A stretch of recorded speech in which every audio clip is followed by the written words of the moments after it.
Hello, so I do apologize for I'm slightly delayed. I've been downloading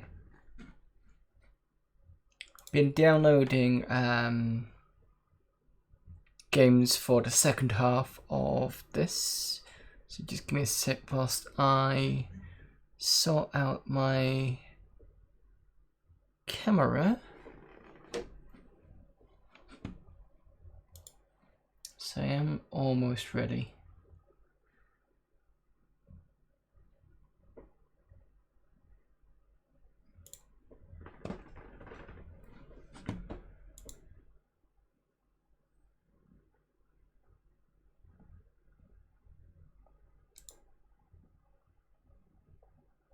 There we go. Give that a big switch over. Right, so that's in. Amiga about to turn on. Everything's plugged in. MoveBot is ready. Or it should be. Just try and shift that over, it's a bit better. Right, so that's that. Oh.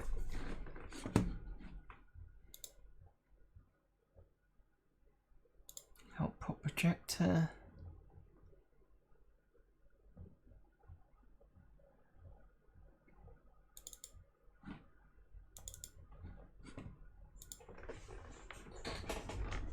And then turn on this.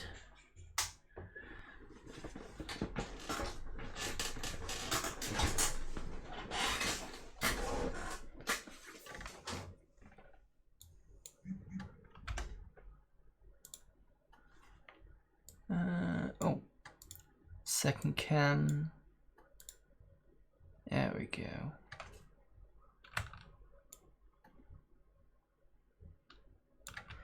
Right, so we're pretty much ready now. I do apologise for that. Oh, and before I continue, I need to do some admin. So thank you to Shane for following.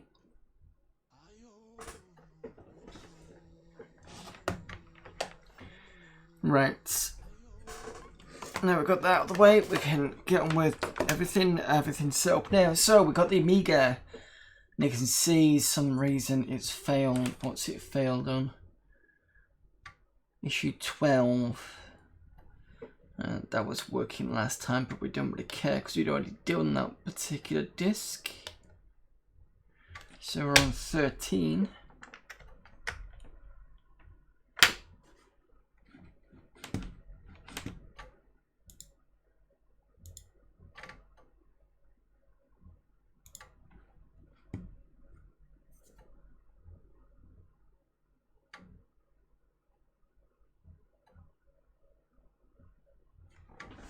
Of course, I need to shift this over. There we go. Right, so let's see if this actually works. We've got Pinball Dreams, Campaign, Hook, Slideshow, and Mad Bomber.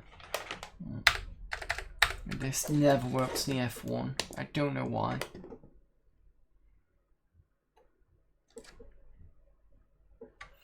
And after we come to the end of the segment, I'll show you Amiga, the new workbench, because this now has a hard drive. Now, you might be lucky, you might be able to see it during the segment.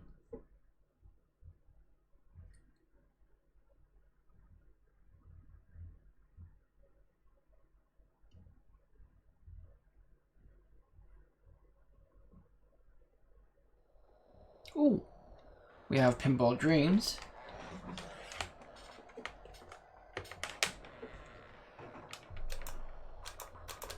Is this gonna let me do it, or?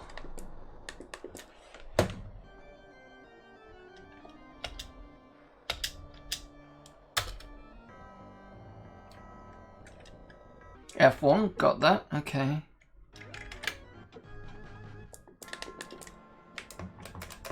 Just gotta figure out so that's left Amiga is left flipper.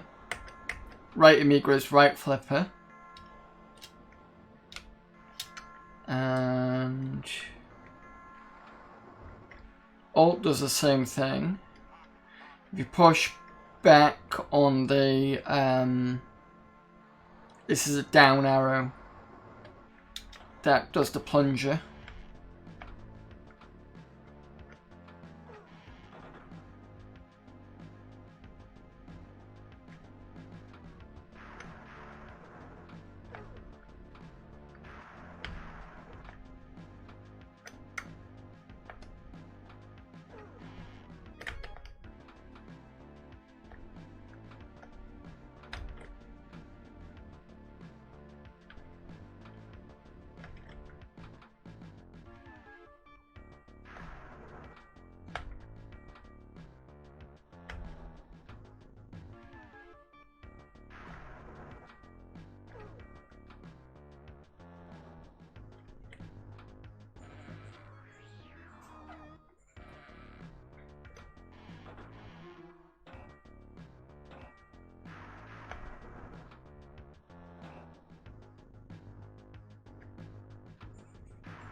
Ooh.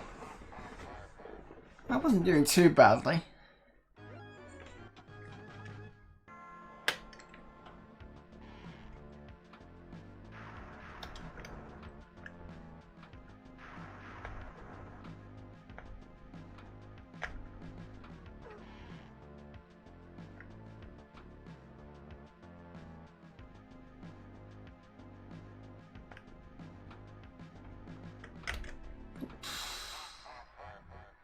That was a crap one.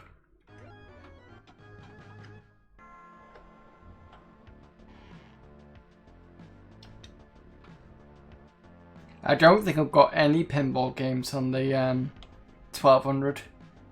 Might have to change that. Oh, for...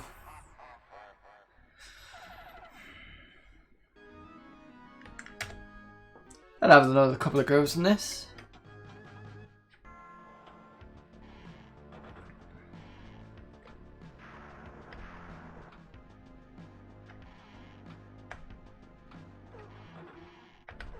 Oh, no, no, no, no.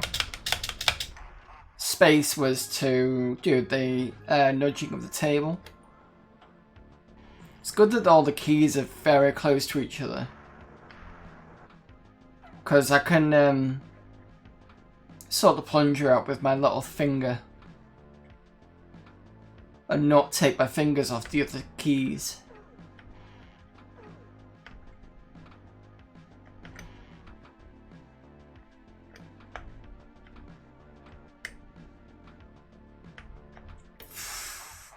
That was a crap flip. So this finger here, just using on the plunger now. So I've got this finger that's still there.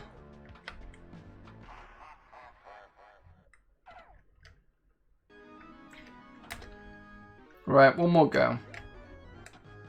Oops, I didn't want to press that twice.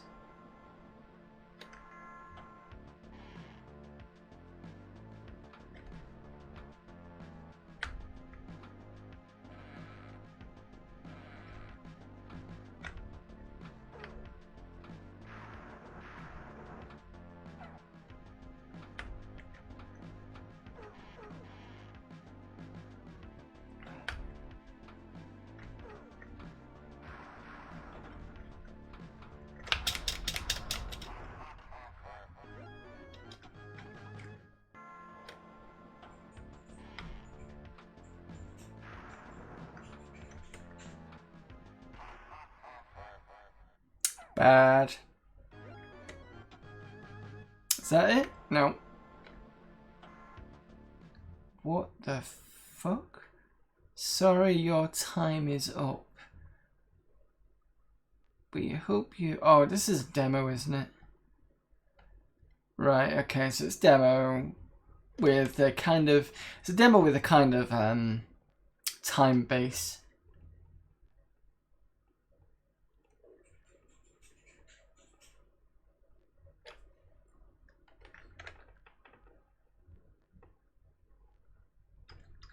Is that it? Oh, fine, I'll just reset.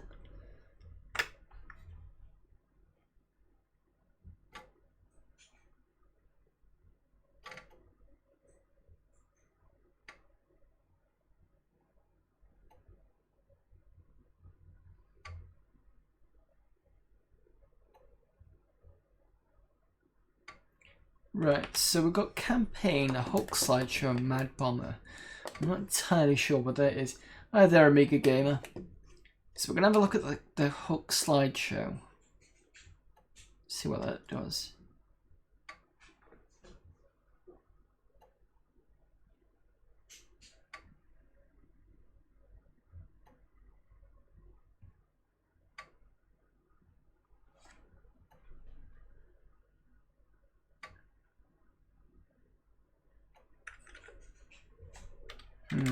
Okay, something not quite right. So if I do the special menu thing again. Okay, advanced options, disable DF0. And you can see from this menu now that I've got DH1 and DH0. I'm not going to boot from DF1, I'm going to go straight into the hard drive. So you can now see Workbench, which is 2.1 version.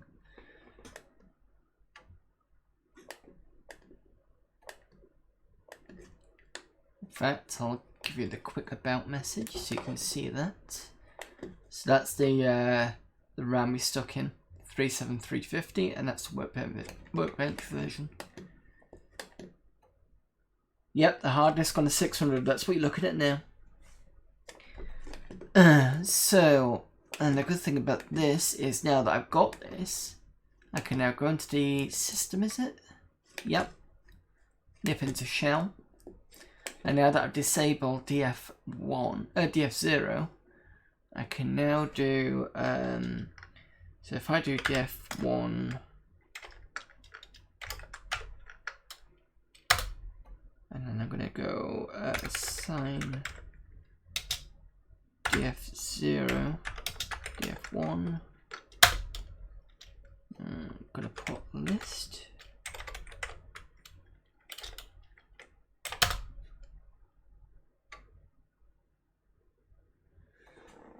Right, where am I going to find the...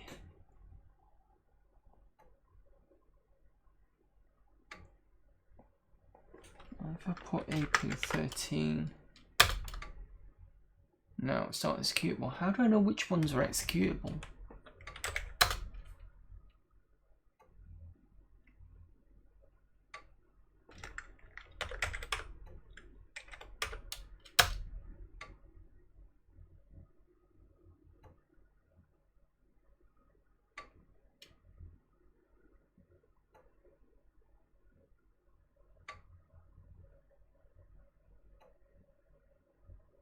Well, that tried to do something. Oh, it's still looking at doing something. Hard disk is flashing. Ah, there we go. So that was a good way of getting around some issues.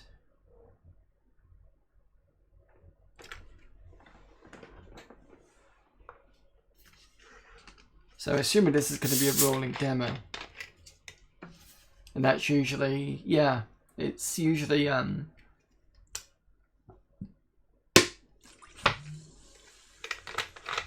rolling demo is either a, well, it's usually a video, but obviously this is just stills.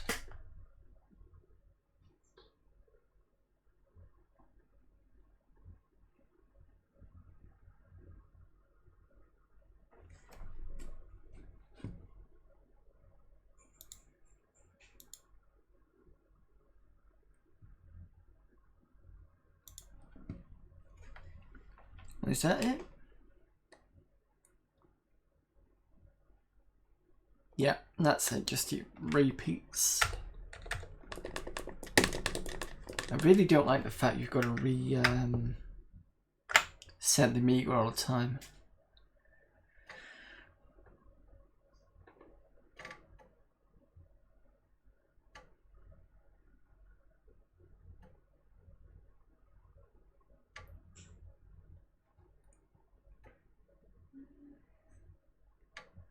Right, so that was a hook slideshow.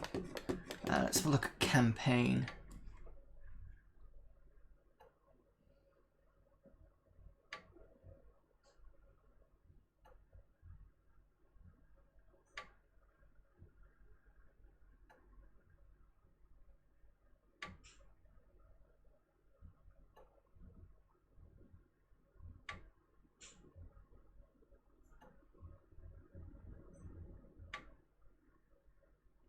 It's another one we have to go through the menu again.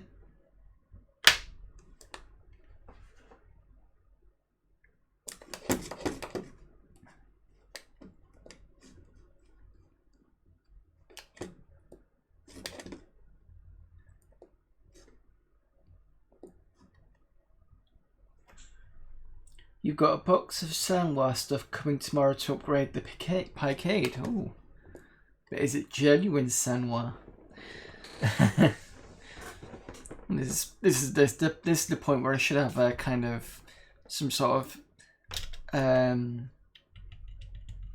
real kind of thing. I don't know.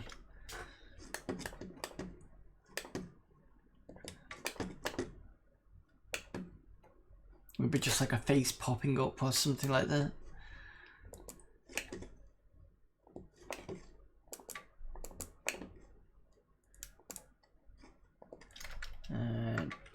F1.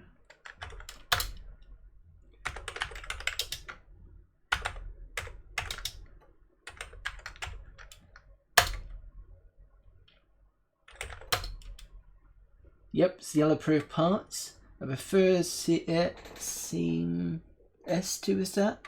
But harder to get, more expensive. Is that SIM S2?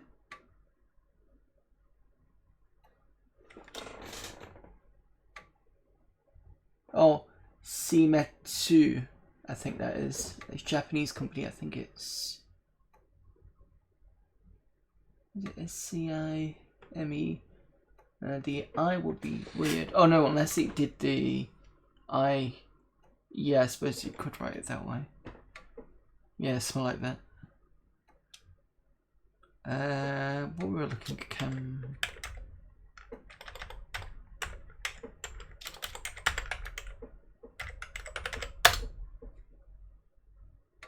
I'll probably spell it wrong. It looks fine.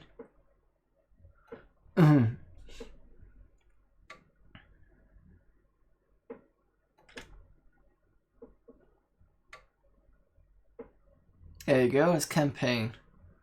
And looks. So I'm right clicking, it's doing this. Left click. This is one where I'm going to spend about 5 seconds before I decide that's it, I've had enough. Because I don't understand what's going on. Oh, select keyboard for driving vehicle. Defaults, automatic strategy, manual driver, manual gunner.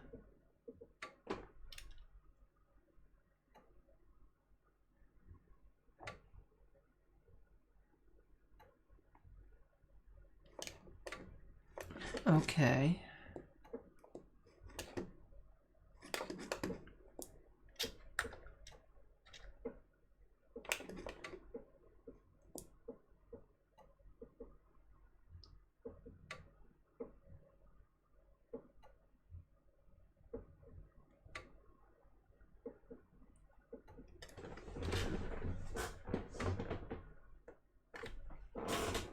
Let me adjust my camera.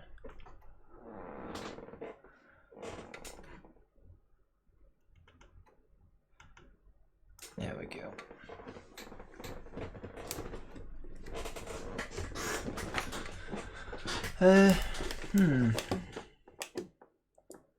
Do I really want to retreat? Well, no, I don't even know what I'm doing anyway.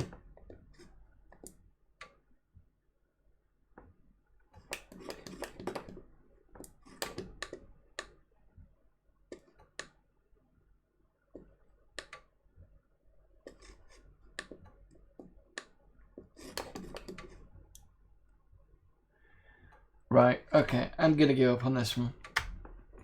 I have no idea what I'm doing.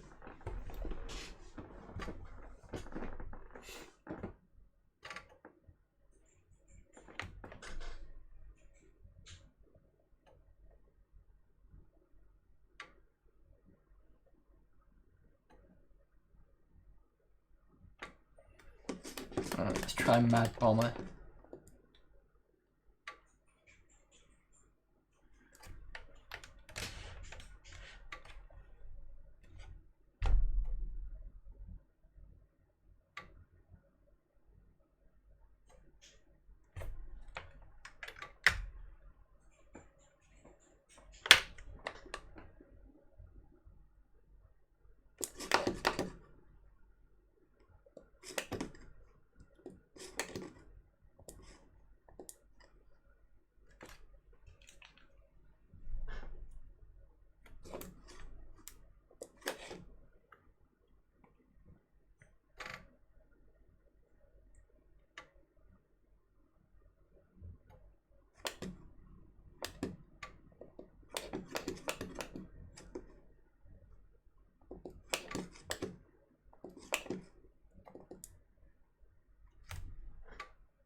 It's not just Mad Bomber, it's Mad Bomber 2.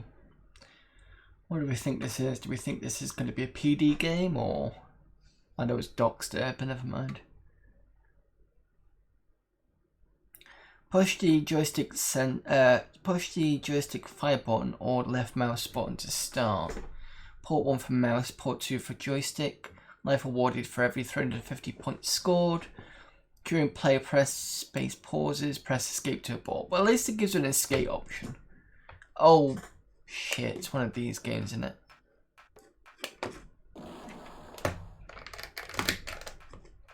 You can do the joystick, but it's probably not going to be as fun to do it with the joystick.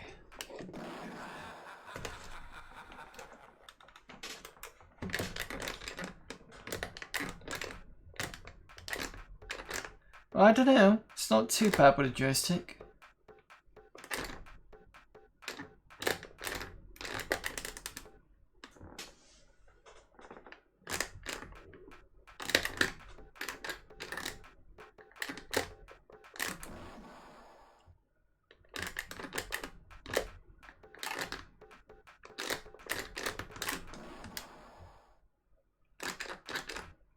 I think with these type of games you've got to get into that sort of rhythm.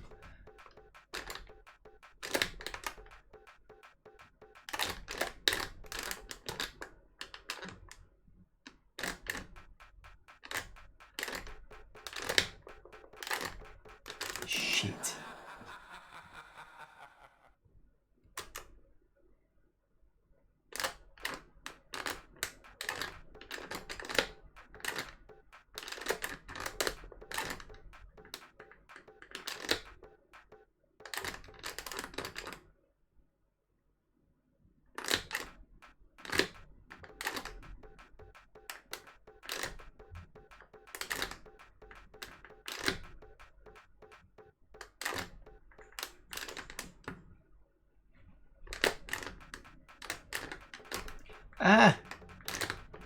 How I managed to survive that, I don't know.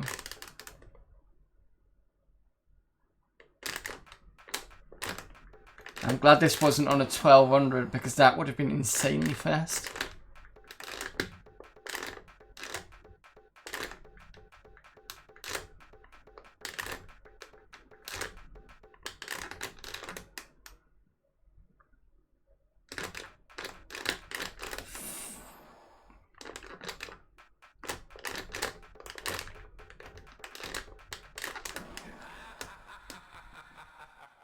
Well, that's not a bad version of Bad Bomber. It's pretty good. It's works well with the joystick. Again, this type of mouse, not at the moment.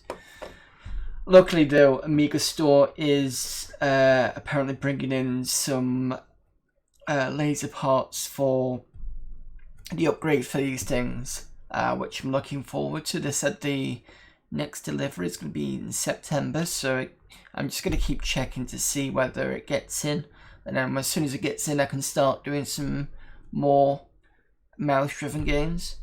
That would be good.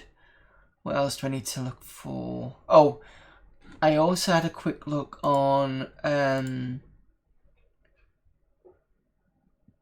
individual computers, and they seem to have gotten a new a new ACA accelerator that looks to be coming. I could be wrong, but I'm pretty sure it's that. I'll put it on the board so you can have a look. It's an ACA 234, something like that. Just give me a second.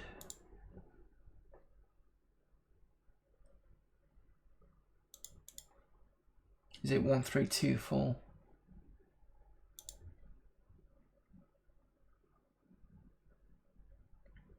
One, two, three, four. That's it. And it's got a 030 accelerate. It's got an 030 processor with about 127 megabytes of RAM.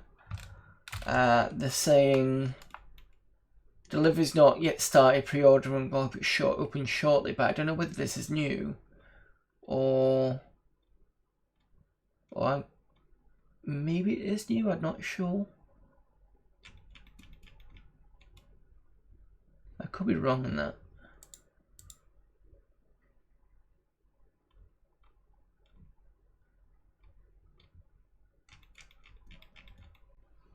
Well, I'll put it on the boards anyway, and you can check to see whether it is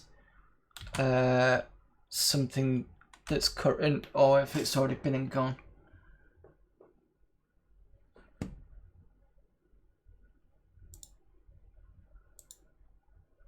It does say at the top about deliveries. I'm sure that if it wasn't going to be coming in, they wouldn't have put it on there.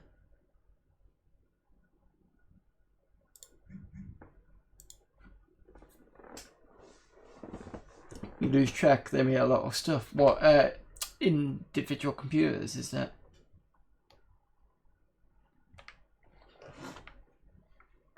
Right, so we've exhausted that particular disk. You want to be on 14. Ooh, sensible software disk special. Alright.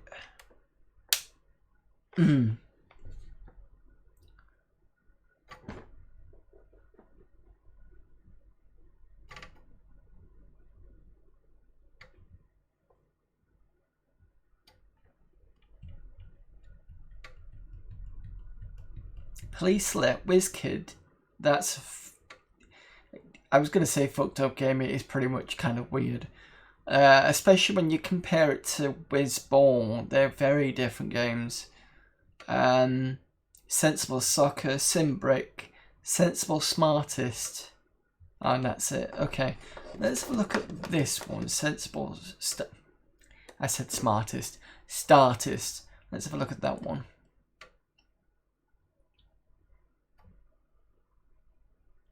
I think I need more to wet the palette.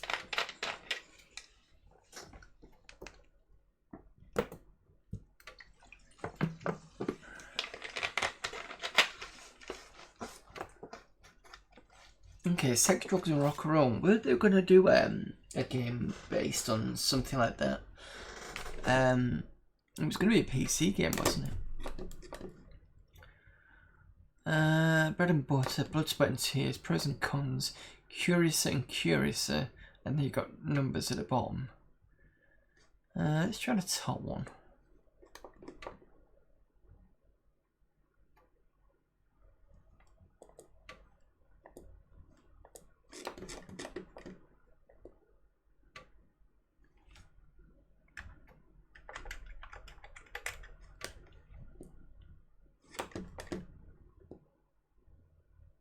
What is the best party you have ever been to? My nephew's Teenage Mutant Ninja Turtles party. What the fuck was that? What is your favorite band? Pink Floyd, man. Right, so what's your favourite band? Pink Floyd. So this is kind of more like a kind of weird interview, I'm assuming. What bands do you hate? Yuri and the Pacemakers. I didn't quite get that. What bands did you hate? And I didn't quite hear what he said. What is your favorite bias? Christianity.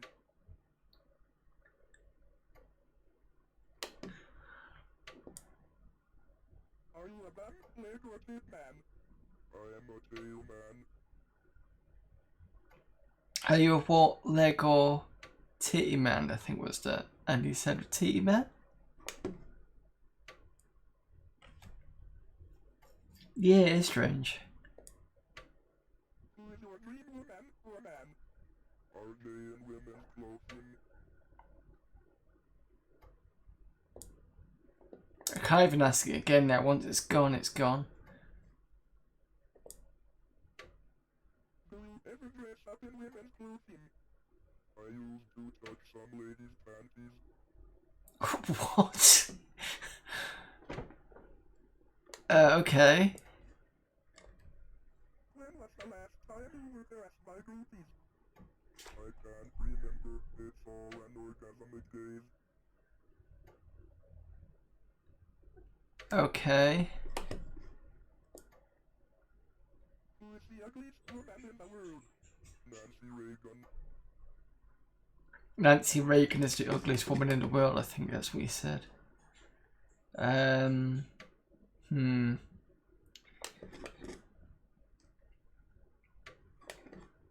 I'd like to listen to all of it, but the text-to-speech thing is very it's not very clear.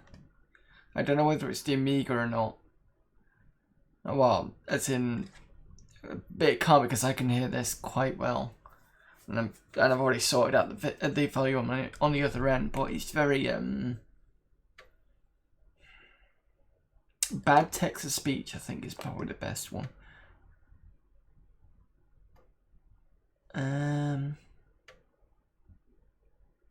Let's see what Stu says.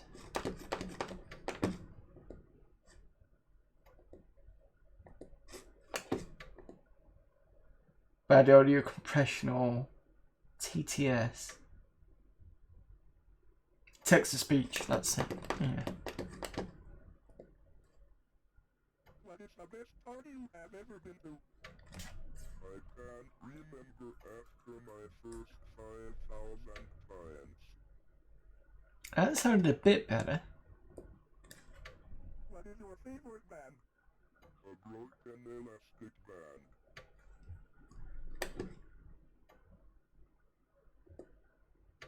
What band do you hate? The KLF featuring Tammy Wynette. Did he say KLF he didn't like? KLM, I think it was. What is your favorite bias? Using Amiga DOS after a few times.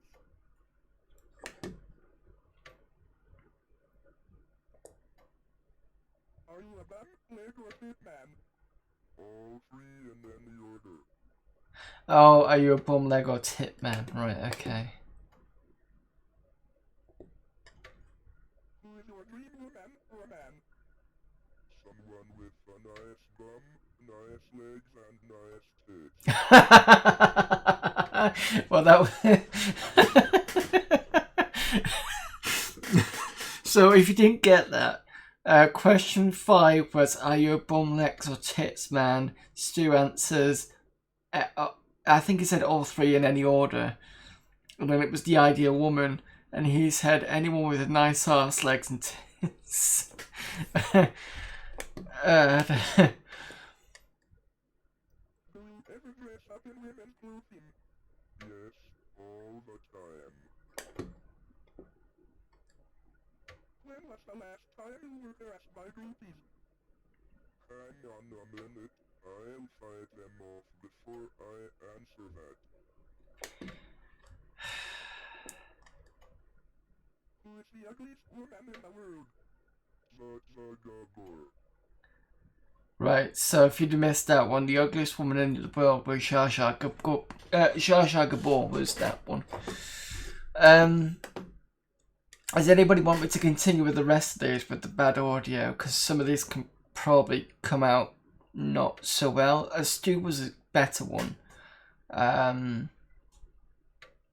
So I don't know, if you want me to switch to something else, let me know now.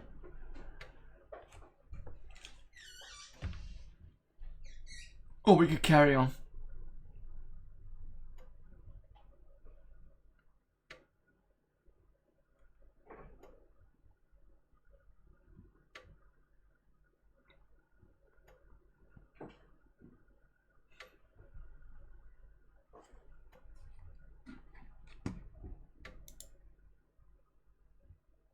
You don't mind you lurking. Okay, no problem. Well, this was on Amiga Power 13, so we could probably come back to it at some point. It's just a bad audio stuff on it. It's a nice idea, but it just doesn't kind of serve well. So we'll come back to that at some point. Let's try SimBrick.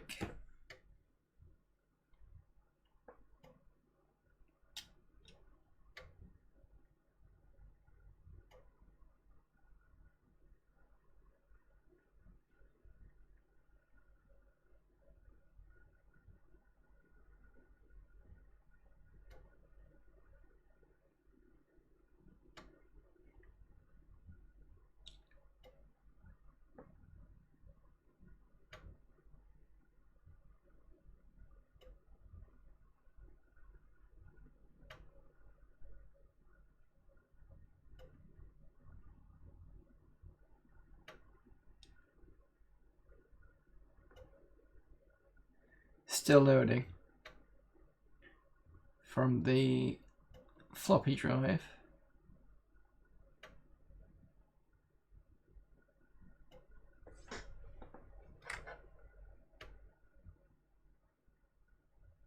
Doesn't seem to be doing much there.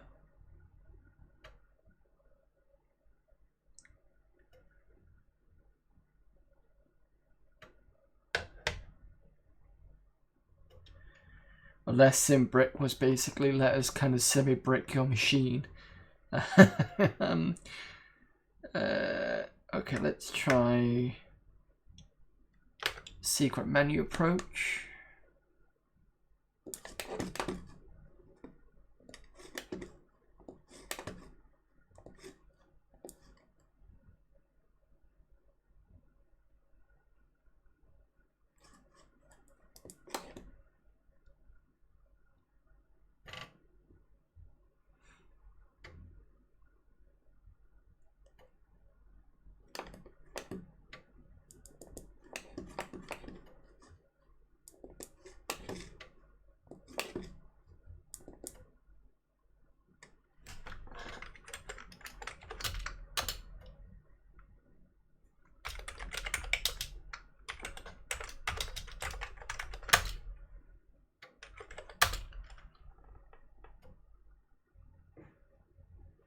Right, okay, SimBrick.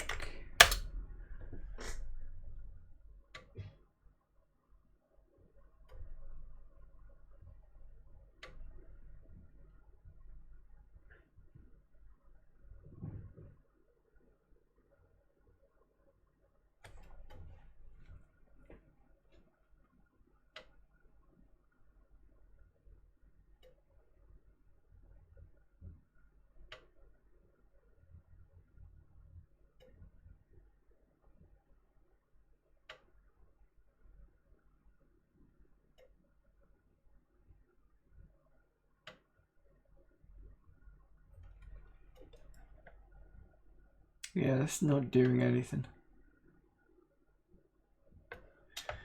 Alright, let's call it on that one.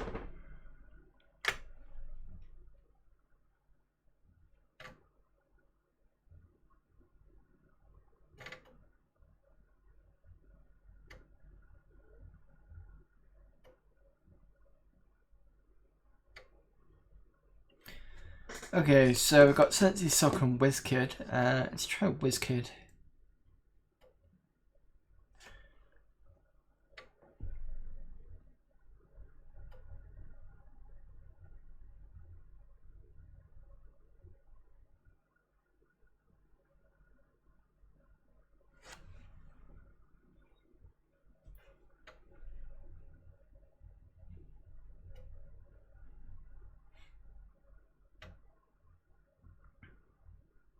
Oh, that's another one.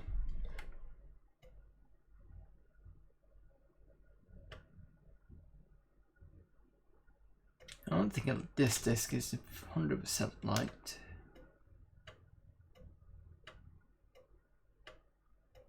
Right, just have to go into the next disc then.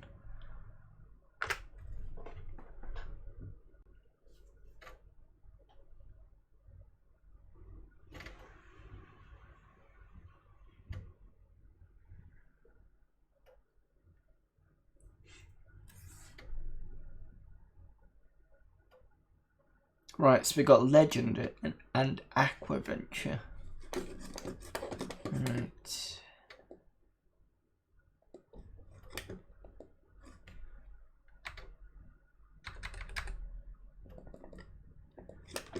So I can't click anywhere now. Can't even press F1 or F2.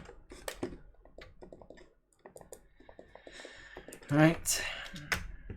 And this is why we got the hard drive.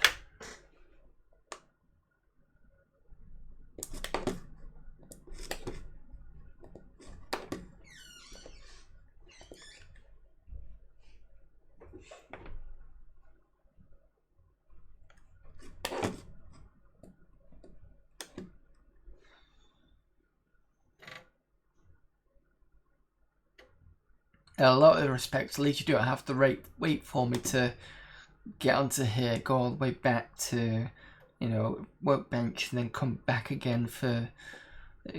Because it'll take about a minute or so for me to go and do that. Whereas now, obviously, I don't need to think about that.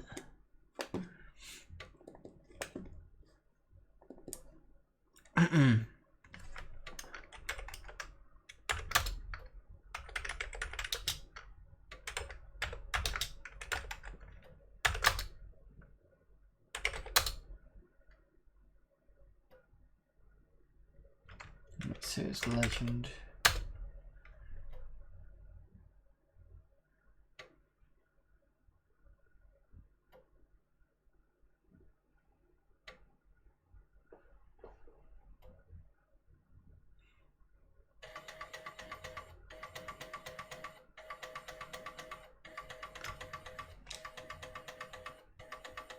Okay, my disk drive is clicking away for some reason.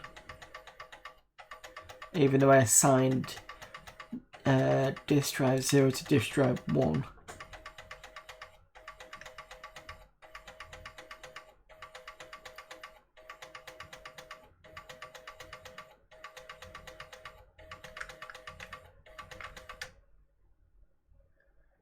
Okay, let's try this on a different game then.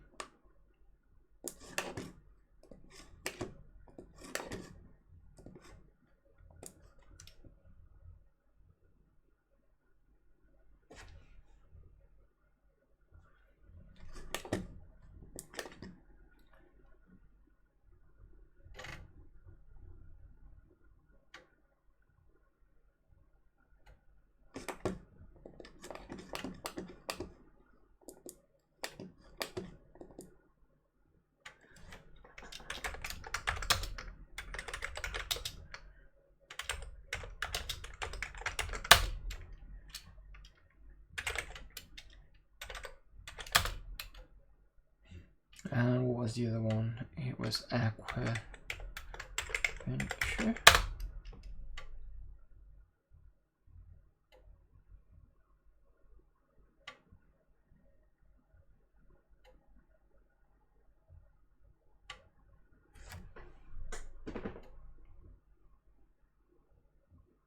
That's working there.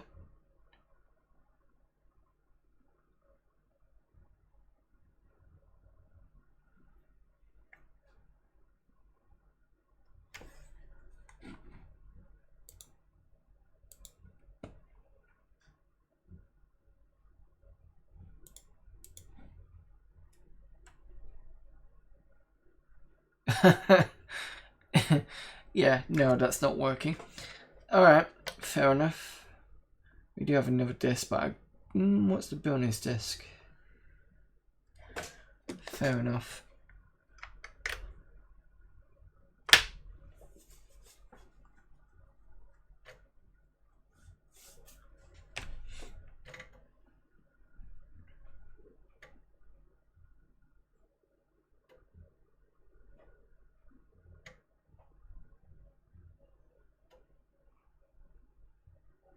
We got Mr. and Mrs.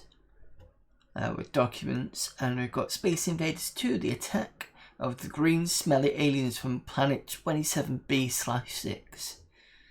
Okay, let's see if F2 works. Oh, we do have docs. Mr. and Mrs. Hello, why do I always seem to do these docs bits at 2 in the morning? Never mind, on with the important bit. Mr. and Mrs. was written specifically for a magazine cover and restraints of using as little disk space as possible, hence the rather limited number of graphics and appalling sound effects. If you ever wanted a cross between a Spectrum and an ST, look no further. Still, if you can bear with the surface defects, I hope you'll find a game full of problems and puzzles with 450 screens to map and 7 worlds to explore. There should be enough in there to keep you occupied for a few evenings. Mr. and Mrs. is a 2-player platform for 1. The best scenario I could muster for the game goes as follows. When you look into the sky at night, you can see hundreds of thousands of stars. it's not hard to imagine that in all the gaps are more stars, coloured stars, some pink, some violet, and now and again a green one. Excuse me. Around these odd stars, there probably sit tiny different worlds full of people looking up into the sky and wondering the same thoughts as you. On such a planet, there was general commotion. There had been a fitness epidemic on the planet. All blue man beings had exercised themselves so much that the oxygen supply had almost run out. In the early days, when the planet had no atmosphere, the blue man race developed in caves beneath the surface. Slowly, they had developed a complete world with woods, deserts, castles, factories, etc. The surface grew steadily. The surface steadily began to evolve plants, and the atmosphere grew. It was the famous Rizla Columbus who, in Dork 27 VII, discovered the surface. His voyage of discovery is a very different story, but I digress. Soon Blue Mans emigrated up into the fresh, clean air and stopped working in the oxygen factories. They let the plants do all the work. The whole race became lazy and happy, and the old world was abandoned and forgotten. Strange creatures evolved from the Blue Man's pets that got left forgotten below, mutated by the ill air that was no longer kept so crystallified at the factories, lost all soppiness, and wandered around ruthlessly looking for food. Jesus, this is a long document. I'm just going to skim read for now. Hang on a minute.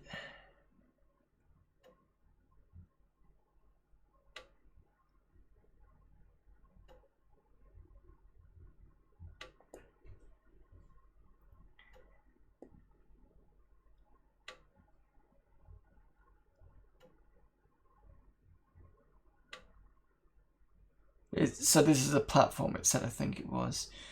Aim to turn on all the light bulbs, then defeat the parrot in the game of Mutant Snooker. Instructions: Mr. is the electrician. That's not how you spell electrician, but there you go. And is the only one who can turn light bulbs on. Mrs. is, however, a dab hand at unlocking doors, providing she has a key, of course. Unfortunately, all the keys that were left lying around have died and decomposed to the bone, so that they fit any lock. Unfortunately, they tend to break on use, so each one could be used once. Further instructions are in the program, together with a simple training mode to practice certain aspects of the combined usage of the two characters. Shareware. Made in Shropshire. Oh, wants to fire for it. Okay. To run this in an A500 without extra memory, you'll have to remove all your peripherals. Sorry for any inconvenience. Well, that's going to be fun. Okay, let's have a go at this, if we can.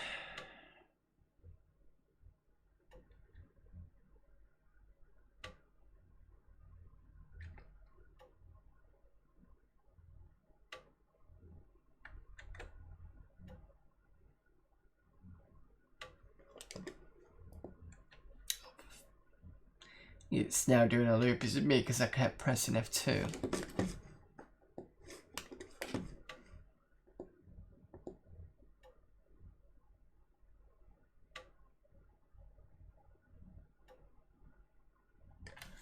Right. This will have to be one of those.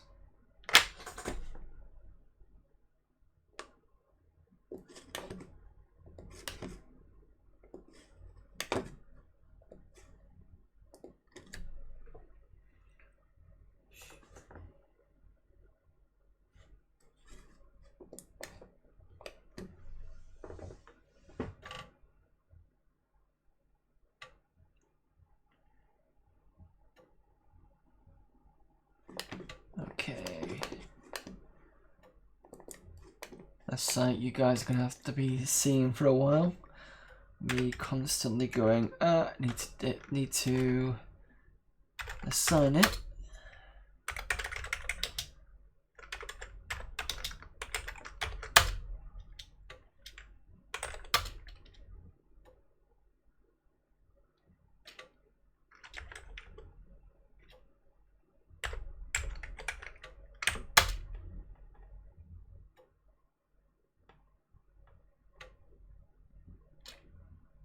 Oh, that was correct.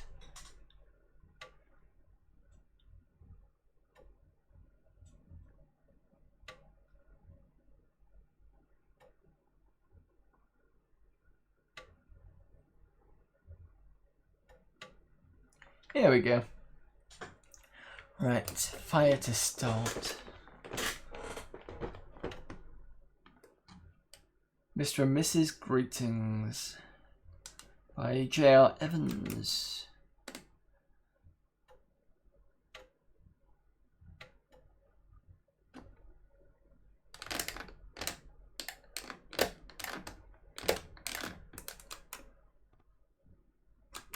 Oh, you swapped the fire button.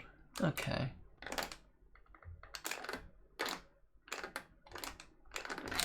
Those are the doors. Up to jump, obviously.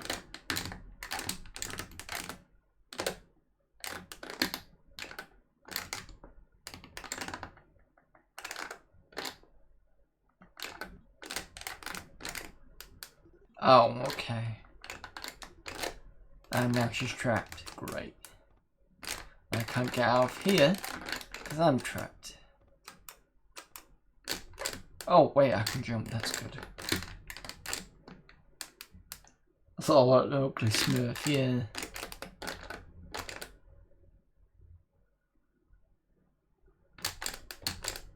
Oh, shit.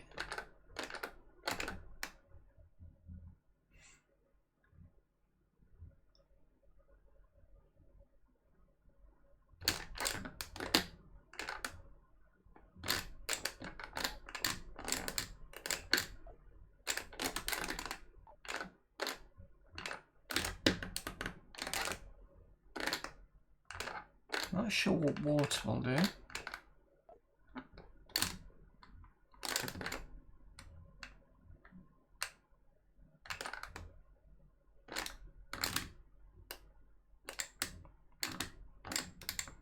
So water doesn't kill you, but I do have a health on the left hand side, which obviously wasn't doing very well with the enemies.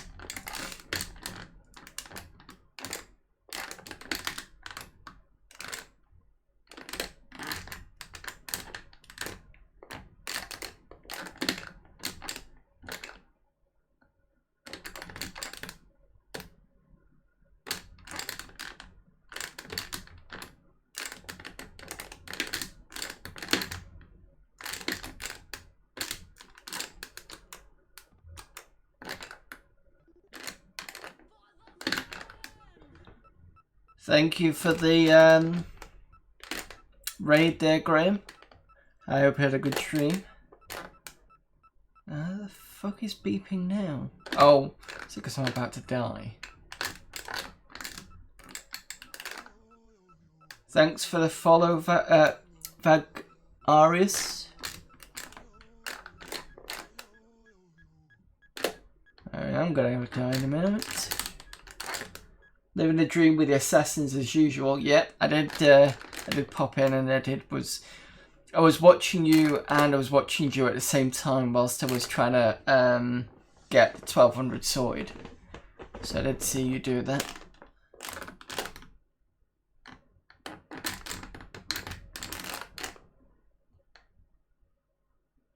Hello there, Nivrig. Can I actually get past this or not? Oh, fucking hell. It's not very well thought out unless I'm not supposed to go past it. Yeah.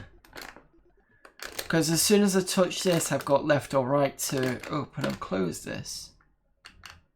But I can't go past the lever. What was that? You said, Graham, you've played this before. Yeah, it's Mr. and Mrs. Problem is I can't get Mr. out because he's stuck. Found a weird fan interview app. Yes, yeah. I'll give you. I think it wasn't it? So if I put in.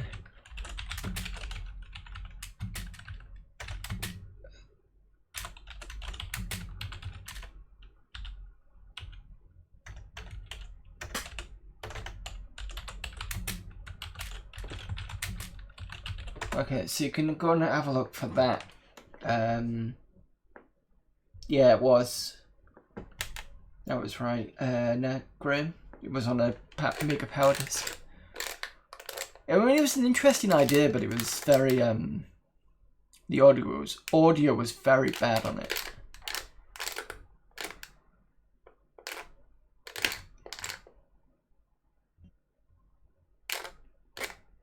Ah, that's why. Okay.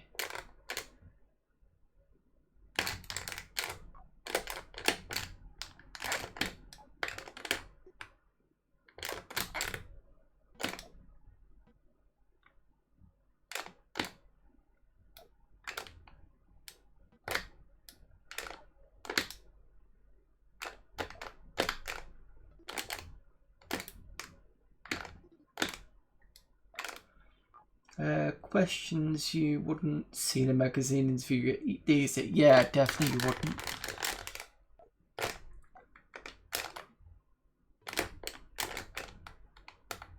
Was that a disc that had a classic SimBrick? Yeah, I tried it and nothing happened.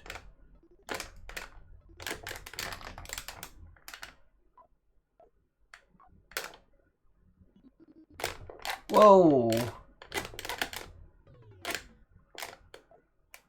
So what happened? Oh, we've swapped positions. Right, okay.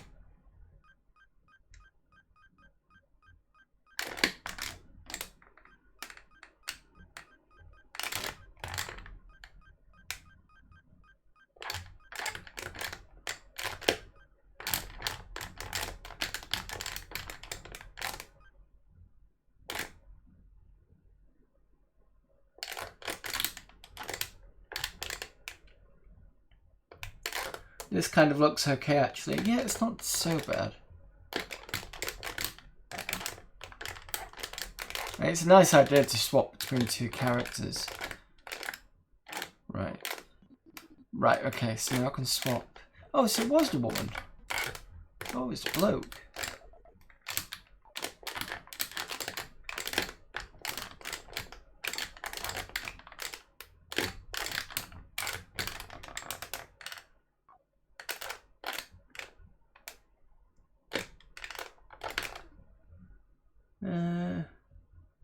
One out of 10 no tomatoes. Right,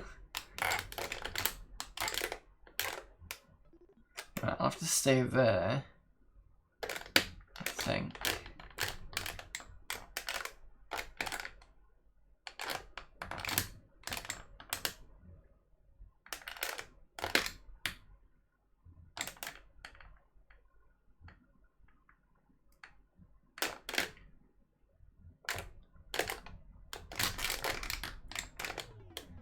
Oh, I see. That's what I wanted. So that's like a house.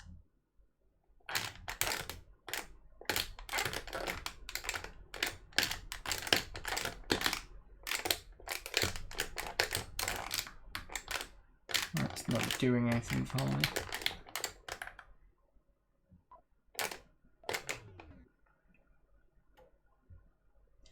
And there you go, that's Mr. and Mrs. That's not a bad, it's not a bad game. It sort of reminds me a bit of,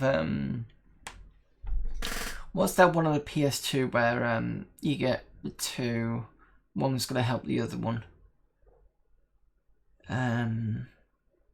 Although the difference is that is an actual two-player.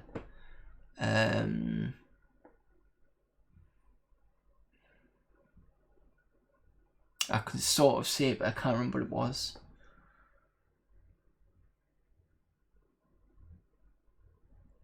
Do Mr. and Mrs. have different abilities?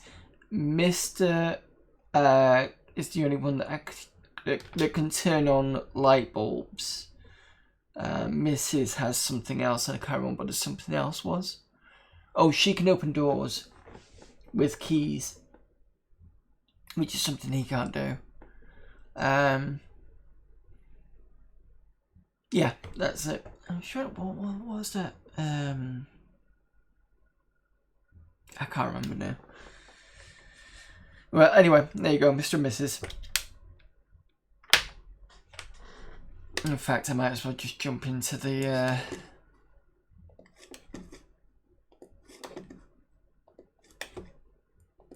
workbench anyway.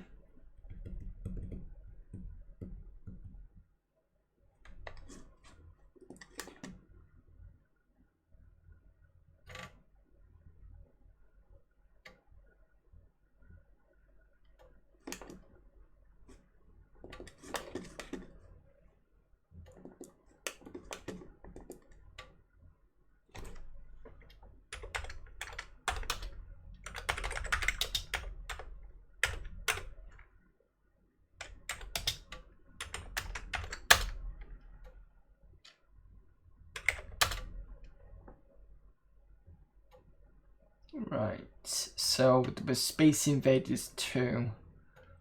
I can't remember if that had some instructions, but I'll have to...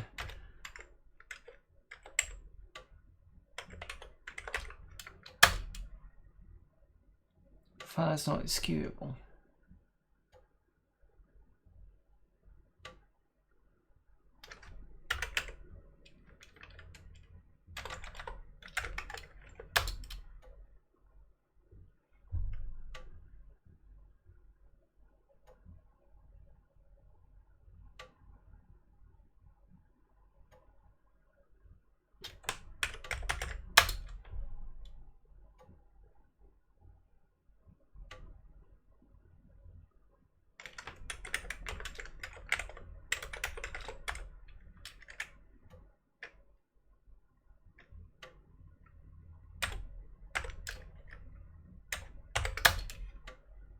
No, it's not. I'll have to redo this way then.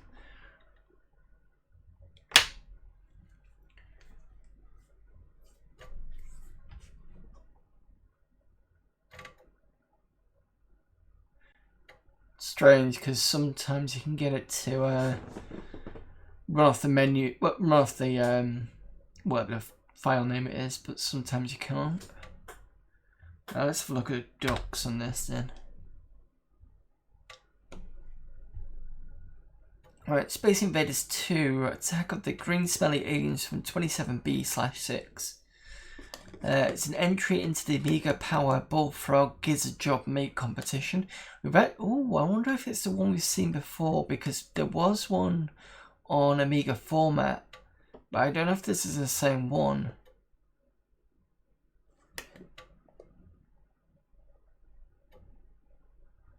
Your ship is situated in the middle of the screen and has powered up its Mark II shields, ready for the onslaught. Use your fun stick, to rotate the ship by pressing left and right, and to rotate the shields around your ship, press up and down. There are new weapons aboard your ship which can be used in 2 different ways. By pointing your ship into the desired direction and pressing fire, release a stream of bullets which will travel in a line, and they're good for taking out ranks of aliens. Alternatively, when you're rotating the ship, press fire to release a wide covering of plasma death. Alright, so then let's just run it and see what happens.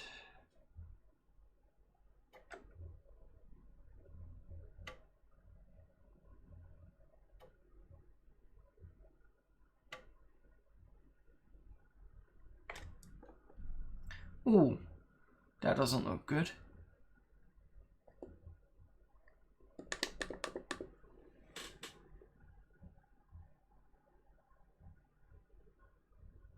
something about Workbench? Is that not enough memory?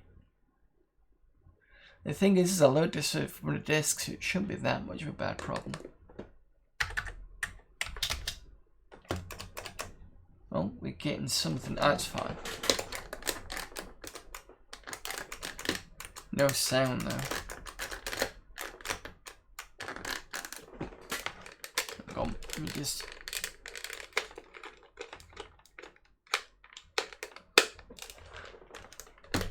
Change the setting on my joystick.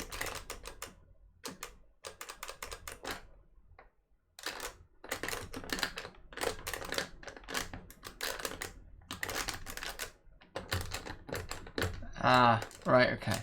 So up and down it said was to rotate the shield. But it kind of gives you a shit.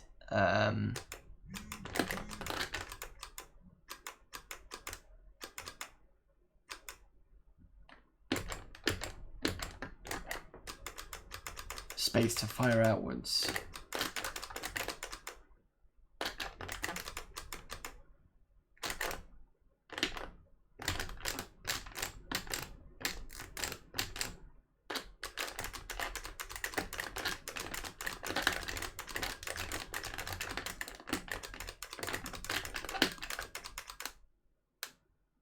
I can't remember what the other game we played on it that was part of this competition. It's definitely an Amiga format disc.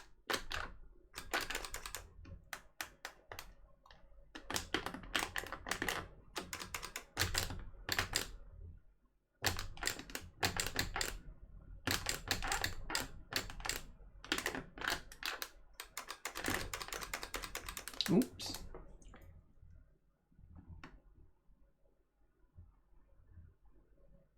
Wobbly leg.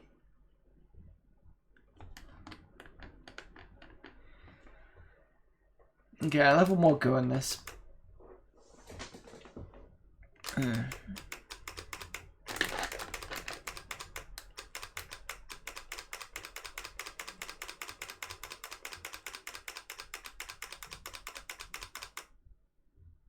Was the other game? Oh, yes, it was.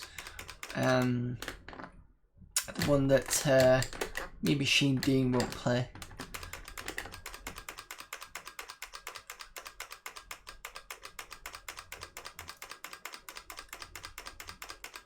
That's not hitting anything.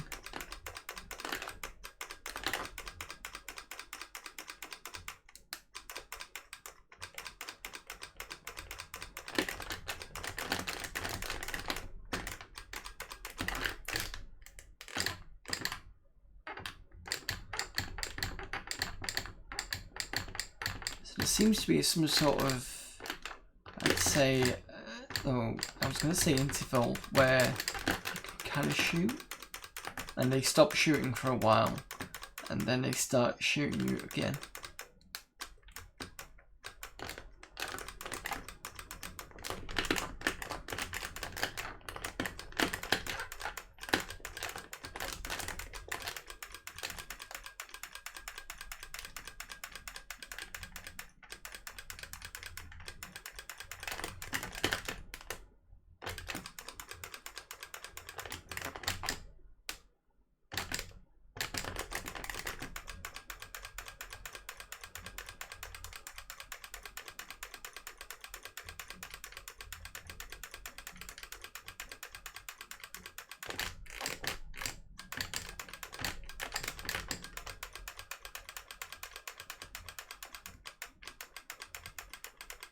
Although some of these are kind of the way that the hands disappear because it's kind of so far out of the screens a bit.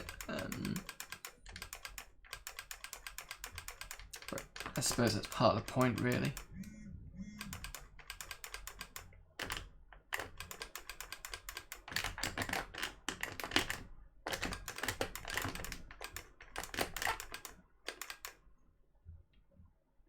Started making a prototype that was very much like this, but I've never seen this before.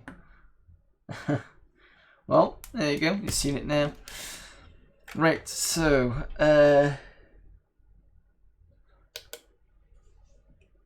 That was the bonus disc of 14.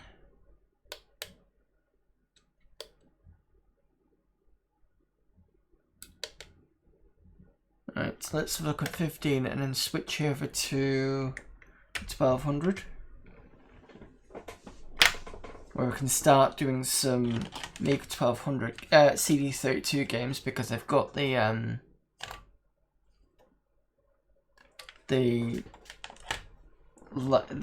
CD32 light joystick, which will make things interesting. But it depends on the game as well, usually. I did try in a couple of games, but due to the memory restrictions on half a meg machine, you can't load the intro. Yeah, I'll have the alternative, thank you very much. Galactic, Omegarace, or Number Fumbler. Let's have a look at Galactic. Yeah, some of the games on CD32 didn't quite map over properly because whoever programmed the WHD load for that particular game decided to not use it or something. It's something weird like that. I can't remember which game it wasn't quite the same on. But I've added some more CD32 games. So I've got Zool, I've got Alfred Chicken, I've got Akira, and I definitely put on, and I'm really sorry to say this, but I'm not sorry, Rise of the Robots. So be interested to see Rise of the Robots on a CD32. One thing you don't have to worry about, obviously, is the old disc flop. Well, I don't have to worry about it, but all the discs changing. I mean, not that it's going to be a problem anyway when you've got WHD load, but still.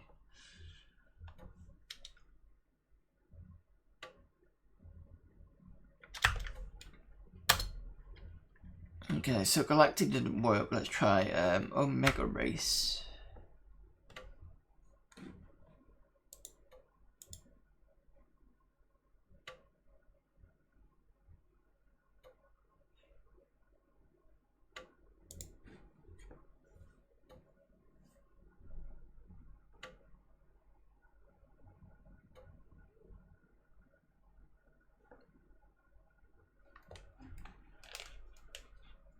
In the year 2013, the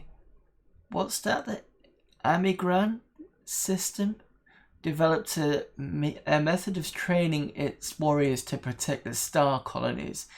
Over the city of Komar, android control fighters raced to engage and destroy these Amigan warriors, I think that is.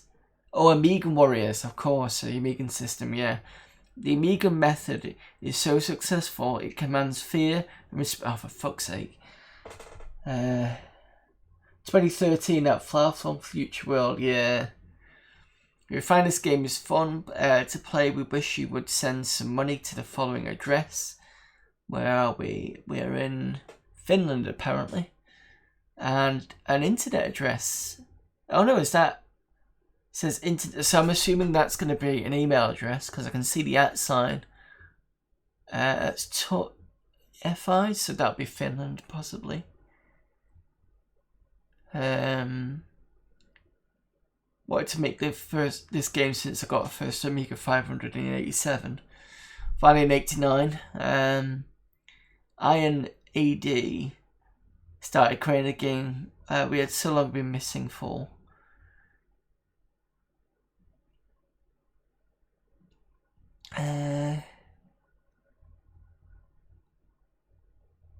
Just heard that someone has already created and finished their own very close clone of the original VIC-20 Omegarace, and that's why I wish to stress the fact that when we started our own coding, we knew nothing about the project. An important note is a computer shop in West Germany called CPS. I strongly recommend you never to buy anything from that particular firm if you don't want to lose all your money. Don't take this message lightly because I happen to know what I'm talking about. I know it for about $3,000 US. Oh, well, that's a nice piece of information to know. VIC-20. Put CPS on my blacklist. Oh my, it's already a year since we started to make this game. Phew. By the way, something has started to make... Is that Omegarace? And an Omegarace port to the VT100 terminal under Unix. So what do you say about that? Adds email addresses, matchrem at consu, whatever that is. Mail him and let him know that... Could you at least let me fucking finish reading? Jesus. Yeah, salty. It's been years since we started to read this text. Fair enough. Right, let's press start, and this is...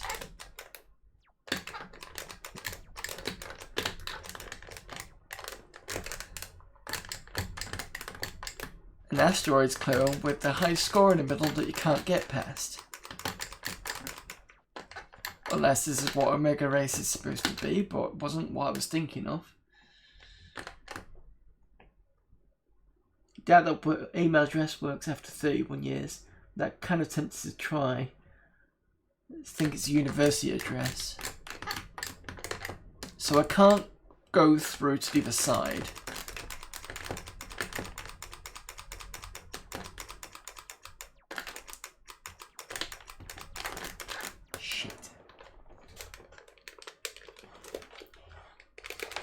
Give me a favour, guys, money back from CPS. We've been sent to be CPS. Come on. That's better.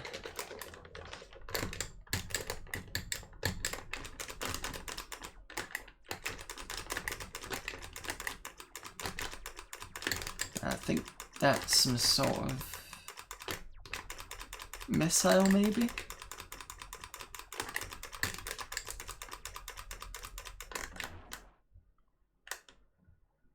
Oh, this was an Assassin's disc, I think. Quite liked it. Okay.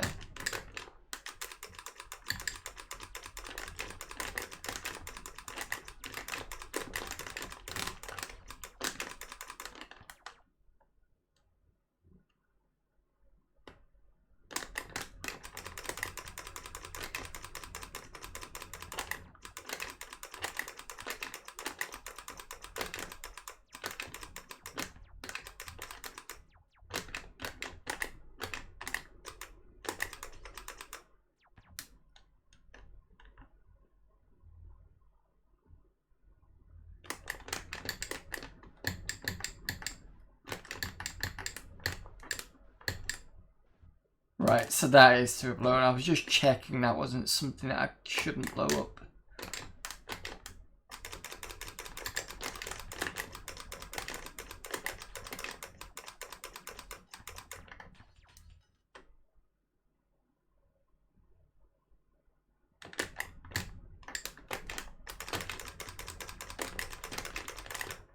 Ooh, firing back now.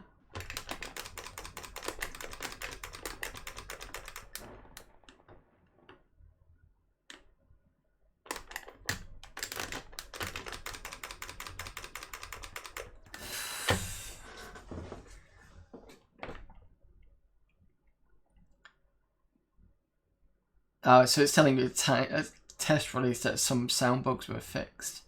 So what was it at the end that it said that I missed out on because it decided not to let me read properly? Amiga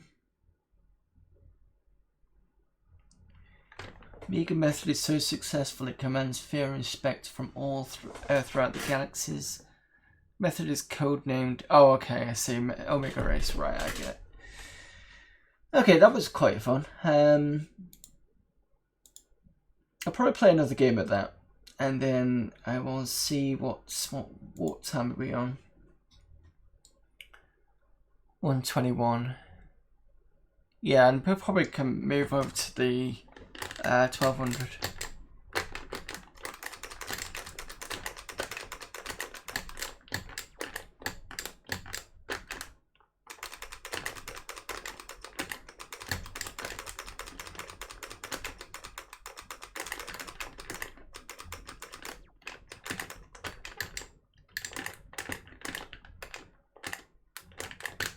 So you don't have to shoot those things that are left behind, you just don't get just don't crash into them.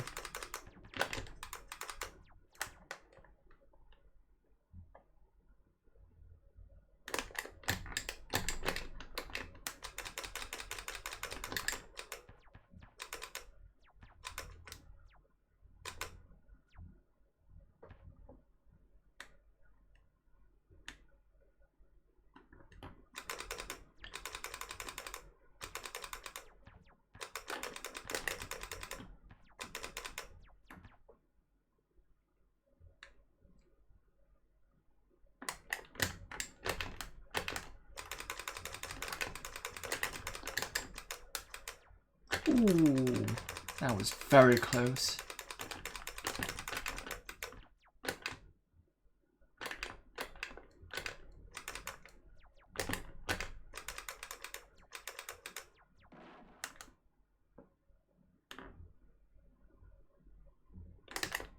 Ooh, that was mean, right on the nose as well.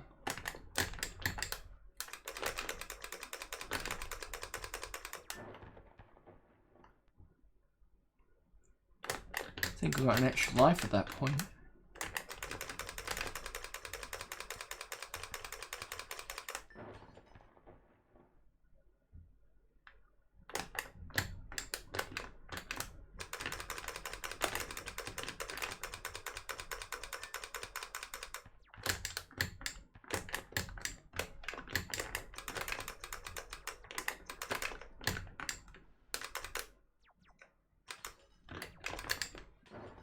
Yeah, I saw that one coming.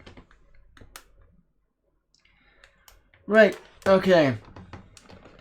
Let's switch over to the 1200. It's been useful having the hard drive on this, so to be able to like switch into shell and then do some commands to make sure some of these work. But that's been fun to be able to do that. I'm not putting any HD load stuff on it. It was just generally just to get that and to actually see what the Workbench 2.1 interface was like. And it's nice to have a difference between this one and the 3.5 I've got to the right of me. So that was quite fun. Anyway.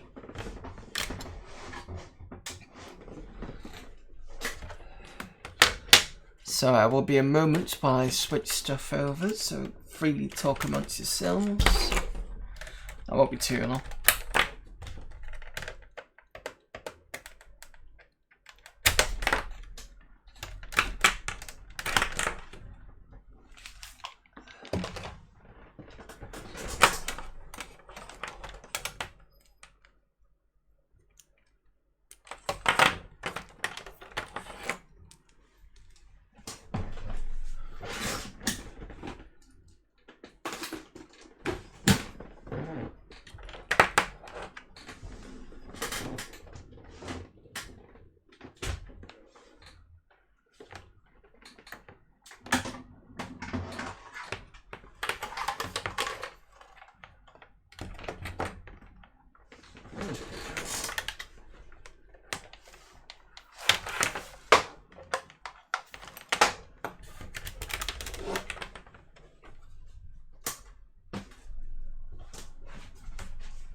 So that's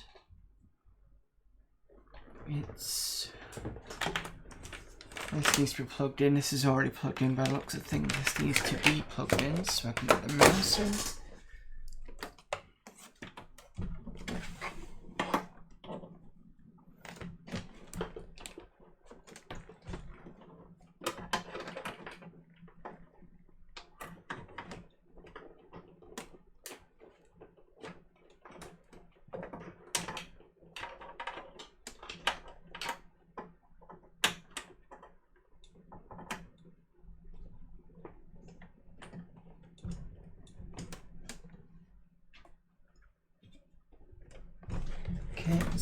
customizing the composite.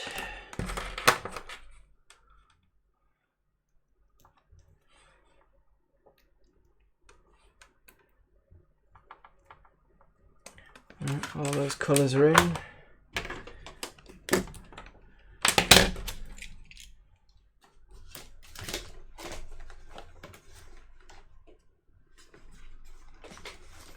Almost done.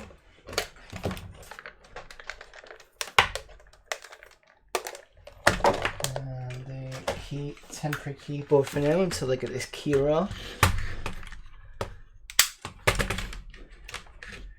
Right.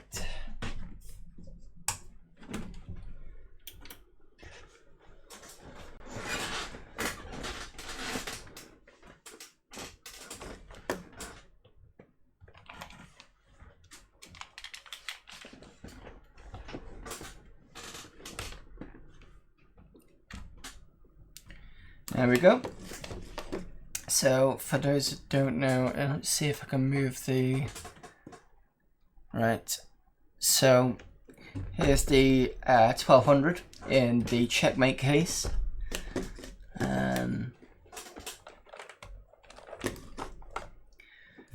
For those that you don't know, also this has got a floppy drive here and a CD-ROM drive here, and we have done CD stuff using this lovely Amiga Aminet set. It's where we discovered the goth test, which I still have on this machine.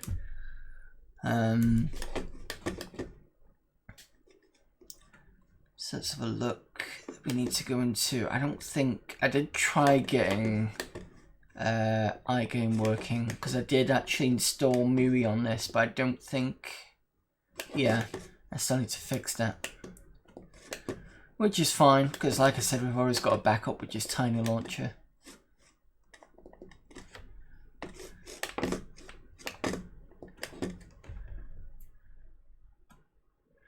And you'll just have to give me a sec because I need to update the games.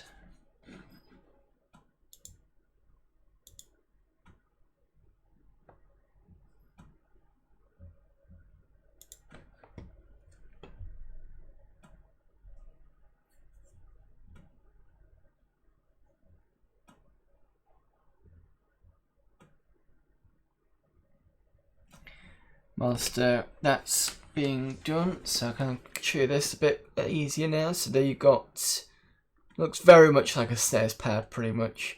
This is Amiga Kits one. Got two buttons at the end, very clicky, and then you got this. It's a bit smoochy. Buttons feel okay here. This just feels a bit smudgy. I think this cost me about 30 quid from Amiga Kit. What else did I get from there? I got the compact flash for the 600. It was supposed to be empty, and I found out they put their little snazzy programs on. So I binned them, took back the 3 partitions they put on there and put 2 partitions, because I didn't want to have 3 partitions with double HD load and everything else on it. It's like, no, I wanted it empty.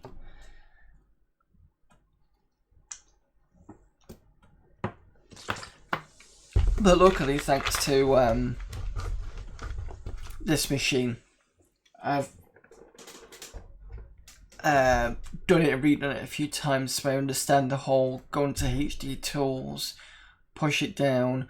With this particular one, I think I used Nostalgia Nerds one where he's putting this, is it P3FIO system? It was a particular file system he put on there, and that's what I did. So I've done it a few times. I know what I got a better idea of how to sort that out, and I did the same thing with the 2.1. Worked fine. So Anyway, let's have a look at something less crap first, and let's go with Alfred chicken.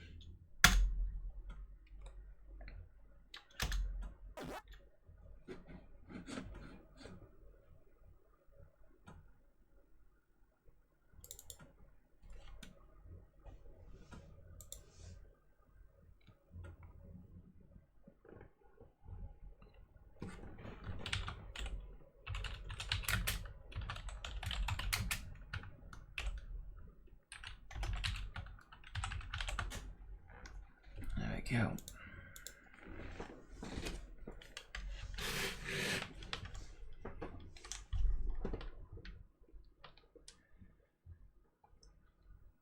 Blue for options, red to play. Okay, let's see whether this works. So I'm going to click this blue one here.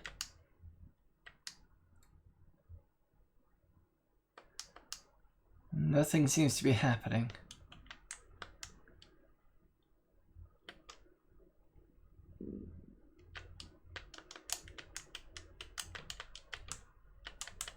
None of them seem to be working on this.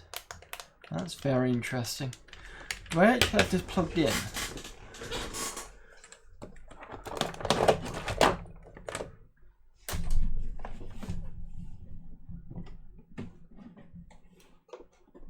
It looks like it. Yep, I've got it plugged in.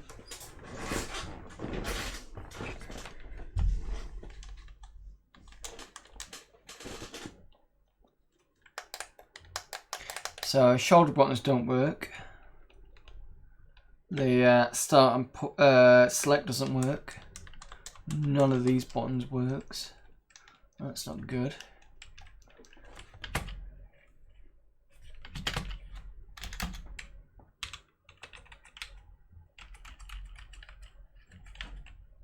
Oh, well, obviously the F10 worked. Alfred tricking is not working on this. That's fine. Let's try Akira.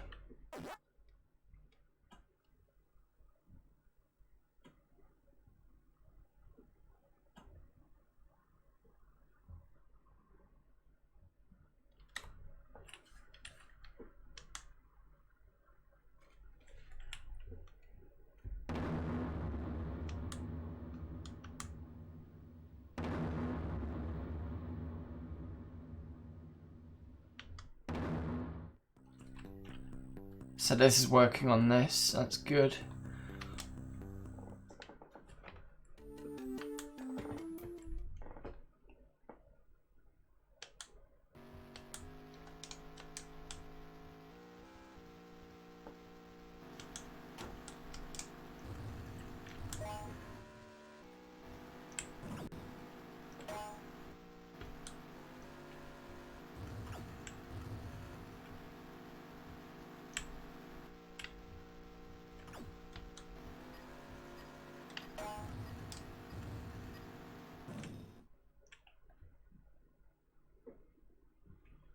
If you could have picked a game for it to fail, it might as well have been Best of Us. Yeah, I know.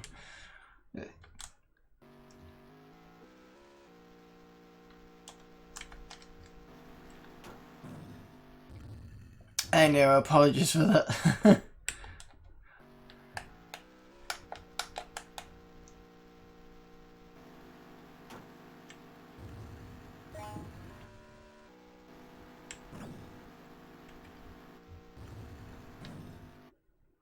Keep missing the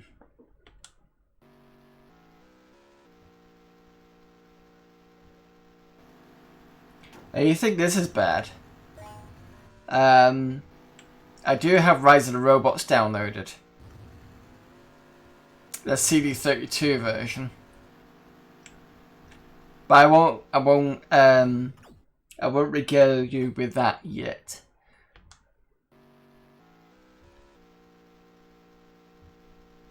I don't know if regale is the correct word, but you know.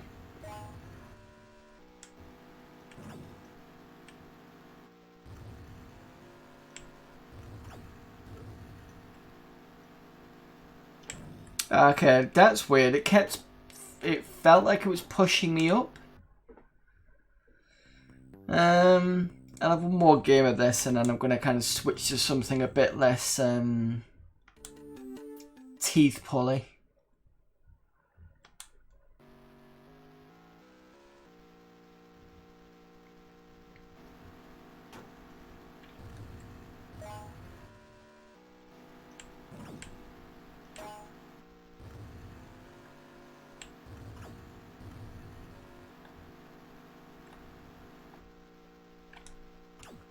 Damn it, needed to go down.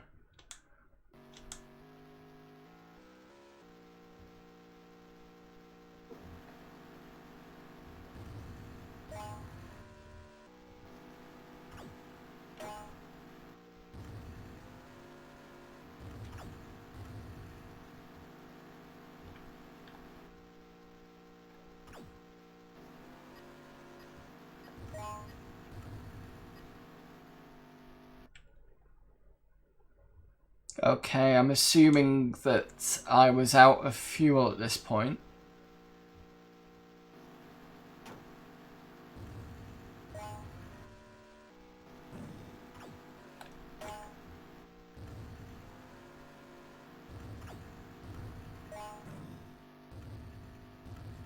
I got a feeling that was the fuel.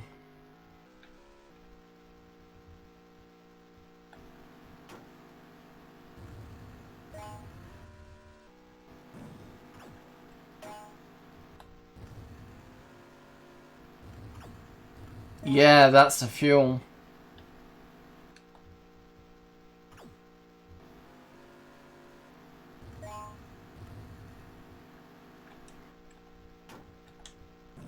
Don't know what the hell I was supposed to do there.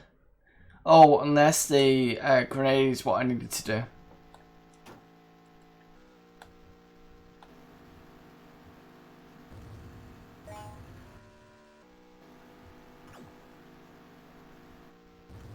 Which I didn't pick up, unfortunately. Right, okay.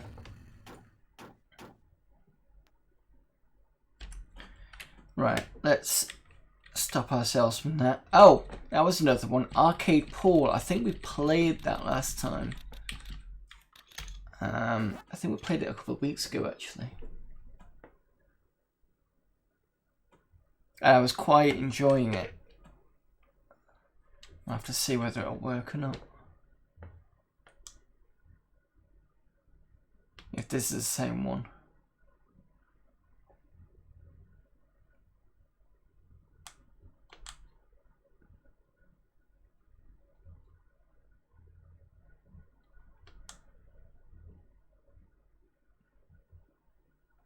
Yeah, it was. Okay. So I can use the mouse as well. So I'll have a game of this. And update the text as well.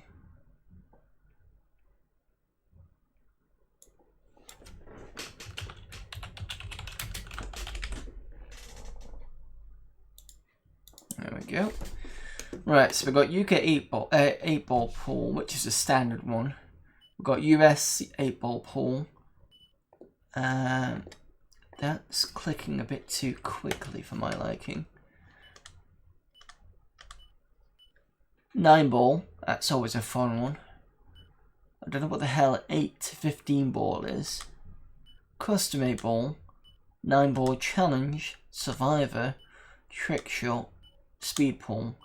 Let's have a go at standard UK 8-ball. Single match. What's the setup?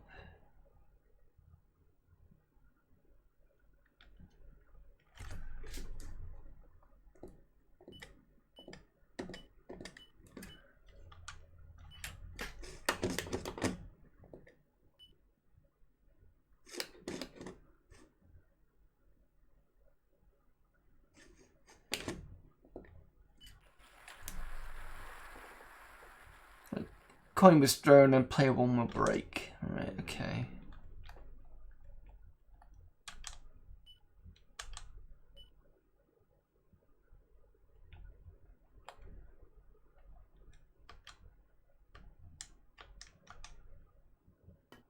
So this is actually using more buttons than the last game, so this one was the about to shoot and this one actually did the shooting.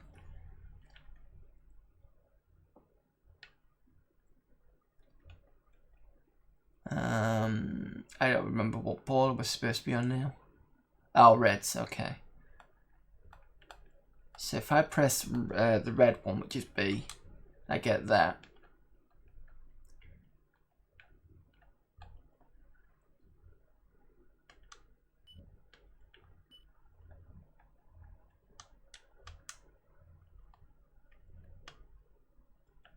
So if I hold down the green one here, you can see at the bottom right, the Q thing did actually move. There you go. It's not moving any further down though, I don't know why. Let's see what happens if I move the mouse. No, that's not what I want it to do.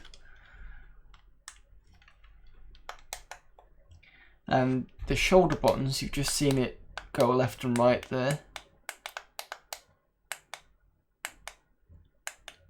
So this pad does work, it just depends on the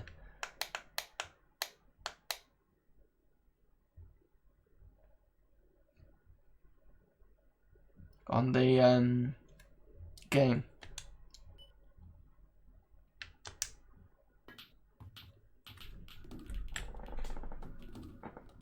Was that 2 reds that I just potted then? In a complete fluke shot.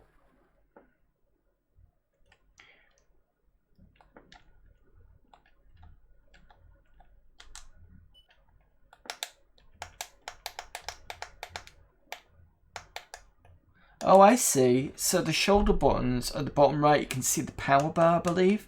And that's what's controlling that. Okay. I see. Blue. That's another fluky shot.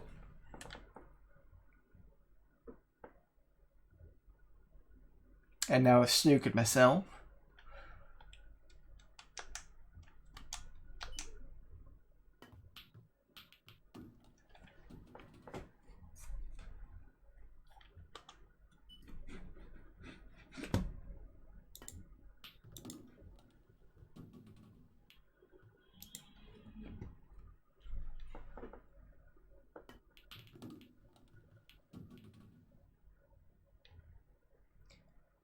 Okay, so he's giving me a shot. So I'm wondering whether this is going to be a 2-shot as we know it, or whether it's going to be a 1-shot.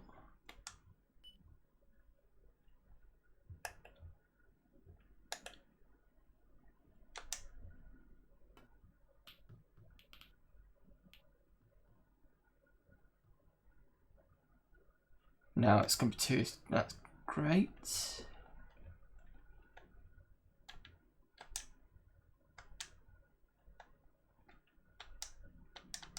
It's not letting me do anything. Oh, because I'm pressing the wrong button.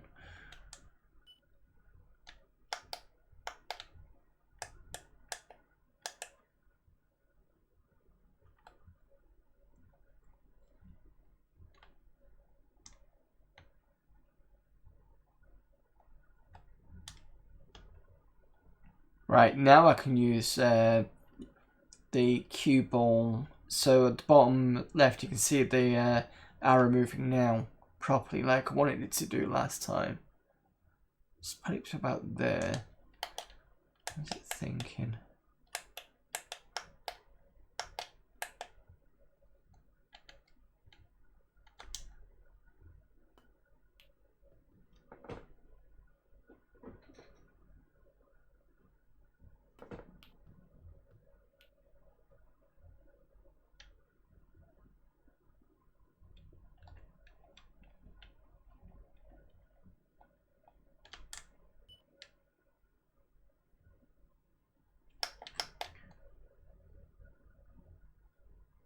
Let's go with a massive shot.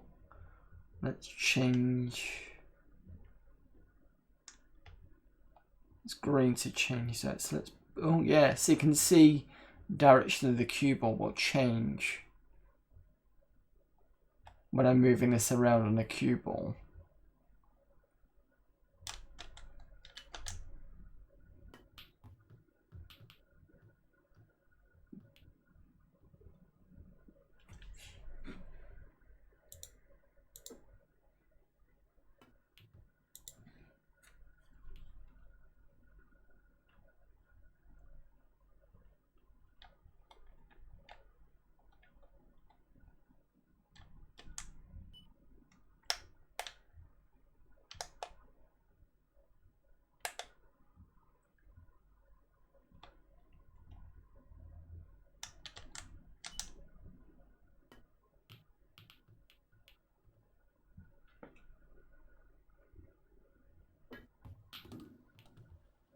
Ooh. I don't know if I can move the cue ball, to be fair. Can I? No. Not with that button anyway.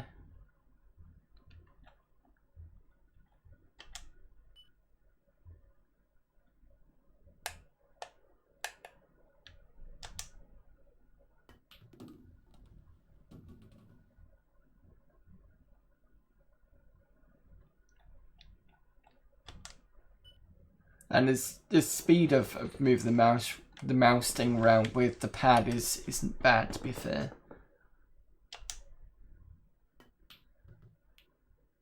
Oh, fluke shot. I just want to go over here.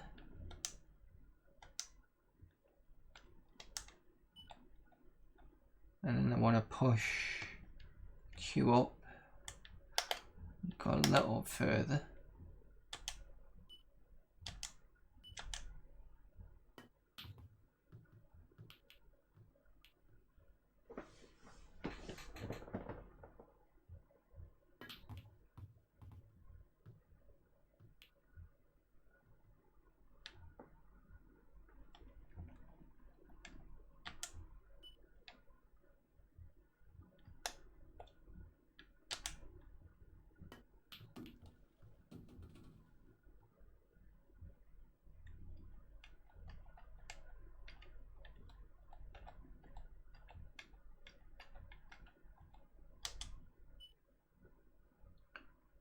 Alright, I think I want to go left a little bit.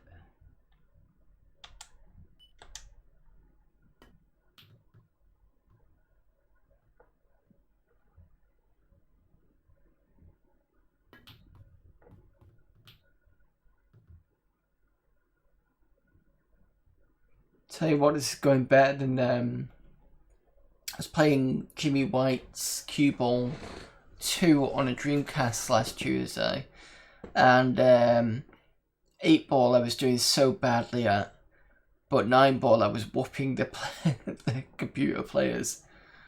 Whole kind of whoop ass for them. But this is going not too badly actually.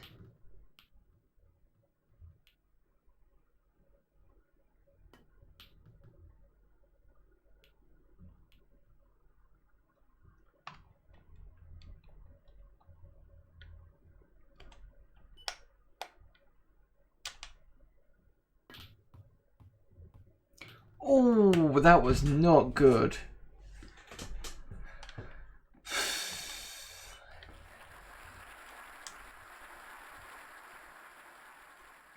Right, we'll have a game of 9 ball and then we'll look at something else. No, I didn't want that. Sorry. Exit, yes.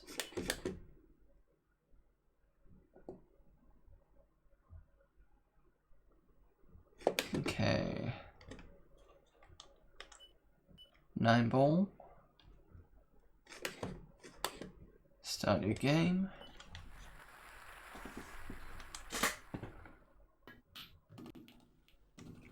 Now with this game, if you've never played it, generally what happens is you basically go through the general porting is order of. Generally, you've got 9 balls. The last ball to put is the 9th ball, which is this one here. And you put it in order, so it'll be kind of I can't remember what the colours are. But I think it's like yellow, blue, green, stuff like that. It'll show you in the top left.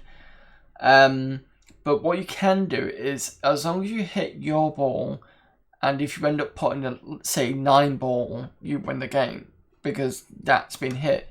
So for example, if this was a ball that I'm supposed to hit, and if I manage to get that ball to hit this one, and that pops that second 9 ball, I've won this match. So that's always a good one to try and do. I think I'm actually on this ball. The other thing is when you foul, the cue ball can be moved anywhere on the table. Unlike where in standard pool, it's usually behind a D.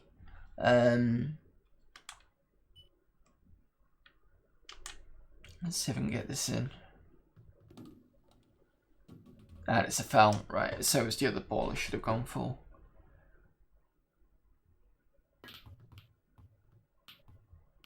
And the interesting thing is that ball hadn't got put back. Usually what happens is that the foul ball that you pocket gets put back in the center about here.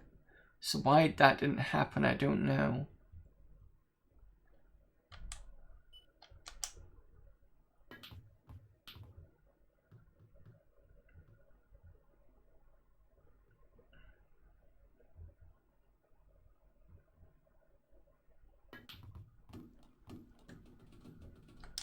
Okay, so now I've got free ball. Can I drag it? Yes, I can. So it's the yellow one. Remember what I said, I can put it anywhere. I could put it right here, or I could put it right there. So I put it here, actually.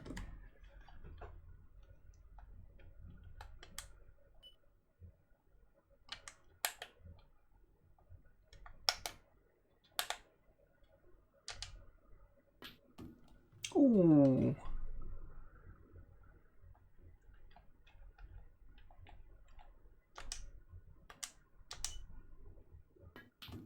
I should have pulled the cue thing right down to the bottom, because that would have pulled the cue ball back. That's my fault.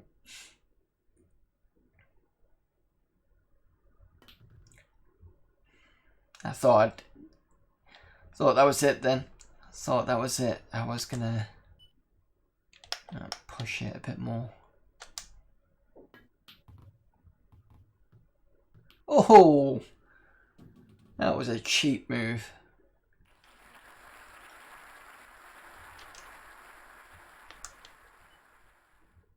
And there you go. That's Arcade Pool by Team 17. It's pretty good, actually. Let's have a look at anything else. What was the... yeah, that was it. What else did I put on here? Battle Chess and Battletoads. So let's have a look at Battletoads.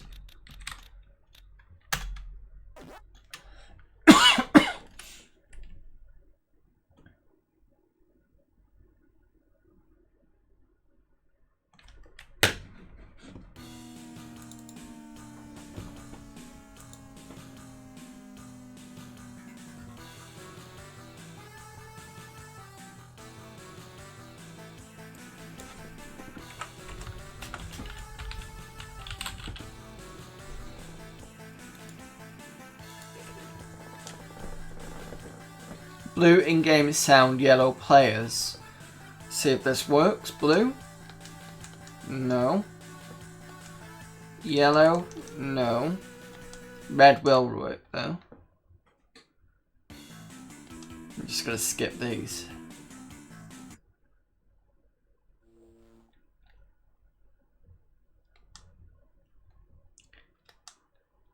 So red is jump.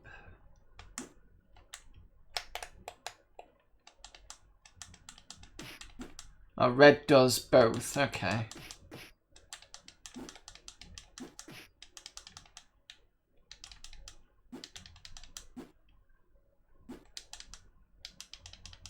It's not really fun when you're trying to hit something and then...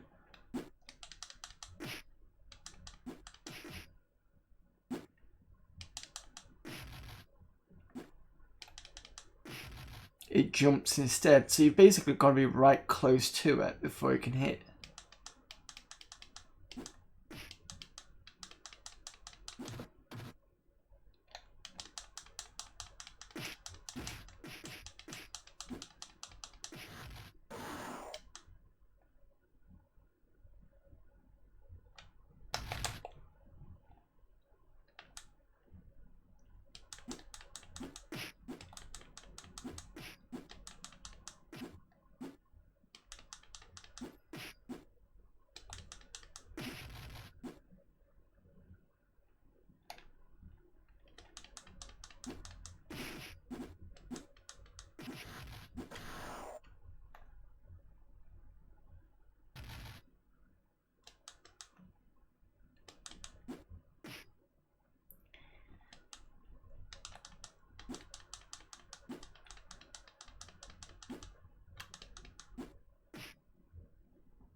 Yeah, this game is not...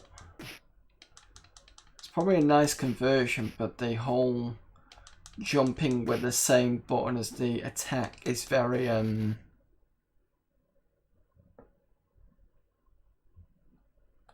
Oh, am I supposed to get those? Nope, missed.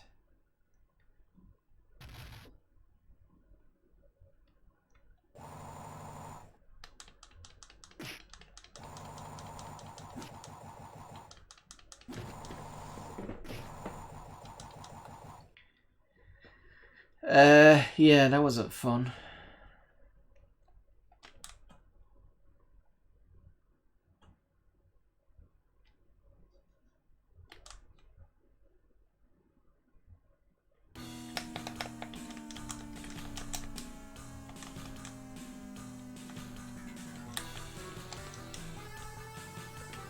Yeah.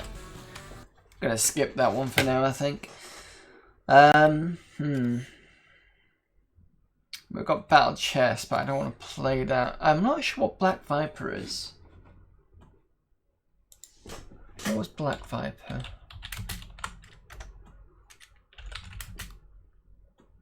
Amiga.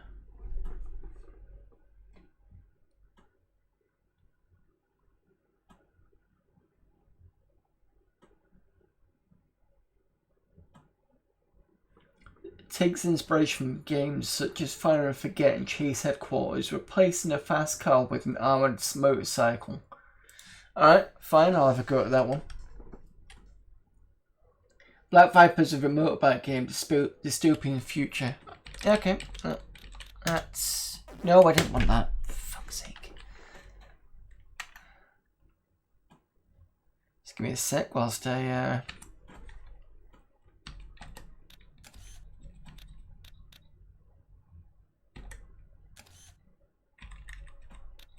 There we go.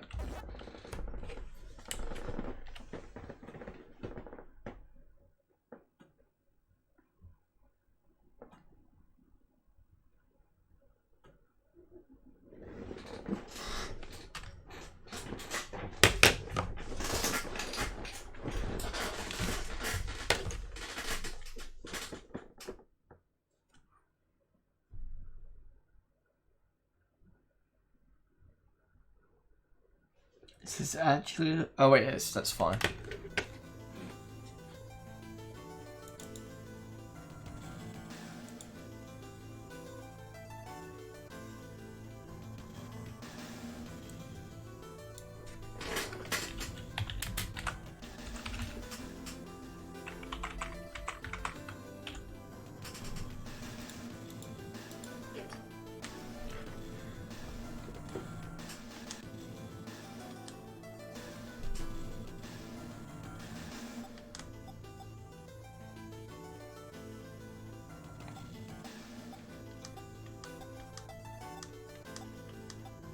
Oh, here we go. So we got standard Amiga, I think. That looks like 2-button. And that's definitely CD32. Right, okay. See what happens.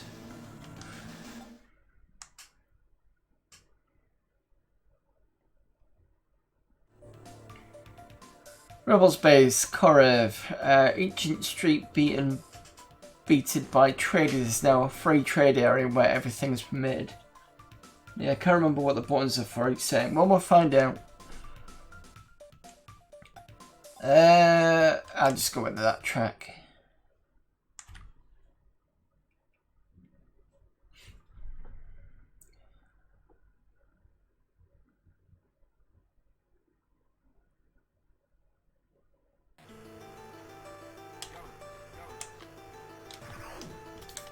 Okay, so X was fire, which is the yellow one.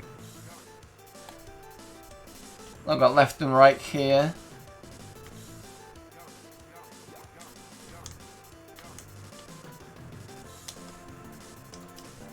Ah, I found accelerate.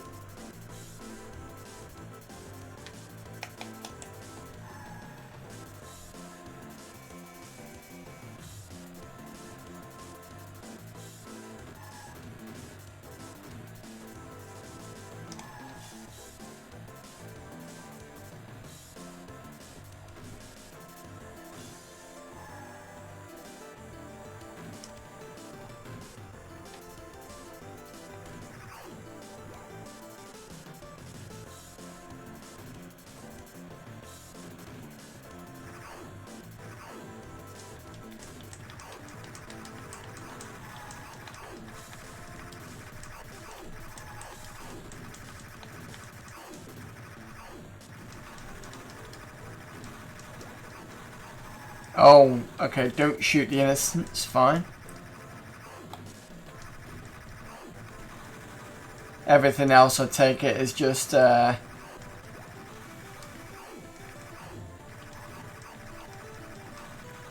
for grabs.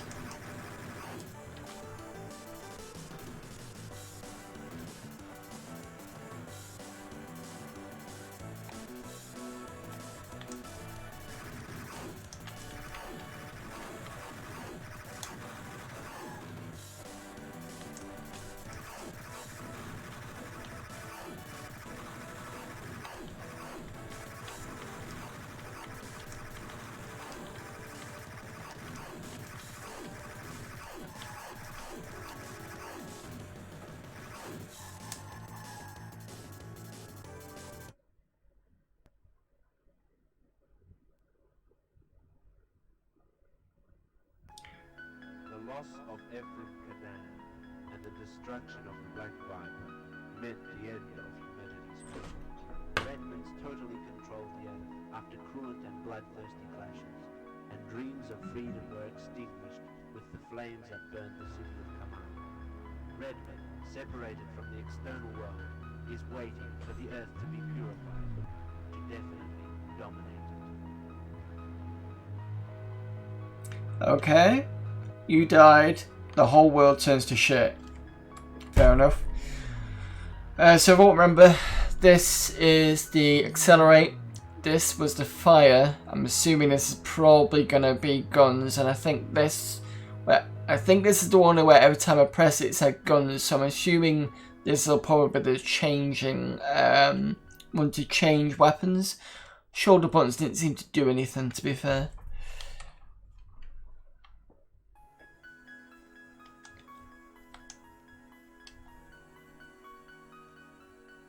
By war weapons, yes, you can switch, yeah.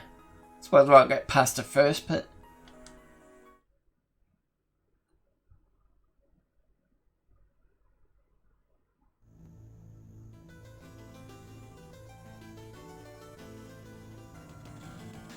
Yeah, it's pretty tough.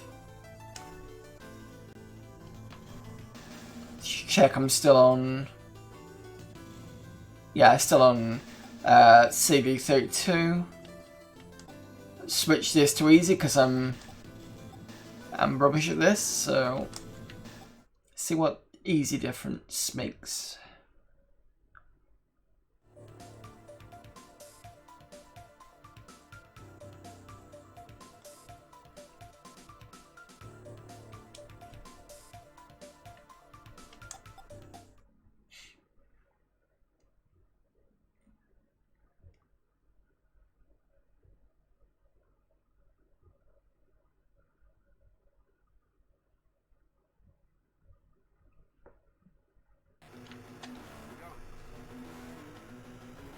Yeah, so that Y is definitely break.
Oops, that was an innocent.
If I ever forget, go on, you beautiful red-haired god.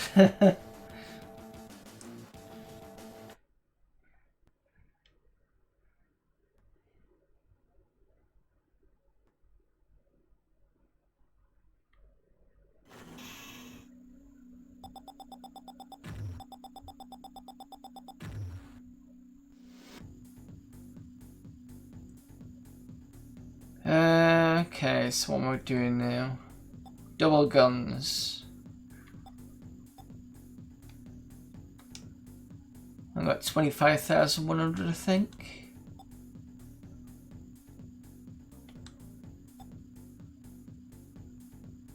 I don't have much damage on the bike.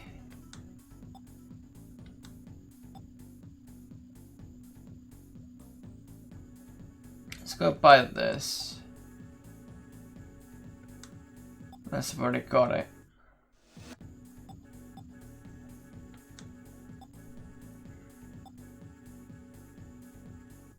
Click operate to buy. Ah, okay. It's a bit of a weird thing to put on there, but never mind. Let's get some... Oh, I'm over 50%. Right, okay.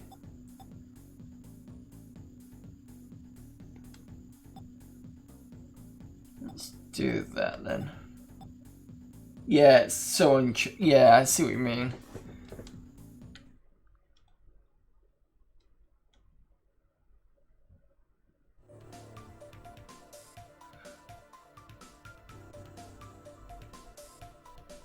I have no idea what these are for. Because it doesn't really tell me anything, the info CPU.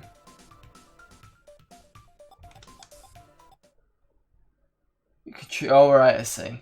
I just don't understand the writing at the bottom. It's like, well, I'm assuming basically all I'm doing is driving and shooting. Sure, one might be harder. Okay. Which one did I end up shooting?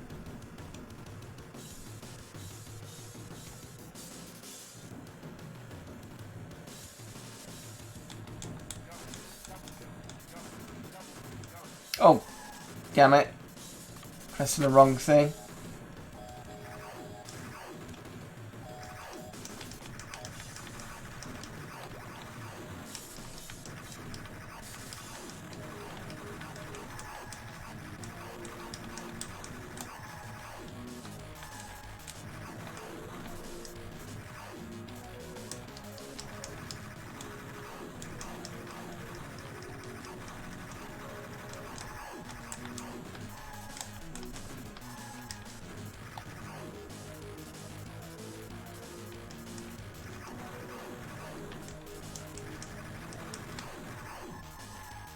No. That was a bit of a dead bike. The loss of every cadet. This sort of ending really reminds me of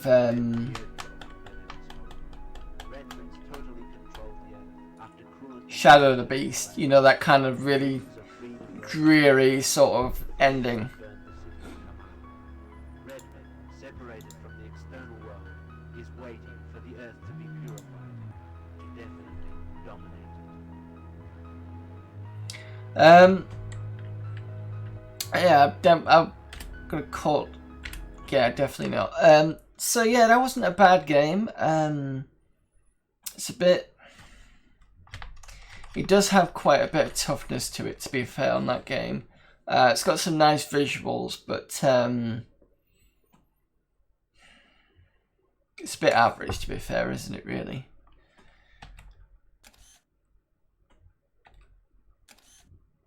Yeah, we've got Bubba N Stix. That's usually quite good.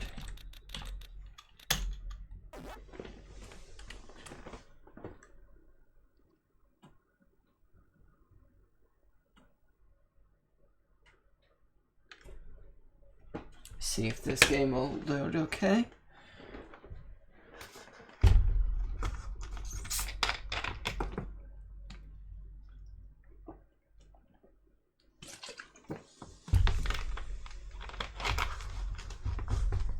Is this the one with the guy with little stick thing that uses to? Yeah, it is.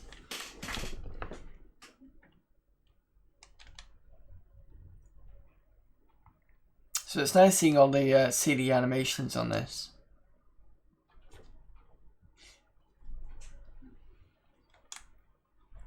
Right, so it gives us choice of what type of joystick it's going to be. Let's see if it'll give us only one or two. Right, okay.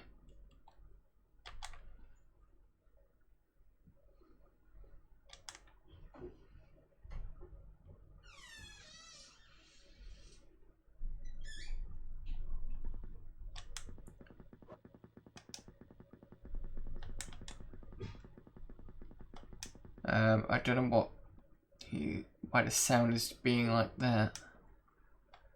Unless that was the tree trying to get us.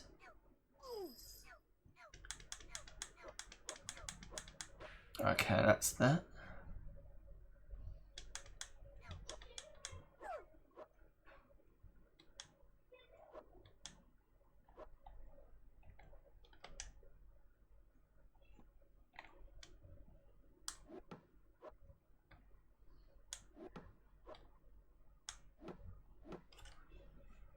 Such weird game, yeah. So I've got to. I know I've got to put it in that little hole thing, but I can't think of.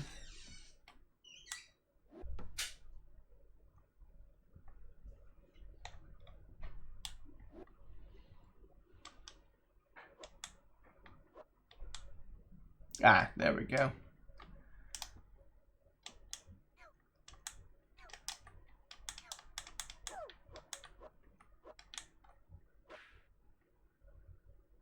Right, what do we do here?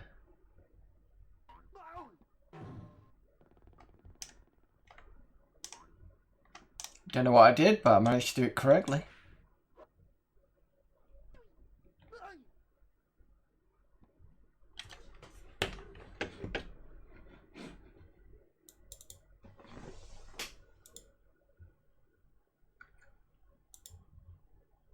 Give me a sec while I update.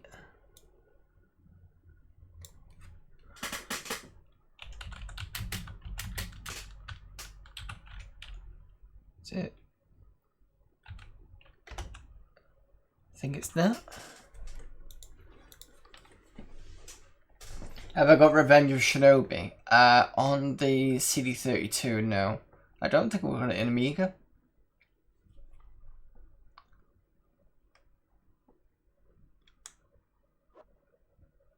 Isn't that only a Mega Drive game?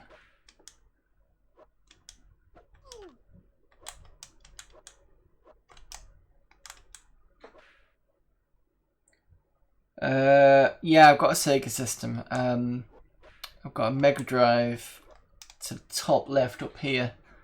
And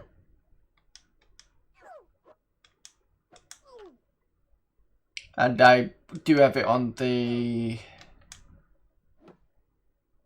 Mister as well.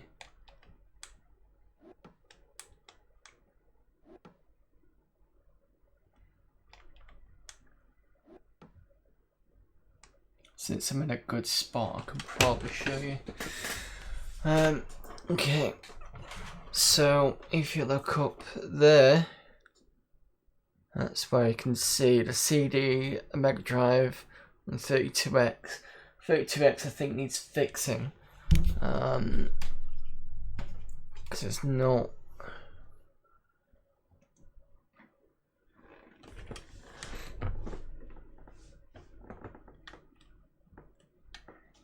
Yeah, what was it? What was up with the 32X? I can't remember whether it didn't actually load or it did. I had two. One of them I gave to a friend of mine, and one of them that did kind of work, sort of worked, but then after a while it got warmer and it started to flick the screen. I think this one, you plug it in, I think it's black screen, but the Mega Drive part works. So with Doom, the menu system works because obviously that's the Mega Drive and it's working fine on the Mega Drive, but nothing else kind of works on it. So it might just need recapping or something.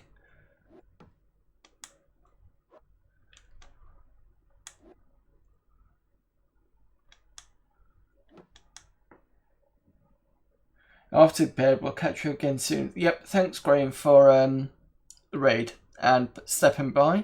See you soon. Just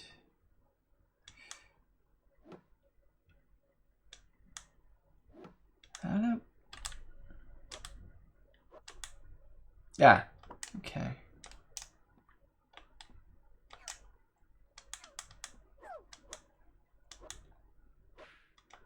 Right, so we did this.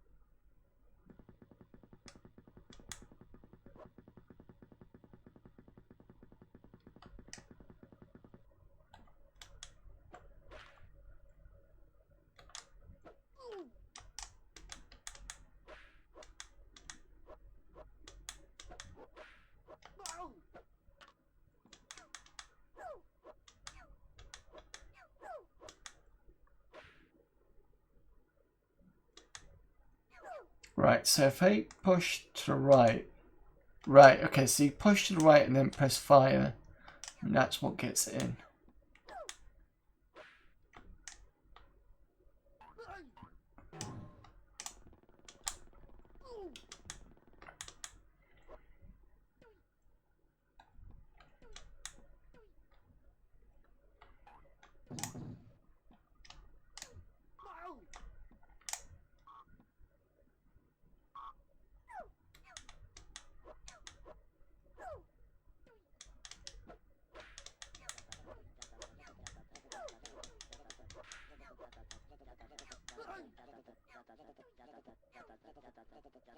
Jungle Strike, yeah, I've got Jungle Strike. I've got the CD32 on this one. The CD32 version of that on here.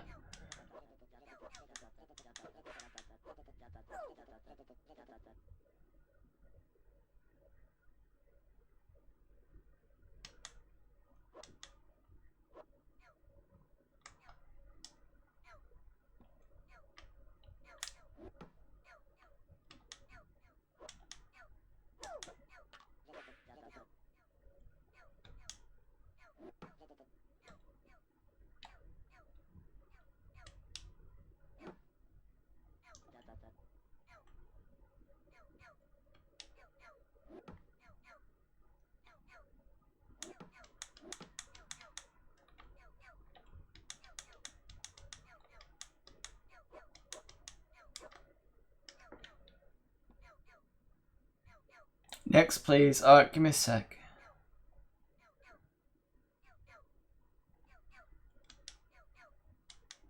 The fuck am I supposed to be doing?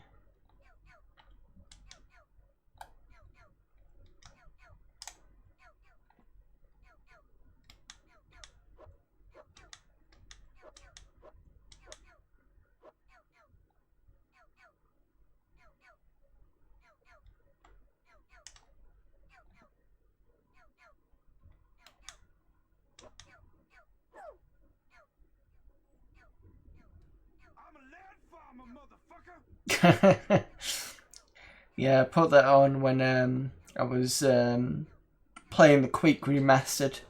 That was a couple of weeks ago now.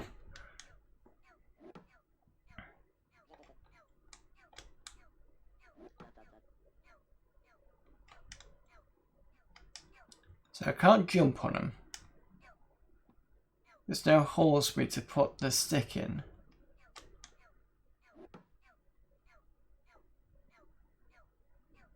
That sound just makes me think Richard.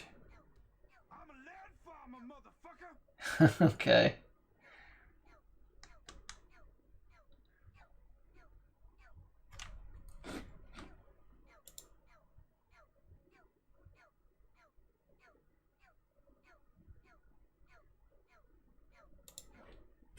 Richard?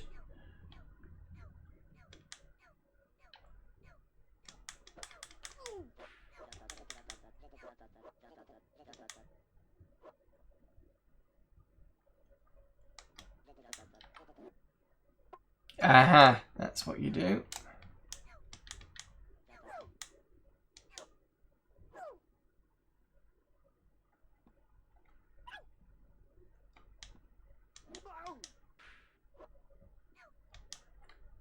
Whoa. Okay. Oh, right. I see.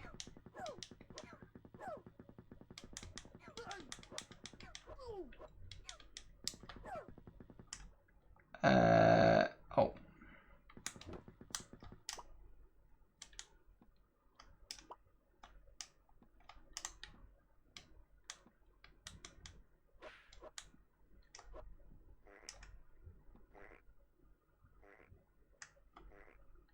The hell?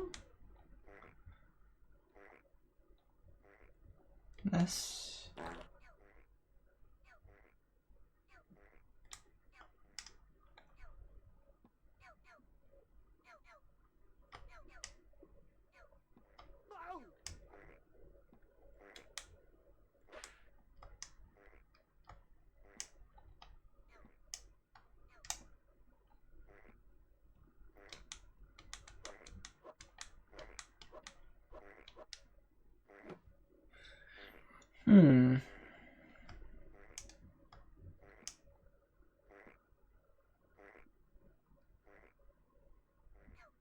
Jump on my stick.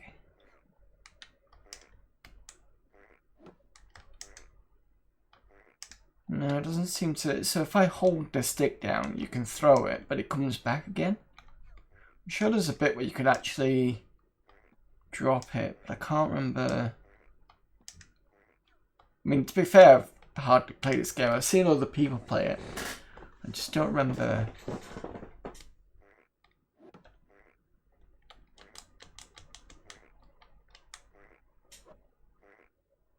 Yeah, but the so there's usually a hole that you can see, but you can't see any hole on there. And it's usually around kind of this area, but it's not there.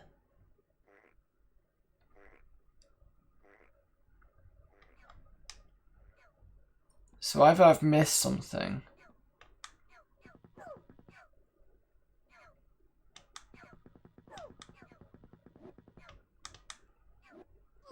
Yeah.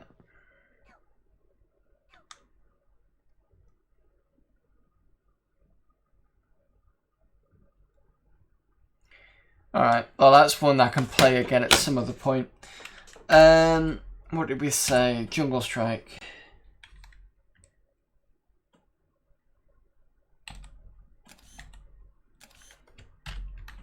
I'll play the CD32 version.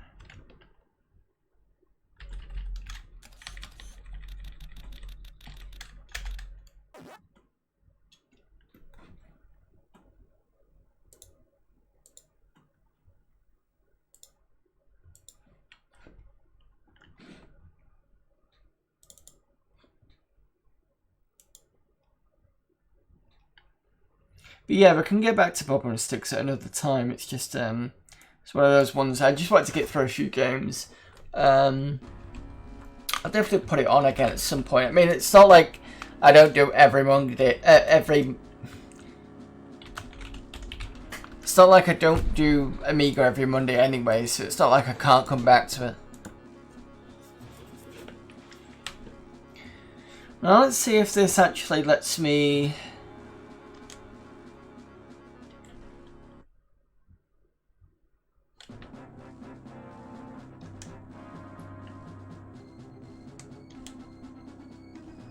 Right, so it doesn't give me options for switching joystick. But you can see there that it's got better animation stuff because of the CD format.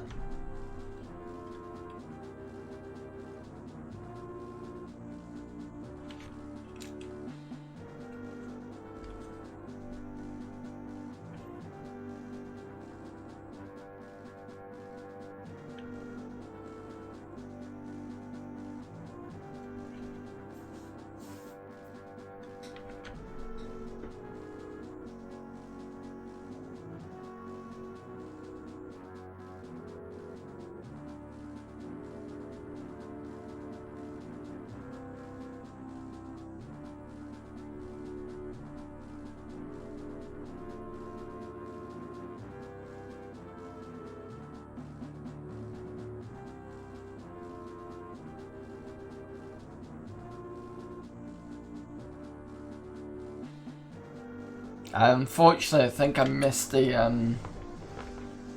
other part of this, but it's fine.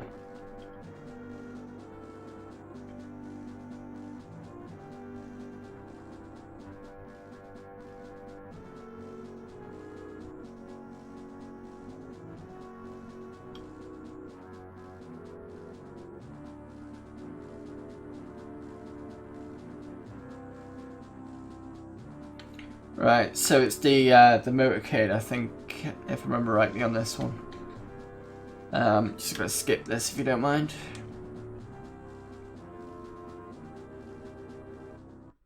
Right, okay, so yeah, so A button here, which is this one, is doing Hydra. This does the guns. This doesn't do anything. Neither does this. Unless one of these is... Shoulder buttons aren't doing anything. And the two buttons here aren't doing anything. So this is going to be not a massively fun version. Space doesn't switch the guns.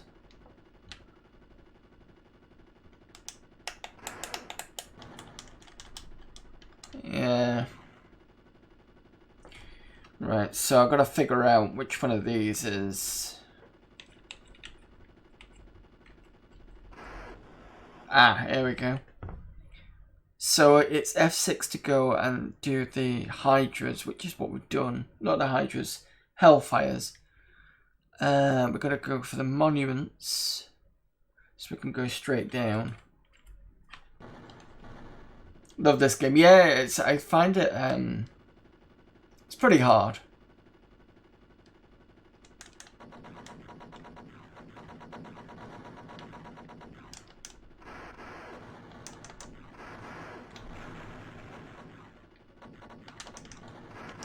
I find it easy to do some of the maneuvers on the Mega Drive, because it feels a lot faster on the Mega Drive.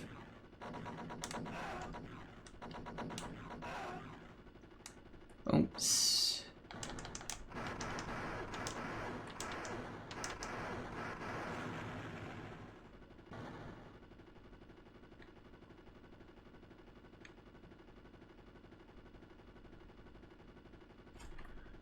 I have 7. I think I just go straight up. I think the game was smoothed out in a fashion by the Mega. Yeah. Yeah, I agree with it.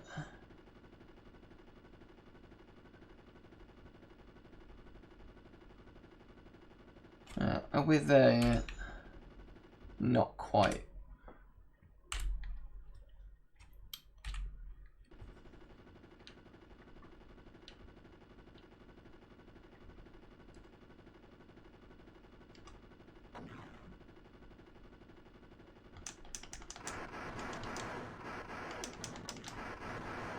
low armor, so I'm probably gonna die soon.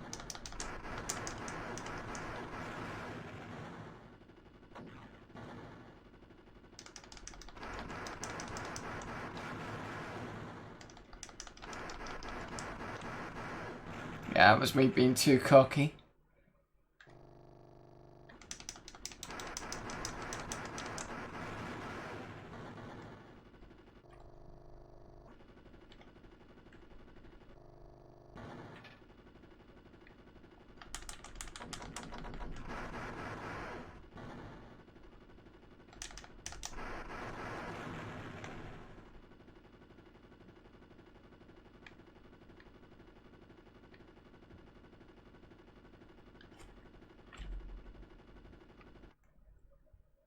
Got one more monument to go.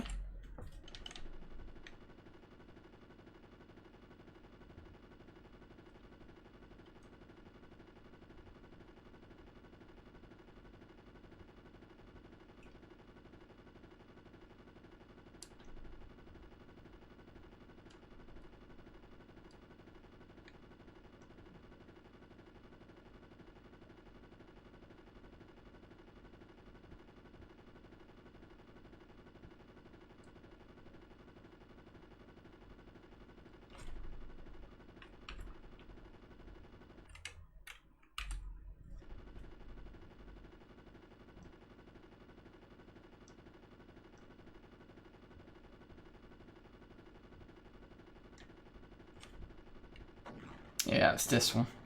The one I'm being fired on it.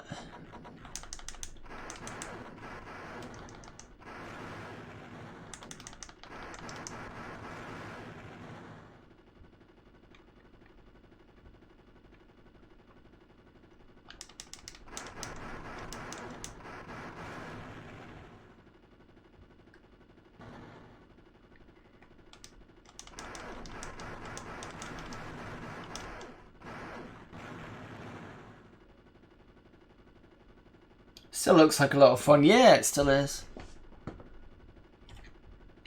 What we got? Terrorist HQ. I think this is the one where you have to rescue them.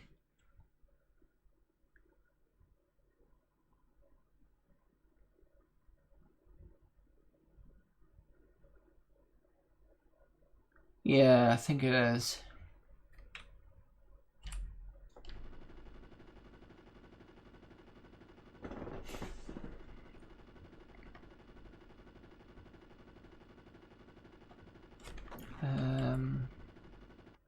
Yeah, I'm there.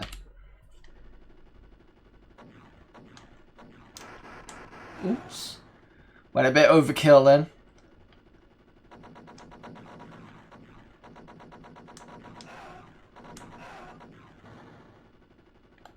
Right, I think it was F6.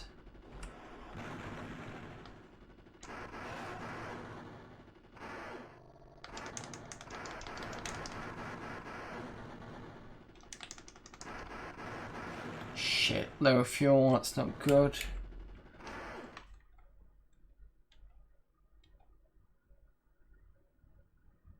Do you have one right there though?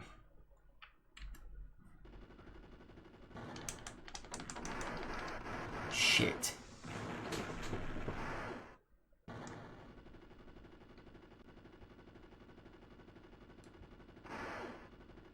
The fuel was right here as well. Sod it, I'll just pick it up. In fact, do I need to pick it up?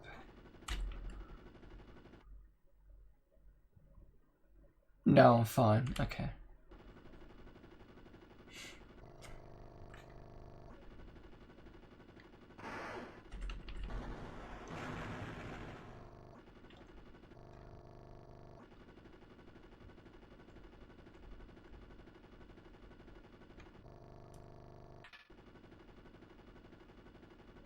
What are you saying? I always remember being impressed by the aiming system as it wasn't bad as the other tilt-based aiming systems. I think they got better when you picked up all the MIAs as well.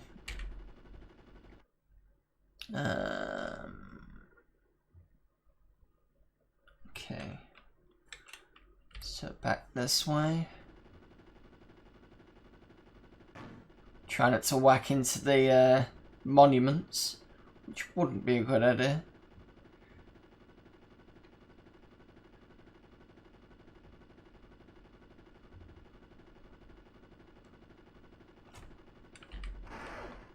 Well, I'm there. I looked away for a second stupidly.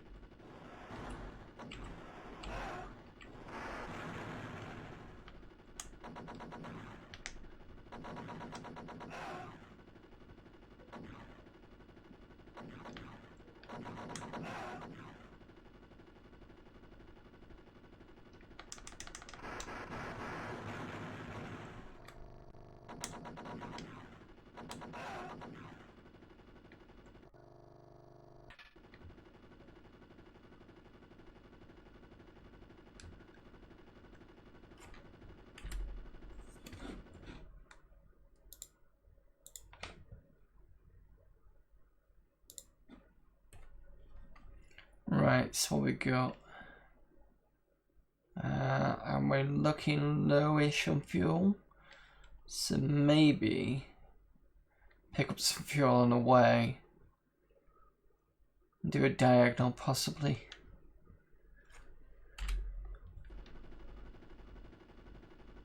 Might need to pick up some guns as well.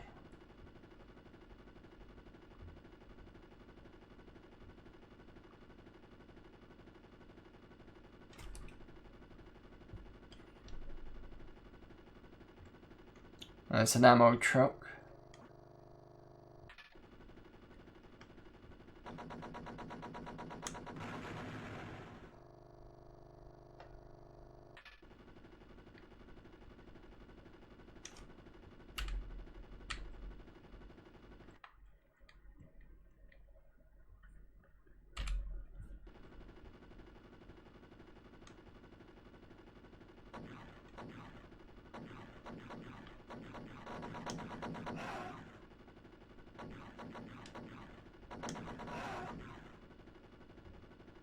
Damn it, low armor again.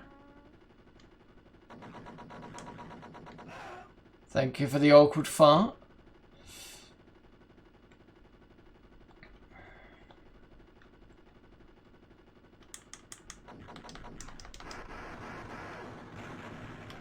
Shit.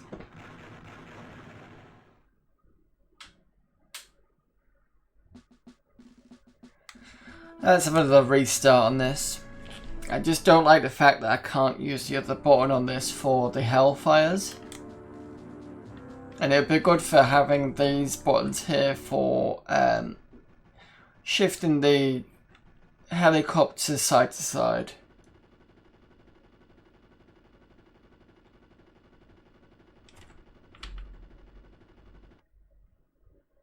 Yeah, let's do that and then top later.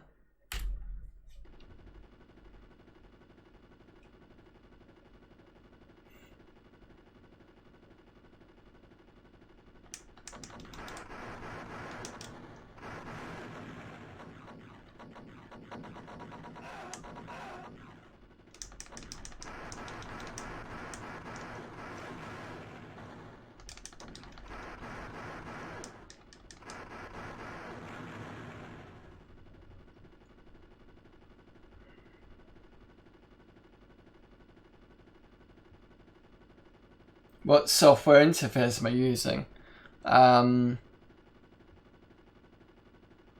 If you mean emulation, it's not. This is using real hardware. So this is Amiga 1200. And it's using something called WHD load, which means I don't have to think about disk swapping all the time. It's because it's already on the hard drive.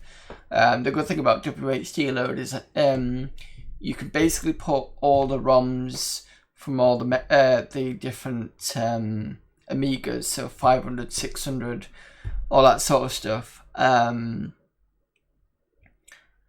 I can like pick whatever. So that's why I've gone for a CD32 night, is because I've got the ROMs for it to go, yes, that's the ROM for that one, and then I can load up the game as well. So that's why, you know, I also bought this. Because usually, with Amigas, it's usually one of these, and that's a one-button joystick, despite the fact there's two there. With the CD32, you got basically something that looked like this, but wasn't quite the same, because obviously Nintendo would have had a stink. So that's what we got. So like every Monday, bring out the Amiga. The other Amiga is down that way. So the other Amiga is like a 600 that sits here. That's more closer to the A500. But it's good that I can get the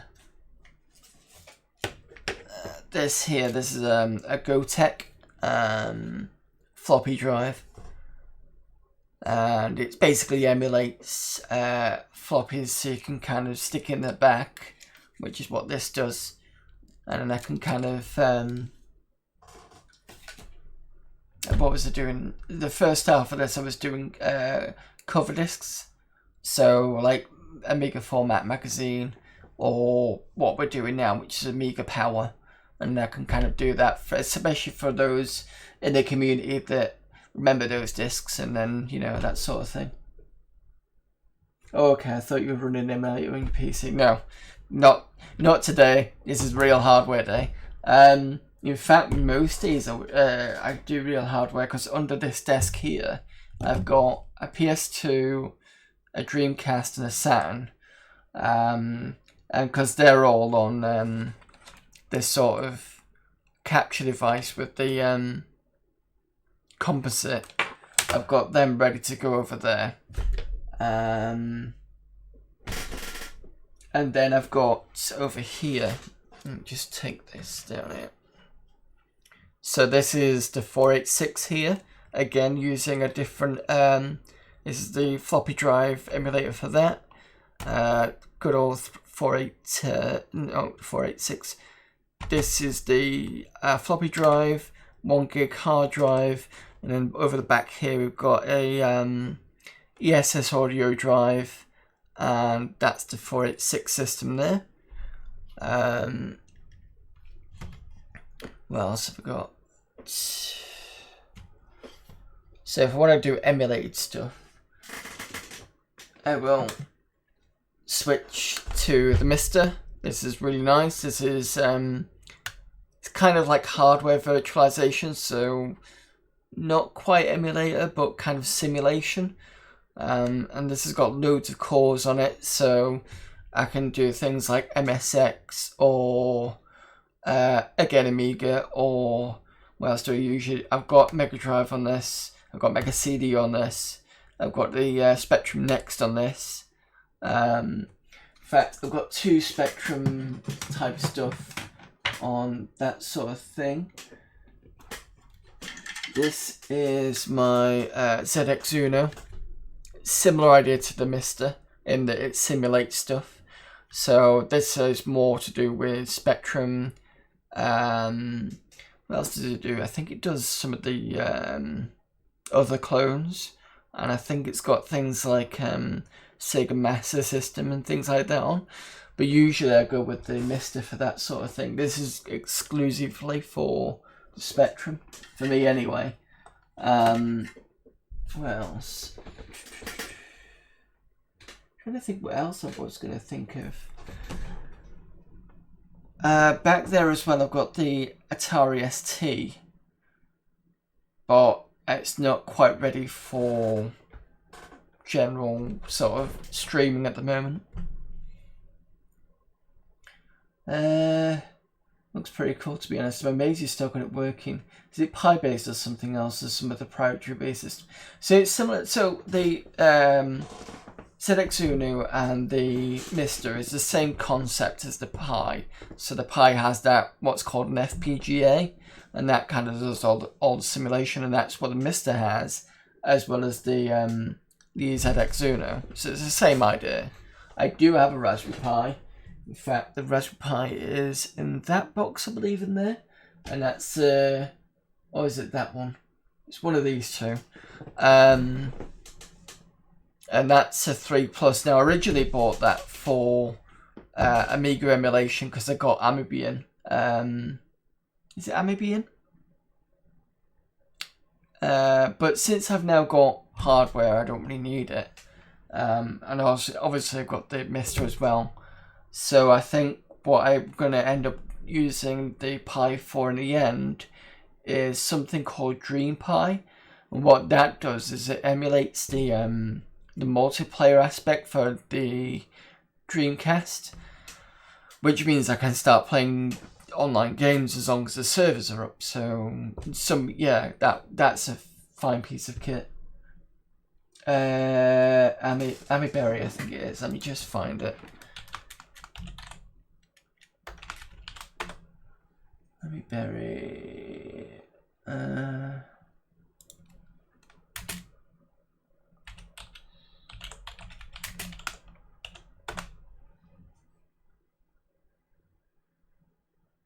I think it's that one.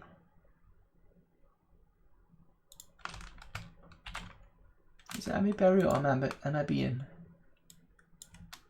Amibian.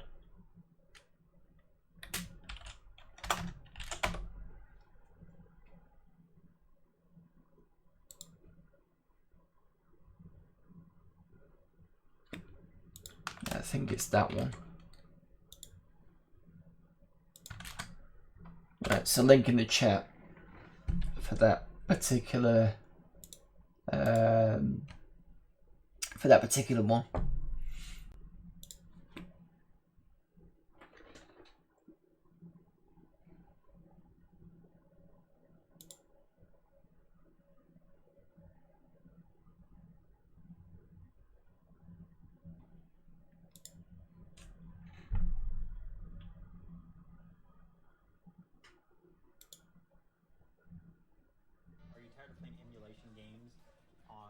Device.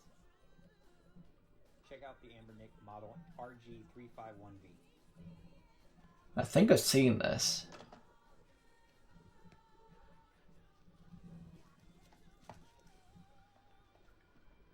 Look familiar? I'm really big on screen protection for all my devices. It comes with one. That's awesome. I'm gonna put that on right now. Yeah, I think I've seen that. I can't remember where, but somebody's pointed that out somewhere.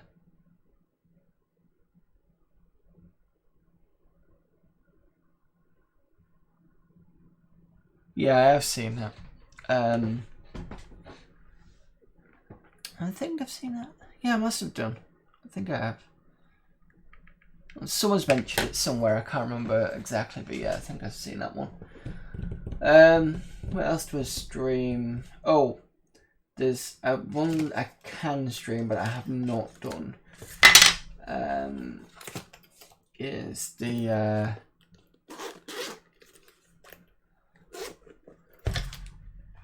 Pandora here, and because again I've got the thing to have it on composite, I can easily get that done.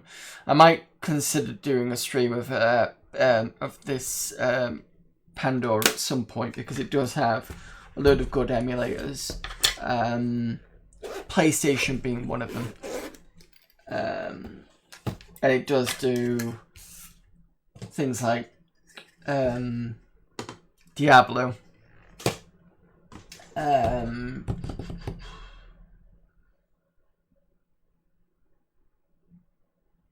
I'll see it up there, which you can't see at the moment.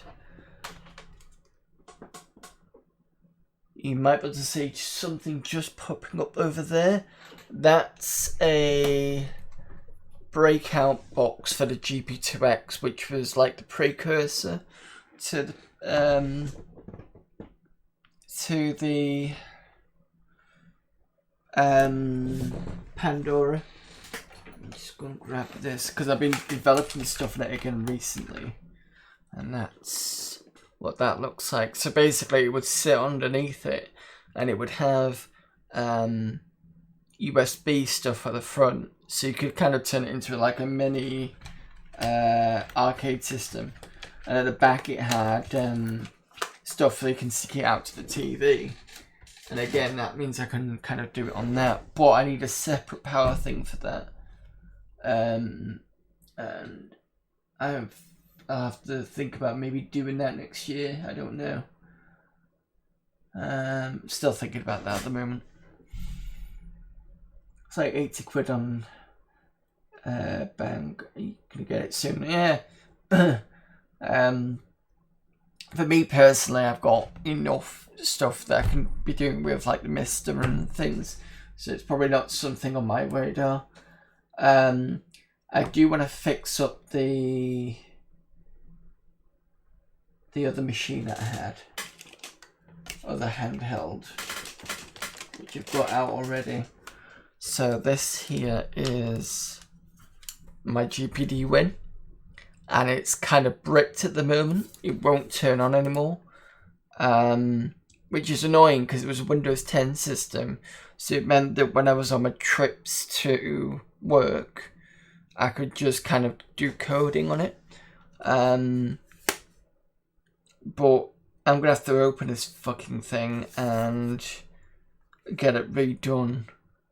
Just as I can't believe it. Anyway, I'm not the only one that's had that issue with this, so it's either that or I'll get the GPD one too, but that's gonna cost me like 600 quid, and I'm just like, nah. I think that's about it for all streaming stuff I have.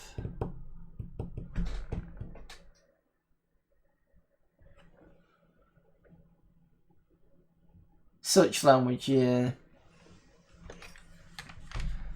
Anyway, back to Tut Tut.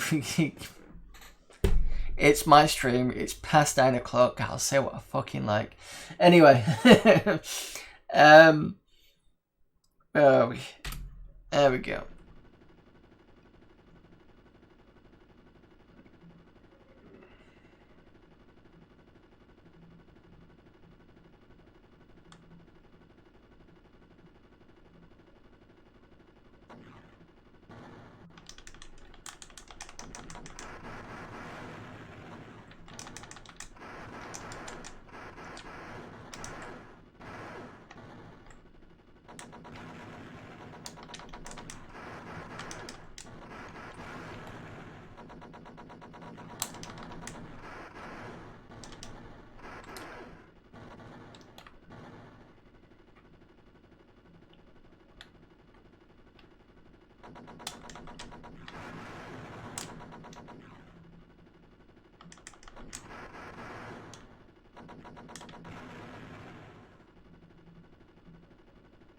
Is that mission done? No, it's the one at the top. It reminds me, what am I on? I'm on very low for fuel. So I will have to pick that one up at the corner. If it's there.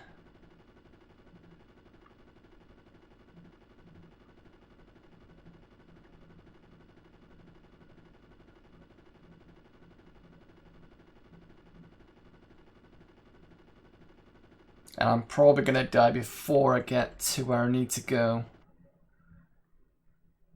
Let's go this way first.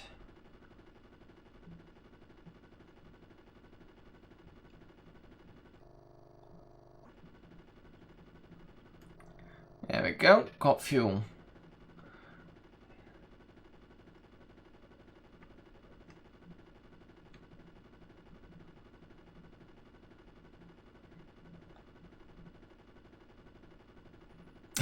What? Not gonna lie, I'm playing Elder Scrolls Online on my PC and I'm jealous of it at the moment of your game.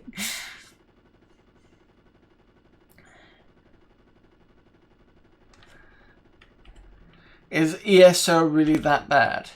I mean, I know it's taken... hang on a minute, let's get rid of these arseholes.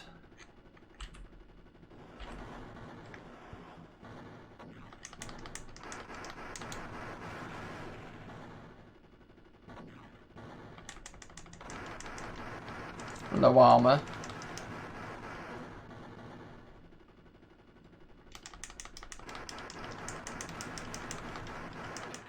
Shit. Fuck. Ran empty as well.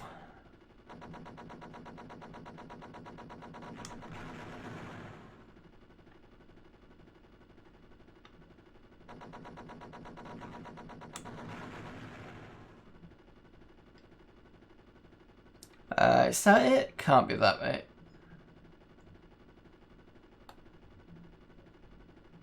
What are you saying? No, I love the game, but I'm being all nostalgic about this game now. We used to play it at Nan's as a kid, which my bro taking terms. Ah, okay.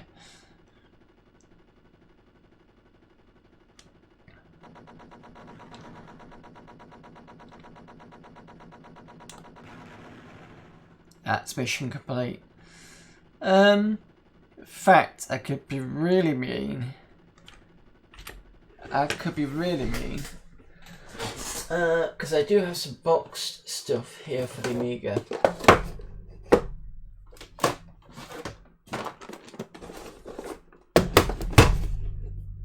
So I do have this on Mega Drive. I can't remember if I've got only one or two of them on. But I do have both of these boxed for the Amiga. So this is the game I'm playing currently. Jungle Strike.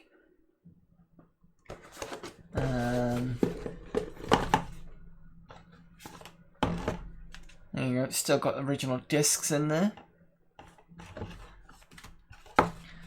But the Desert Strike is a nicer box.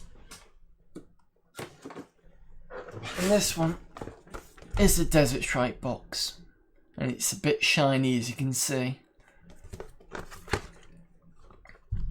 And that's that one.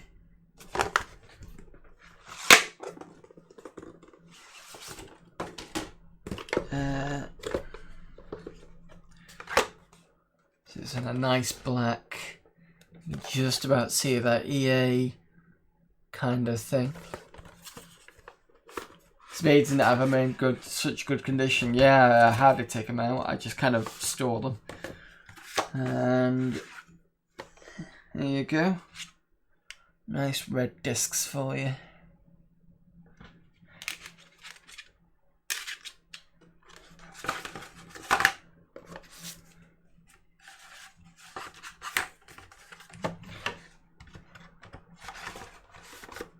I don't have much room in here, but yeah, I think this is what came when I bought, was it the first or the second Amiga 1200 I got?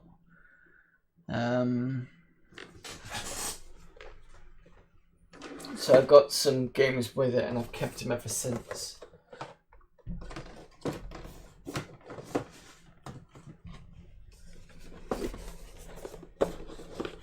Is there a date still in there or has it been corrupted by now? Oh, is the date still on there? I'm not sure at the moment. I know that I've got a couple of copies of them. I'll have to try them at some point. I'm not 100% sure.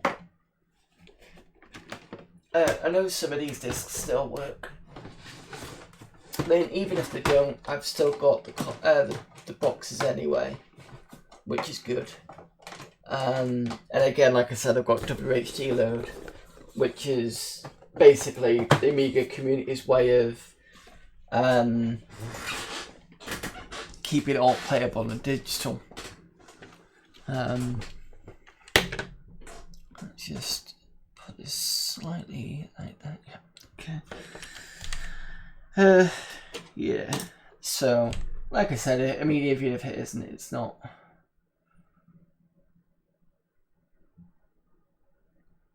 I'm losing a thought now. But yeah, I don't know. I'll have to check at some point.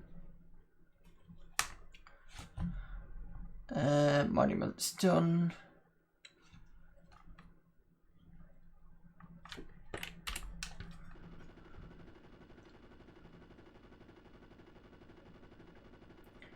So I have to finish playing this game. The next game that I'm going to play, you're not going to like.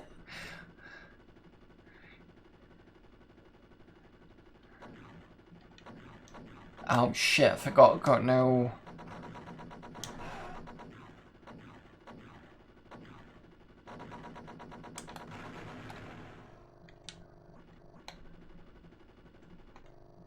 What's next? I'll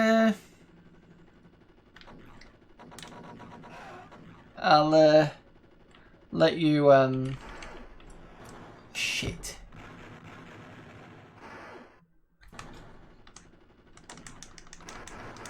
I'll let you try and figure it out.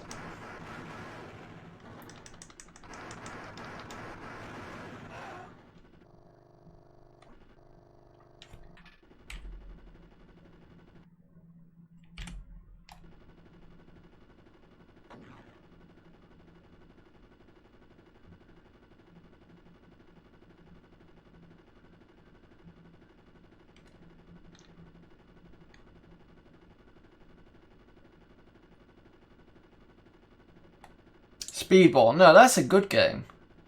I enjoy Speedball. I think I was playing it on Amiga Live. I think about a few days ago. I finally managed to score against Castor. Fucking hell. Basically, in Speedball, they've got like these little kind of almost, what do you call it? Like bumpers, like you would in Pinball. But they're kind of like little round things, so if you throw the ball at it, it kind of hits it and then goes this way.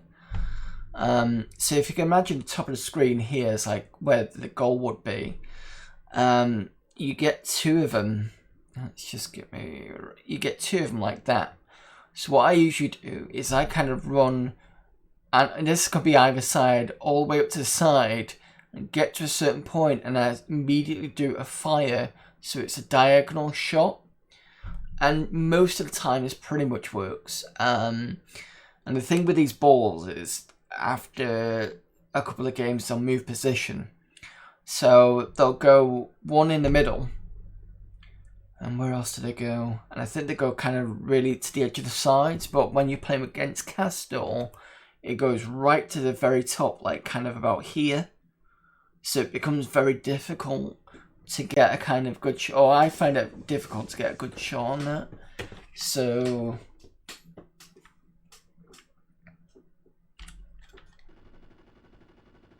Speedball 2 I've never had fun with. I just couldn't get my head around it.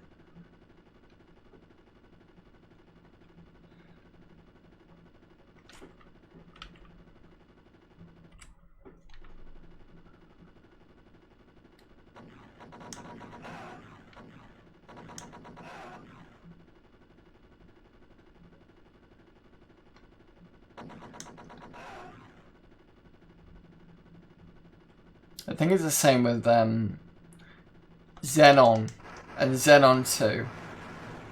I preferred Xenon over Xenon 2.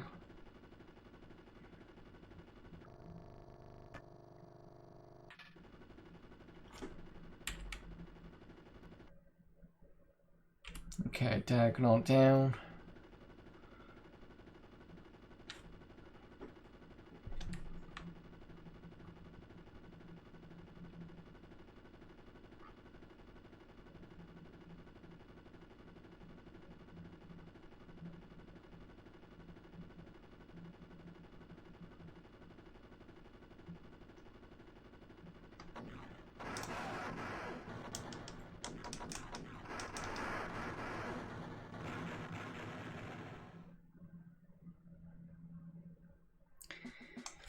Right, okay.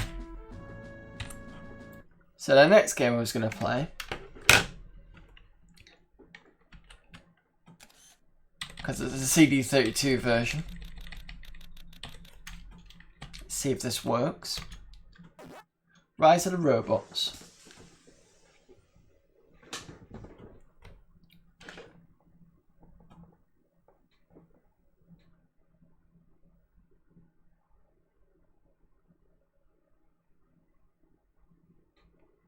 Good luck. There's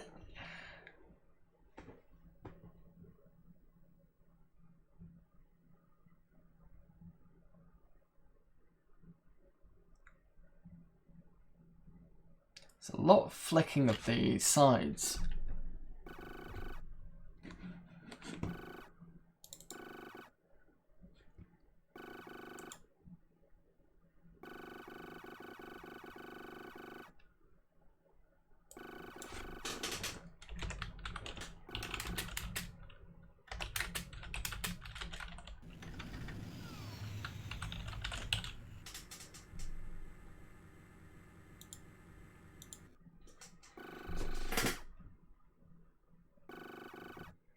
The intros are interesting. Yeah, I'll be a dead farmer in a minute.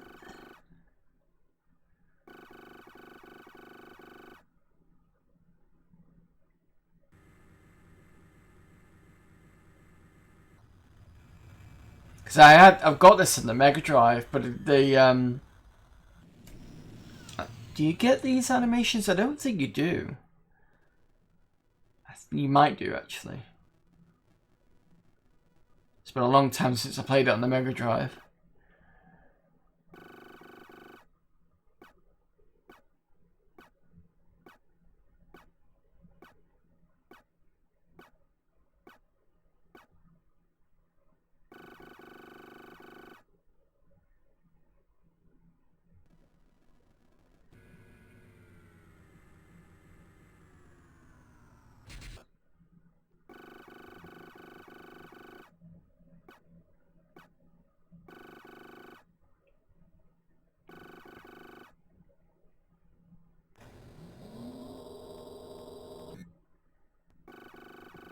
Well, that was a short lift. I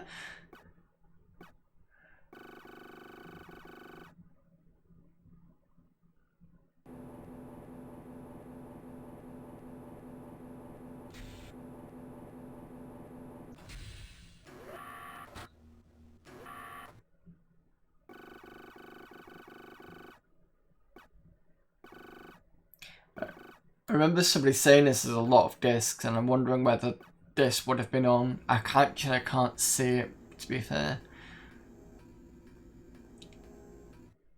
I mean, it was on the Amiga, but I don't think those would have been there. Very 3D Movie Maker, yeah. Ooh, we got a beginner difficulty. Stick it on very easy. 60 seconds. Cinematics on. 3 bounce. Shadows. Let's put them on and see what happens. Screen shake on. 1 player. Let's do training. Select player 1.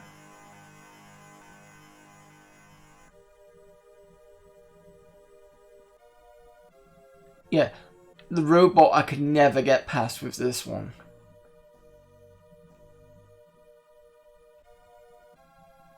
Right, so it doesn't give you the end of level boss one. Now, you can fight against yourself, so this is going to be interesting.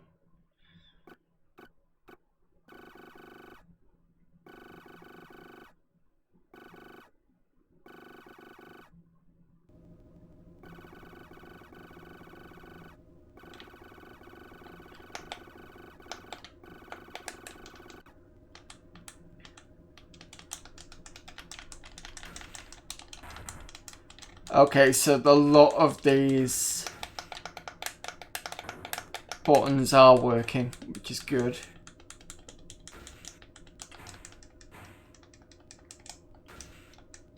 Although the control system is strange.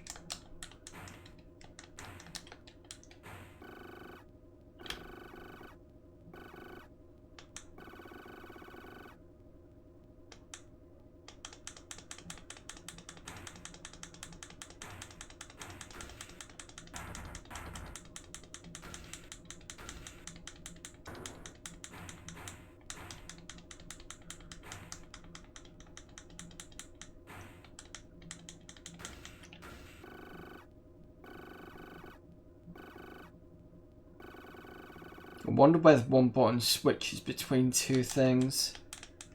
Not really.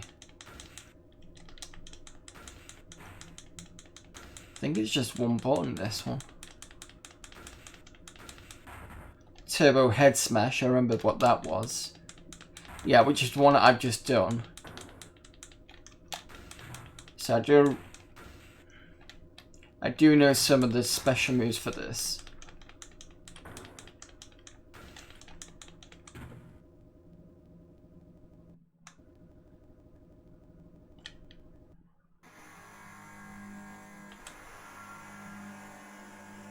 Mortal Kombat Soul will be a Dunkel.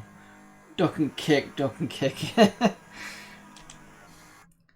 Let's see if I can get the first robot.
So 2 turbo head smashes and a couple of kicks. There is a shoulder barge as well. I think it's like left, right, and fire or something like that.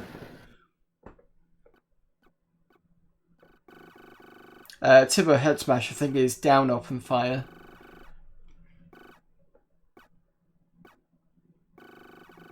I think it's turbo head smash.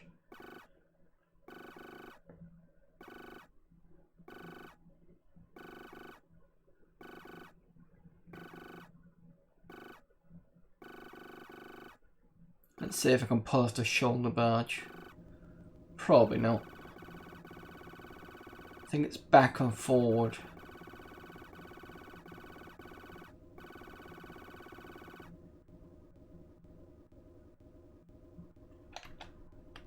Yeah, it doesn't help when I'm kind of jumping like that.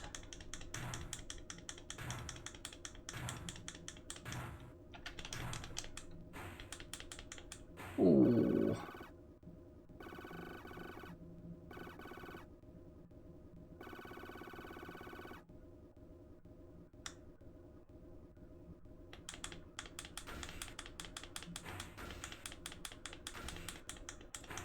Guy's crunching me.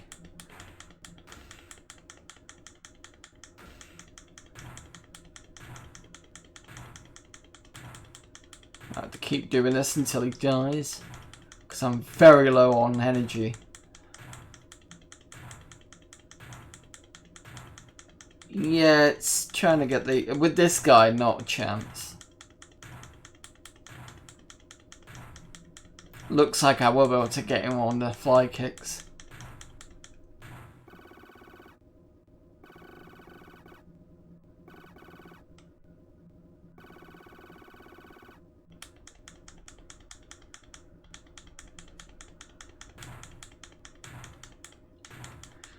I'll just stay here doing this, it's fine. Hollow victory.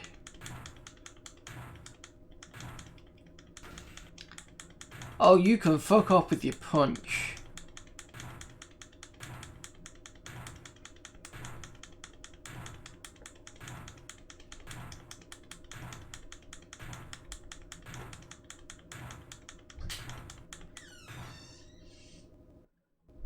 Right, so that's him done.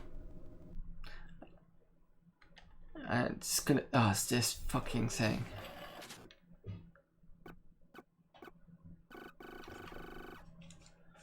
As far as I remember, it had weak back legs, but...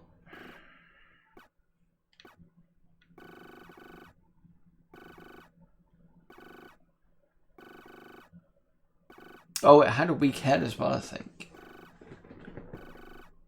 Head. Weak limbs, yeah.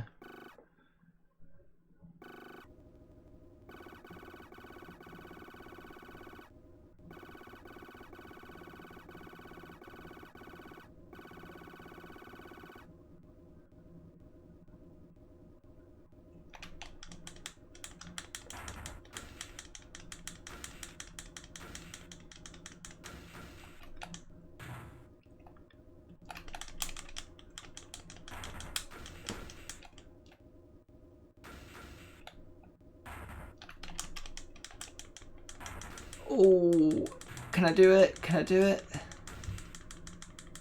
Oh, motherfucker.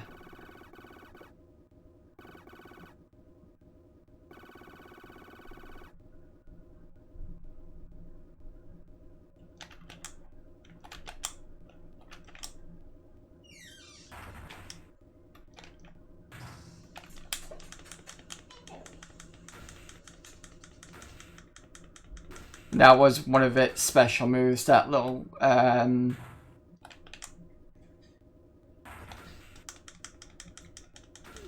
little spinning pincer thing was one of its... Yeah. Not easy on that one.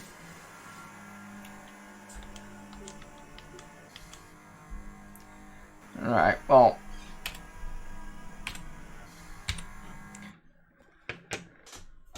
At least we've had a go, and I think it's only a single button on that one, which, but unlike the Mega Drive version, I did manage to pull off quite a few special moves, which I couldn't do, well, like I said, I couldn't do on the Mega Drive version properly anyway. I could do the on the Mega Drive one, I could do the shoulder barge. But I couldn't do the headbutt thing. On this one I could do the headbutt thing, but I can't do the shoulder barge, so... And what else have we got?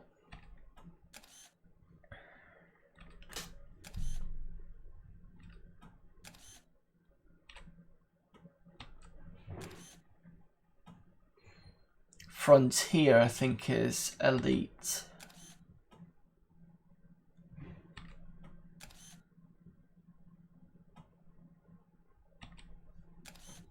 Jurassic Strike we've done. Sorry, Jungle Strike we've done.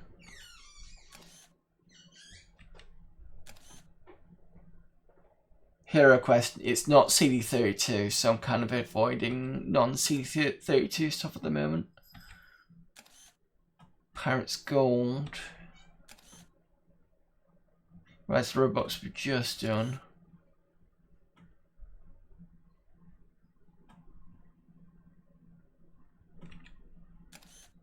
Oh, I know what I was going to do.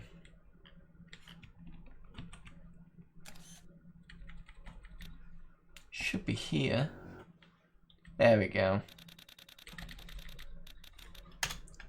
Good old Zool.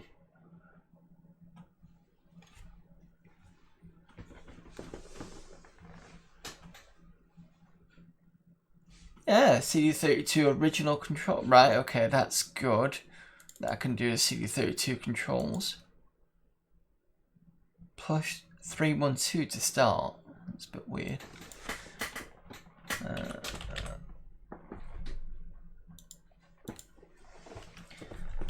I could probably do Monkey Island after this, so I'm going to do this as the last CD32 game. So it says I can use the thing for options. One of these two. Ah, it does allow, that's that button there, that's worked. Normal levels, track 2, continues, leave it on 0. How many do I get? 5 continues. I think that's, well, giving me 1 at least. Can press any button to start.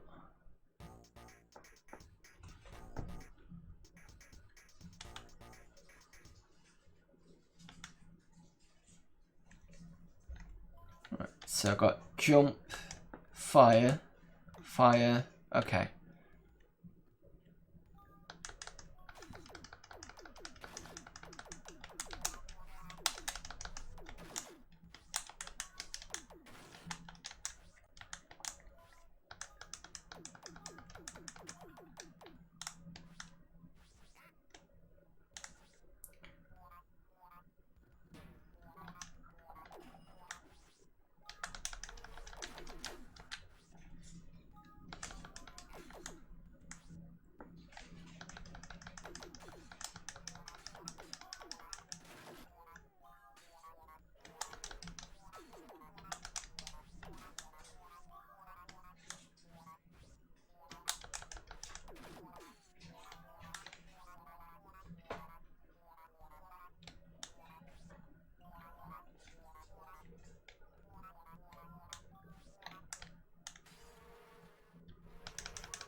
Should be a new life up here.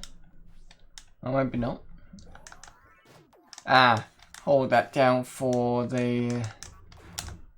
Yeah, okay.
You have to animate headed for the Genesis by any chance?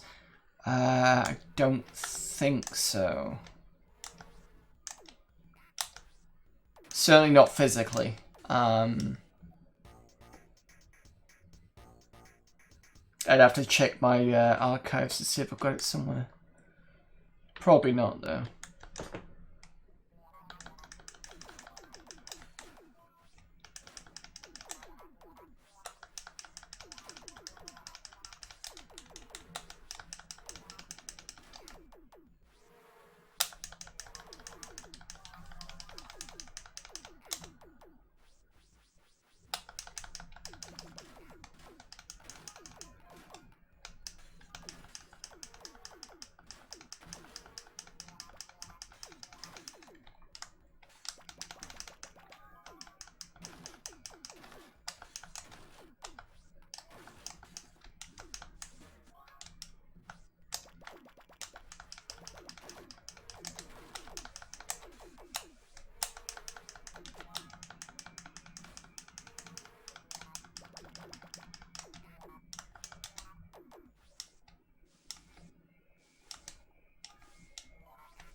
Not for tonight, another mic maybe.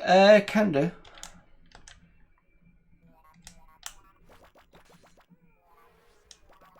I'll stick it on the list and then I can find it.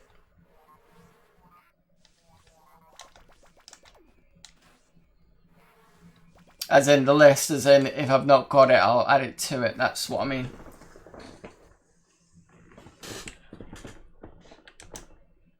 It's not a bad version of Zool. I think I prefer the Mega Drive version.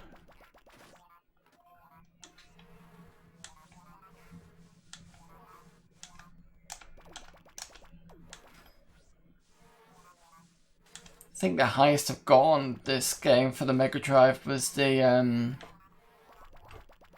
so level 2 is the music part. And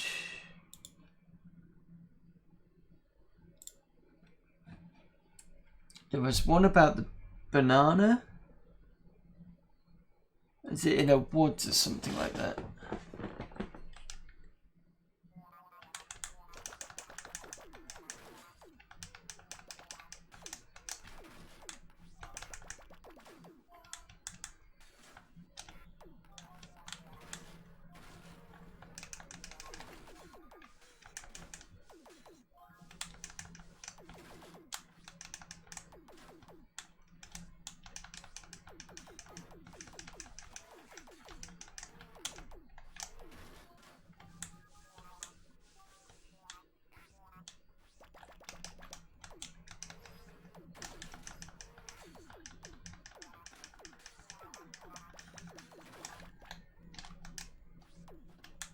Yeah, I'm gonna die because I've just realised, for fuck's sake, pressing the wrong button.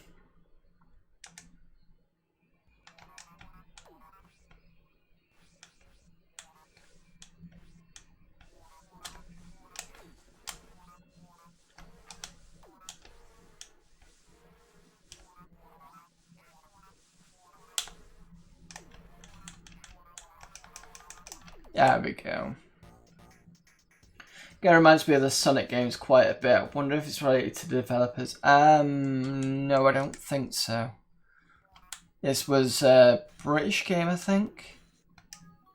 Gremlin Interactive, I think, did this. Whereas the Sonic game was Sonic Team by Japanese developers.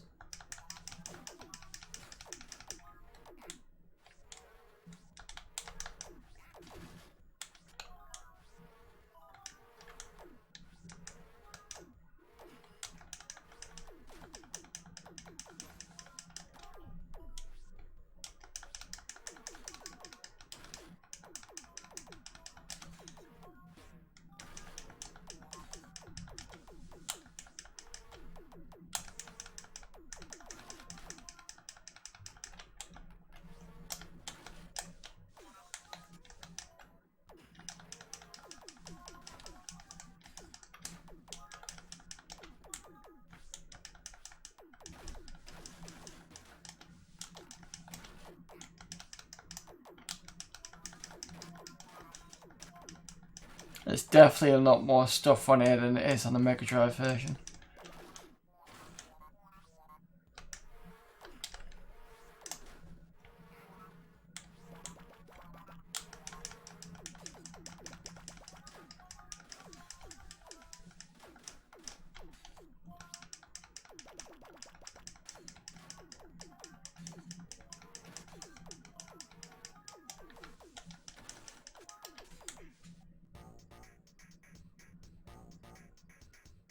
It's almost like I have to have a death wish way I'm running into spikes. Well, to be fair, this version is a lot more different than the Mega Drive version, so I don't know it as well.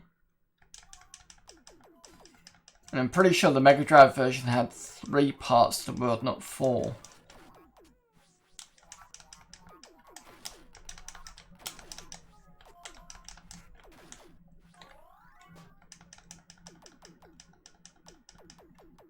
The hell?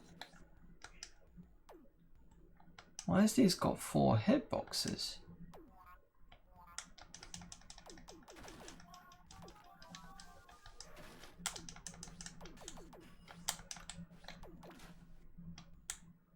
That was very quick respawn.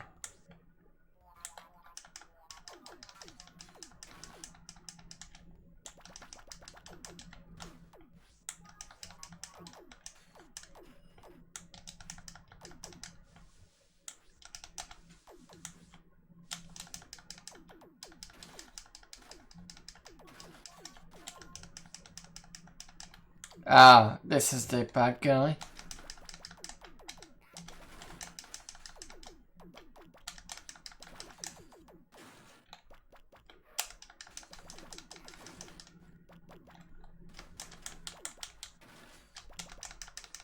Shit.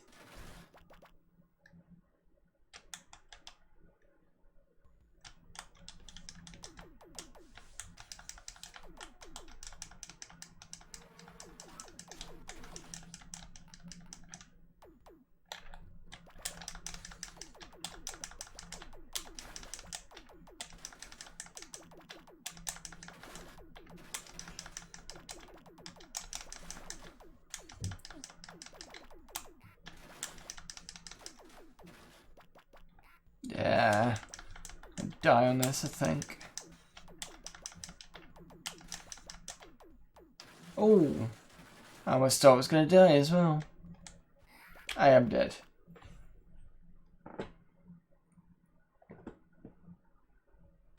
Right, no, we're not going to use a continue on that one. Okay, so let's have a look at something else. Somebody wanted, oh no, yeah, Fire and Forget wanted, Monkey Island, alright.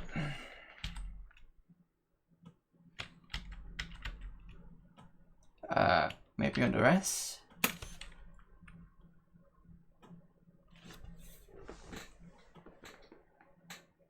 There we go.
Music does sound a little different.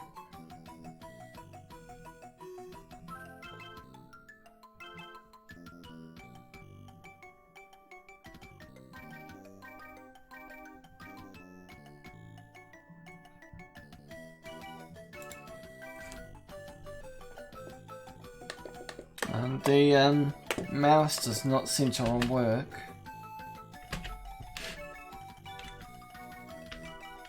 There we go. Just had to press escape.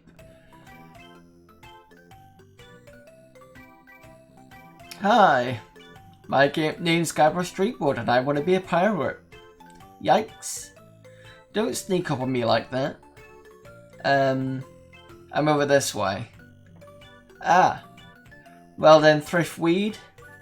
Threepwood. Guybrush Threepwood. I see. So you want to be a pirate, eh? You look more like a foreign inspector.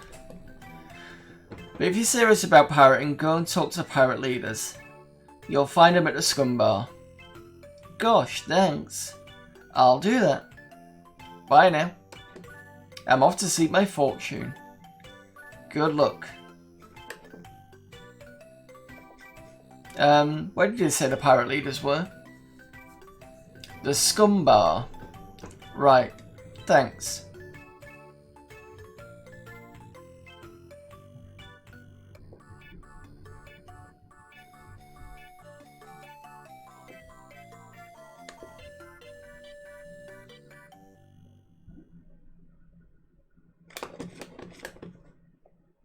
I remember when this was on the Amiga years ago with all the disc swapping you had to do.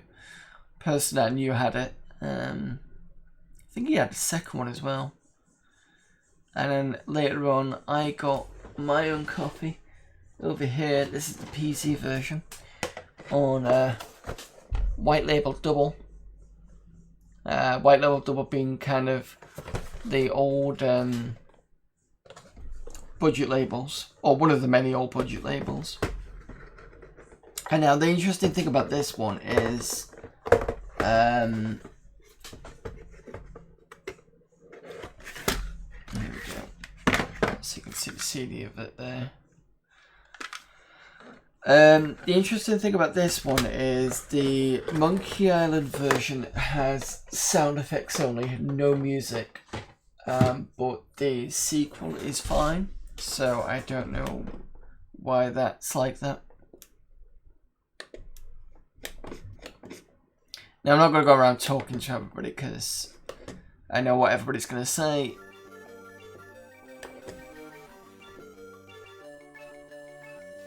I'm just going to skip through this because I know what I need to do.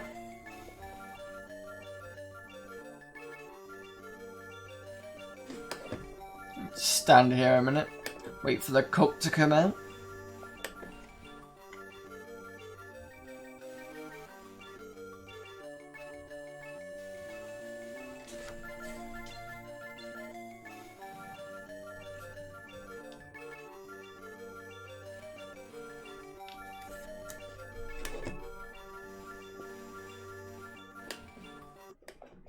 Right, so I need to pick this up. Someone cooked head cheese in this. Pick up this. Go outside.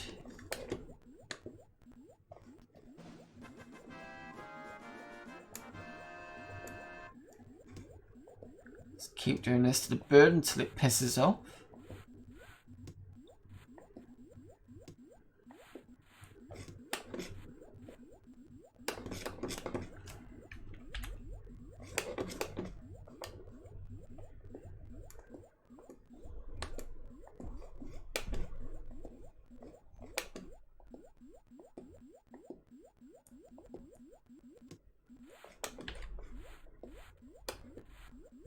Right, that's that done. I don't know if I've got to talk to these.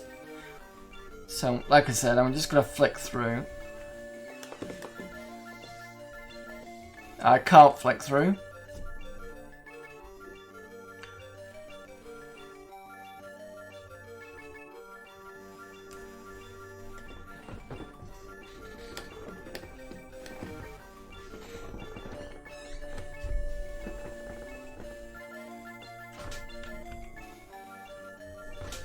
I'm just gonna run along. So basically, the 3 trials are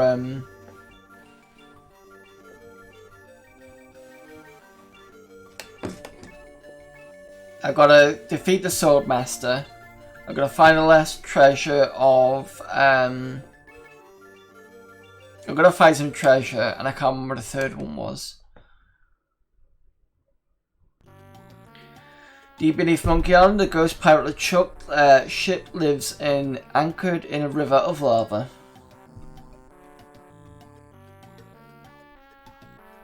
Capture LeChuck, sir. There's nothing like a hot winds of hell blowing in your face. No, sir. Nothing like it. Sir. It's days like this that makes you glad to be dead. Oh yes, sir. Glad to be dead. You're glad to be dead, right? Oh yes, sir. I feel so lucky that you happened to capture my ship that murdered me and everyone on board. Yes, sir. Lucky. Glad to hear it.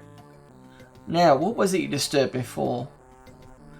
Ah, yes, sir. Well, you see, we might have a problem on Millie Island. Problem? What possible problem could there be? I've got those sissy pirates so scared of the sea they're frightened to take a bath. Well, it seems to be a new pirate in town.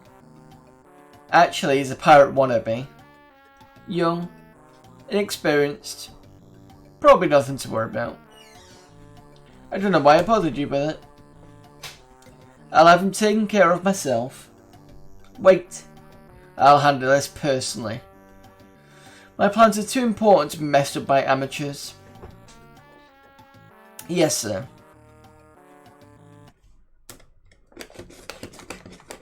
Right, so pop over here.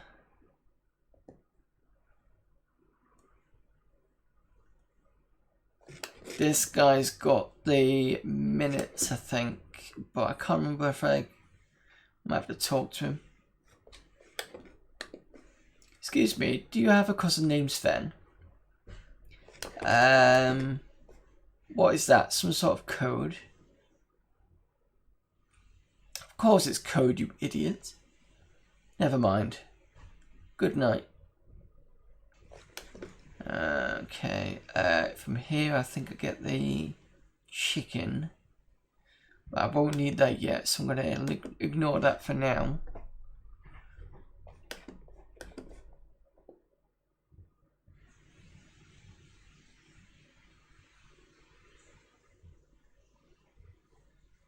This is the shop. This is where you meet, what was his name? Shine Top. This is the church, you won't need to go until later. This is the prison, where you meet Otis. Here's Governor Marley's mansion.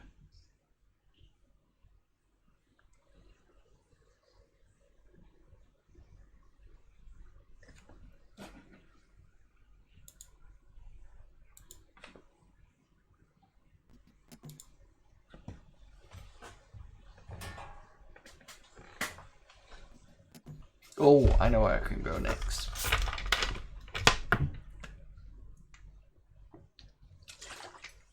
I've got the pop, so let's get that particular one out of the way. So I have to come out of the village first, or the town, should I say.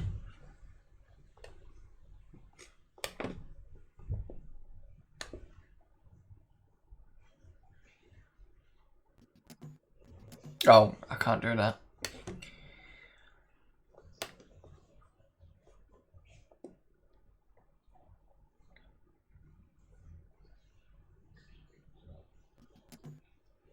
There's one difference I'm noticing. I don't remember seeing all the pirates wandering around in some of the versions that I played.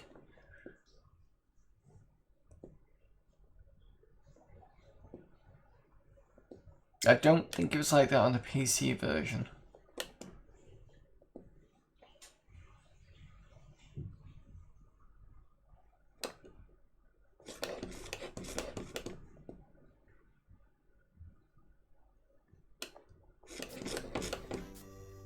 So we need to go here.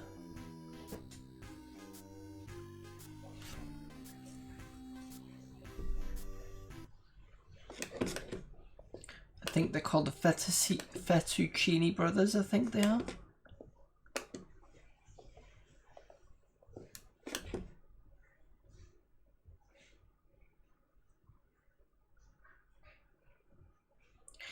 I get into the cannon, but the gunpowder makes me sneeze.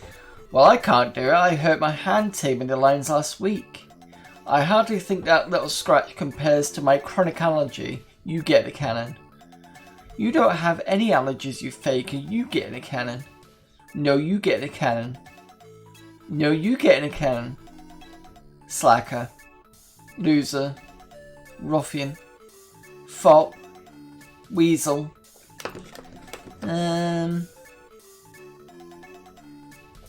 Does this place have a bathroom? Say this. Oh, I can't read that fast, so...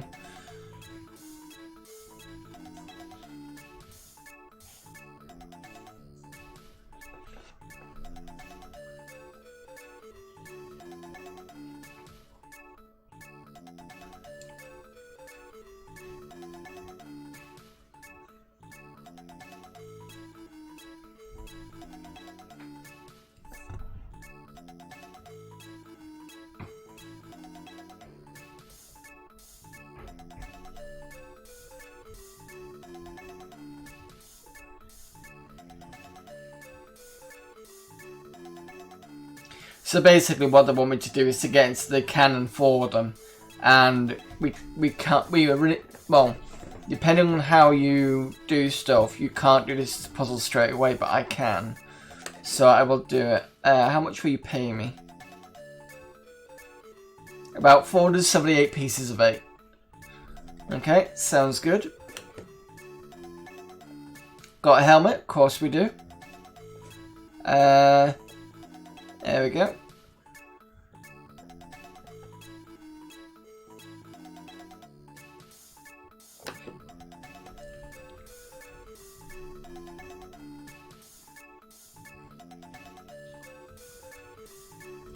So what we do is we go and show the pots of them. What do I do? Do I give pot to them? There you go. Right, so they're gonna do it then.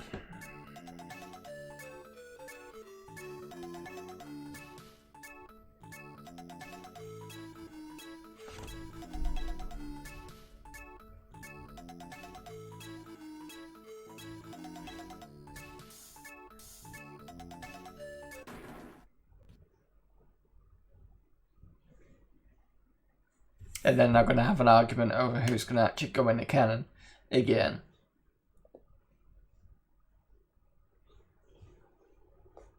Where's my helmet?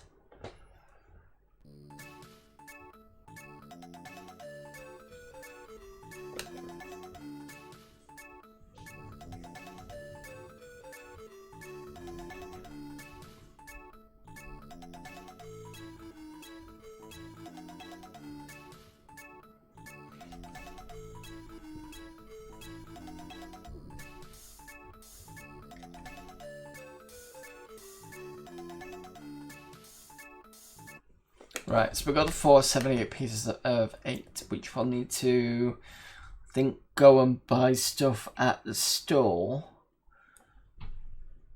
And I think we also buy minutes from the village.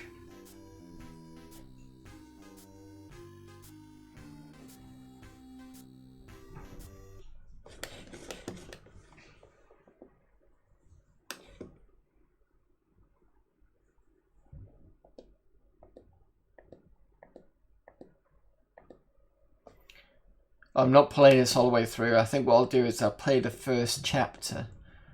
Because I have been streaming now for almost 4 hours. Up here first. I should be able to get the first part done fairly quickly.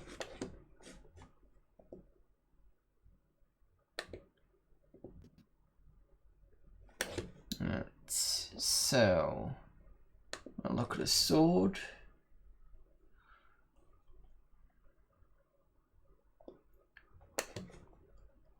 Do we talk? I think we talked to him. What do you want? I think I'd just like to browse for now, so maybe...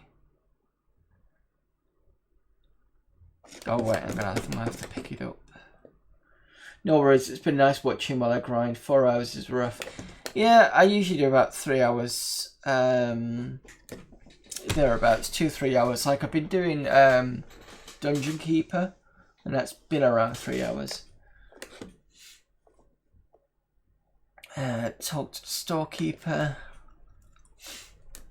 about the sword.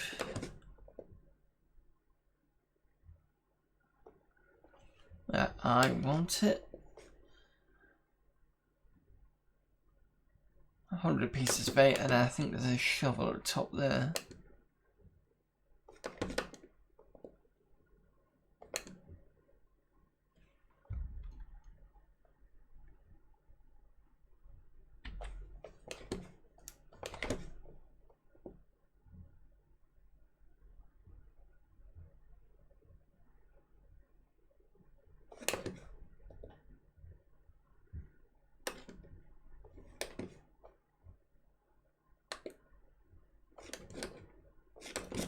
Get a shovel.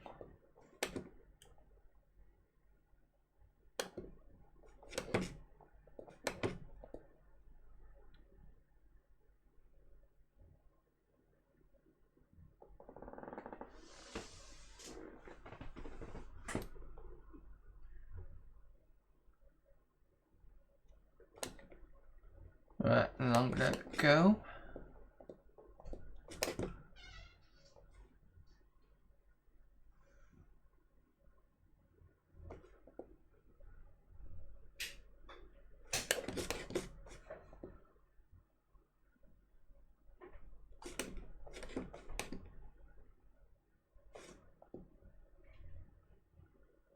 I think I gotta talk to this guy.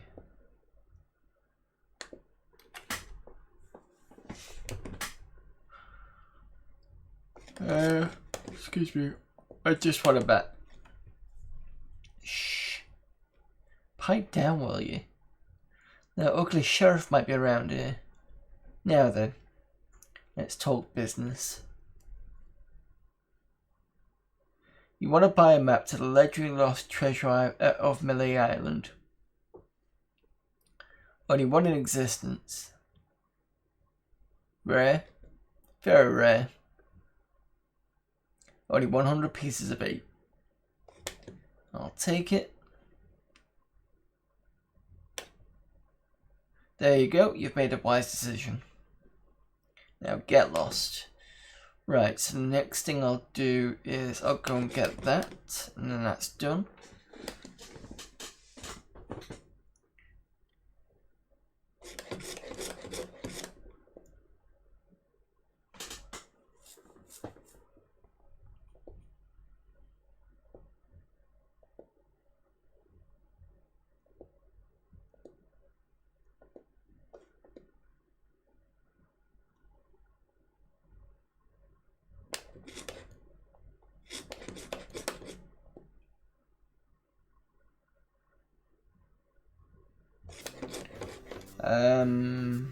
It's here, I think. Oh no, it's a fork in the road, I think. That's the one.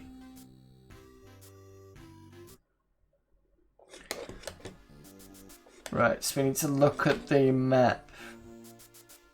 I think I've been had. This is no map. It looks like dancing lessons. Right, so back 2, 3, 4. Left, right. So back, left, right, what we want. Okay. So I think...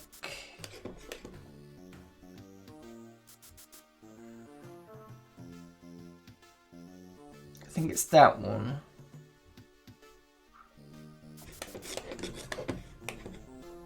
I think I need to pick these.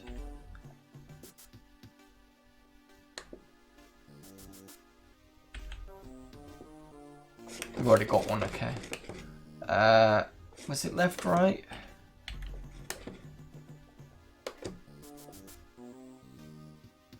Yeah, okay.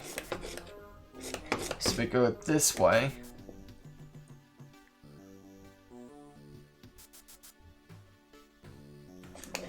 And then right here.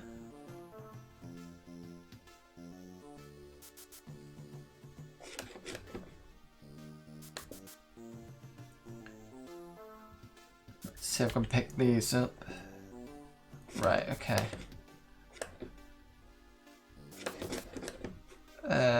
Look at map. So we're going to go left, right, back.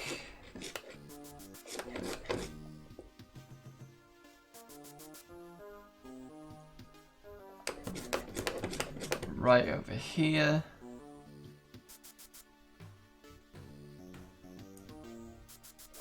You may want to go back.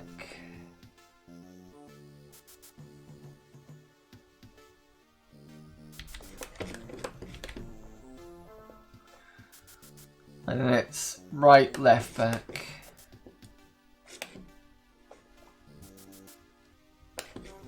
So right first.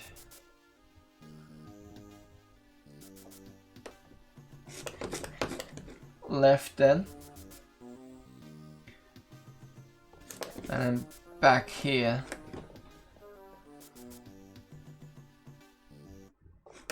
There we go.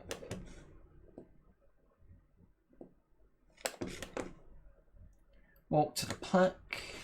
Legendary lost treasure of Melee Island. This carefully reproduced piece of Melee Island history has been delighted thousands of would-be pirates and their families for generations. Remember, there are other pirates on this island, so go easy on the treasure. Leave some for the next person. Here lies treasure of such unimaginable wealth. Well, you'll just have to dig it up to believe it. Paid for by the Melee Island Chamber of Commerce. Right, so we use the shovel we bought on the X. Shouldn't take too long.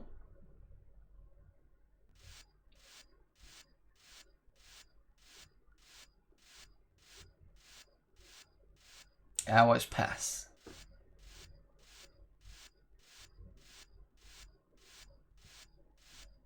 Hey, I think I hit something. Oh boy. It's a t-shirt. Not my size, but a nice one nonetheless. Well, guess I should put all this dirt back now.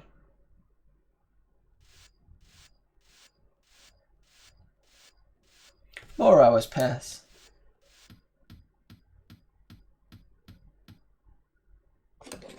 Right, so we've got the t-shirt. Now look at the t-shirt.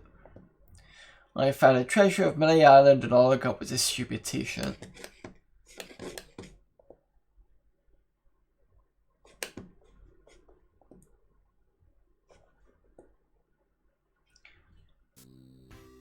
So that's the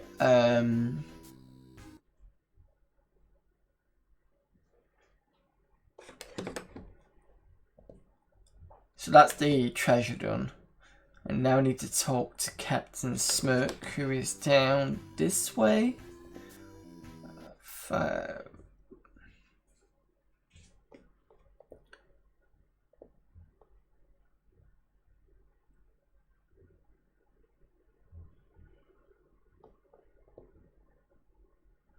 Let's try and get out of this conversation tree.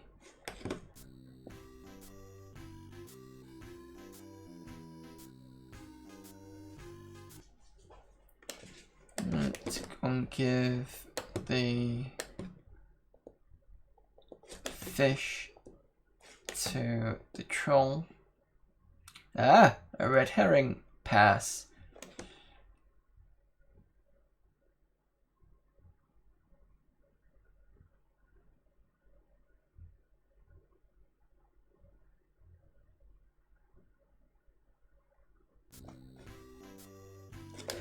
Want to go to the house.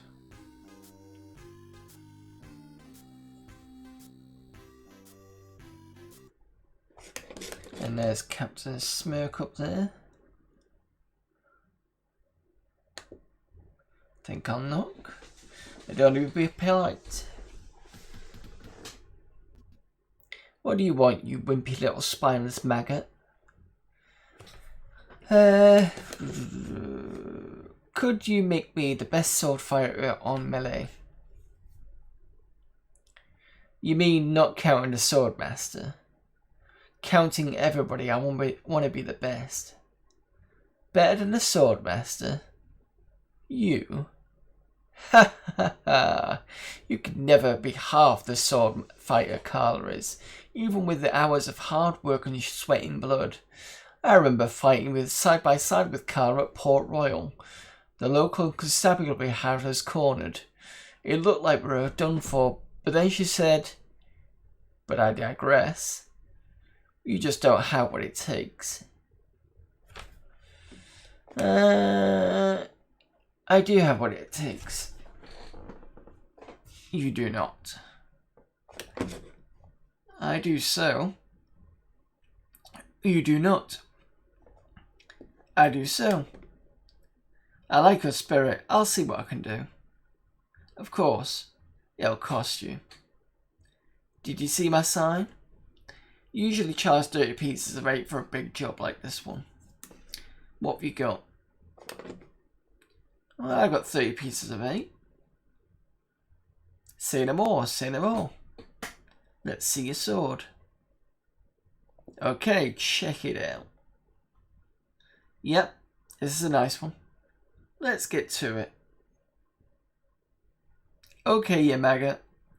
Why don't you whip that sword out and let's see what you can do with it. Boy, you fight like a dairy farmer. I usually don't waste time with vermin like yourself. But seeing as this LeChuck thing has got to put a cramp on business, I've got no choice. I need the money. Yes, I can see this is going to take some special measures. Just want you to know, I don't do this with anyone. It's only because I feel that special student mental pieces of 8 bonding that I'm going to these lengths. I'm going to put you up against the machine. Machine? Is this going to hurt?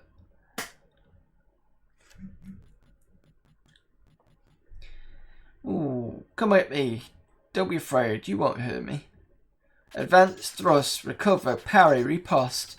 No, beat first, then lunge. No, beat first, then lunge. Advance, thrust, recover, parry, riposte. Advance, thrust, blah blah blah blah. Hours go by. You're starting to get the hang of it now. Not bad, you've got some good form. Now I'm going to let you in on the true secret of sword fighting. Sword fighting is kind of like making love. It's not always what you do, but what you say.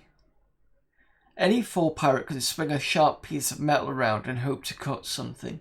But the pros, they know when to cut their opponent with an insult. One that catches them off guard. You see, kid, your wit's got to be twice as sharp as your sword. So let's try a couple of insults out, shall we? Okay. Imagine this. We're fighting up a storm. Just like Carla and I were doing at Port Royal. And there's a sudden break in the fighting and I say to you, you fight like a dairy farmer. You respond with? Now we don't have the appropriate response, but the appropriate response to you fight like a dairy farmer is how appropriate you fight like a cow, I think it was. So we'll just come back with, you must be thinking I'm someone else, I'm not a farmer.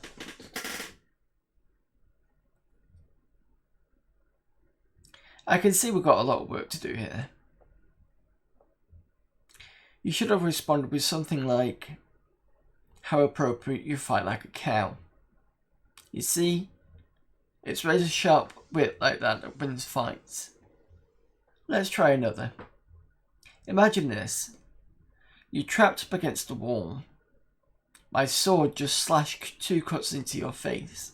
I say, soon you'll be wearing my sword like a shish kebab.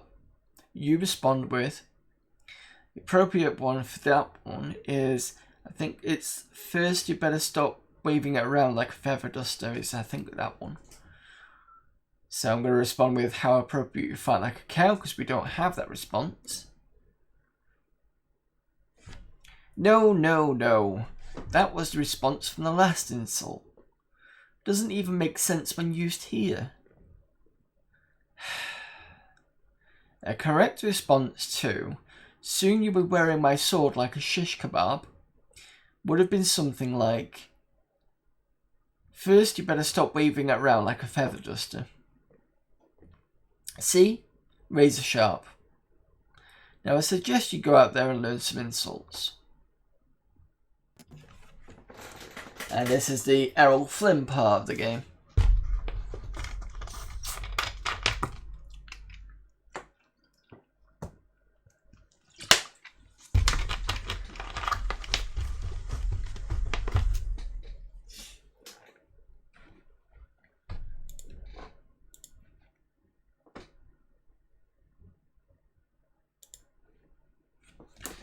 Right, so let's nip out and start learning those insults. I'm probably going to call it after that, to be honest. It is 1:43 in the morning.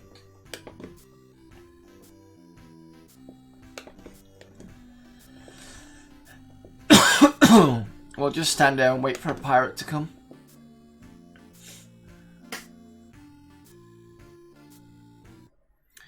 And then we're basically just going to start doing the whole prepare to die thing. Right, so start with the obvious. Fight like a dairy farmer. Oh, he doesn't know that response, okay.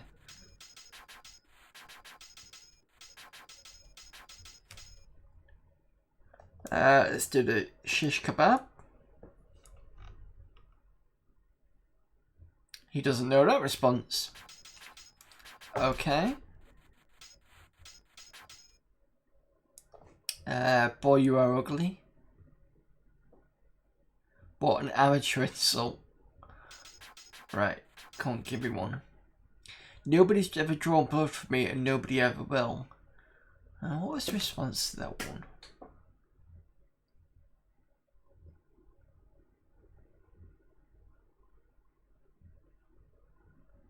I can't remember the response to that one.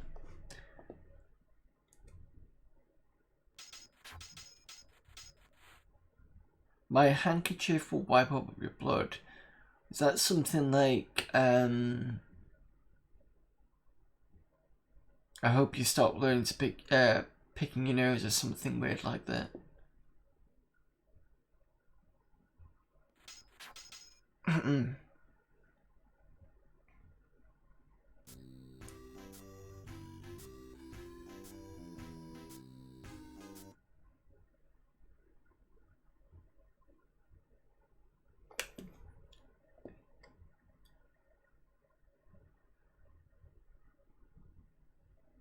Right, so let's do the handkerchief one. He doesn't know response to that, right, okay.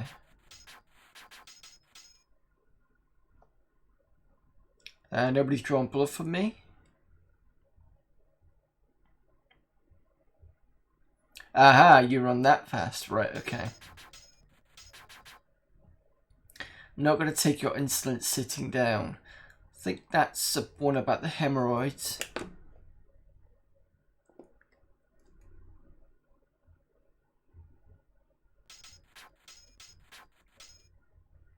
There are no words for how disgusting you are. That was, yes there are, you never learned them.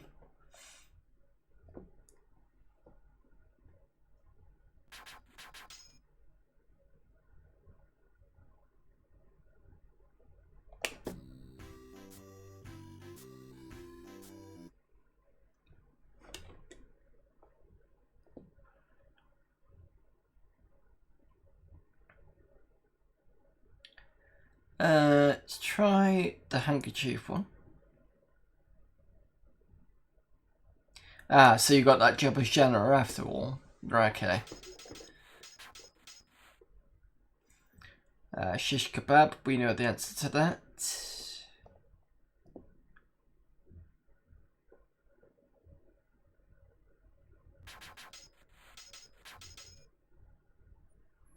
Let's try insolence.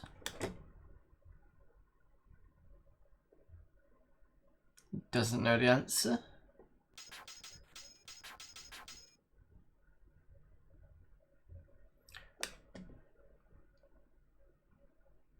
Let's try no words. Yep, I thought it was that.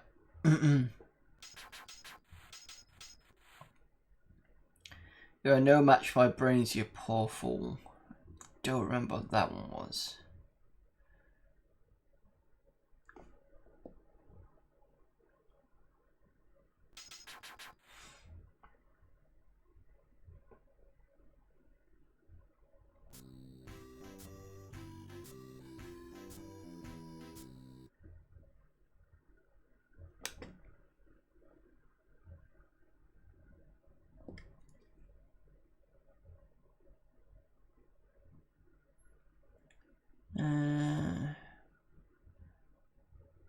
My handkerchief will wipe up your blood.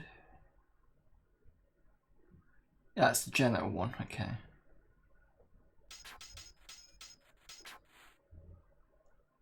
Have you stopped wearing diapers yet? Don't know that one.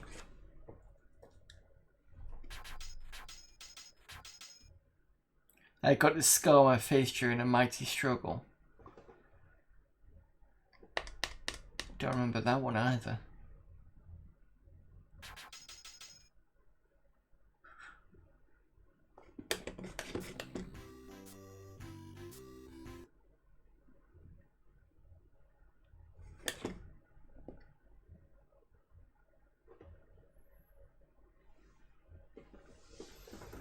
Right, okay. Let's try the skull one. That's the picking your nose, right, okay. I heard you were a contemptible sneak. A lot of these ones I forget.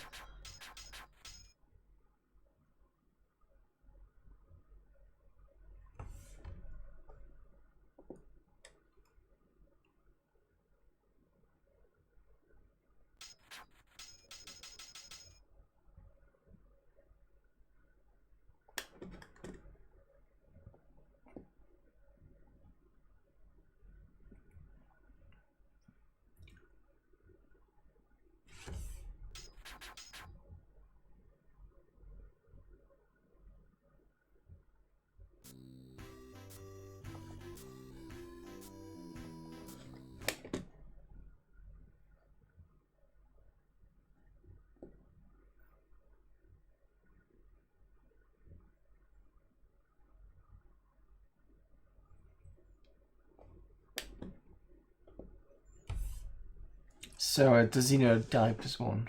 No, he doesn't.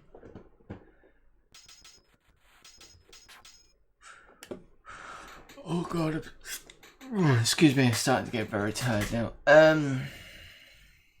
Yeah, you know, I'm gonna call it for today, to be honest.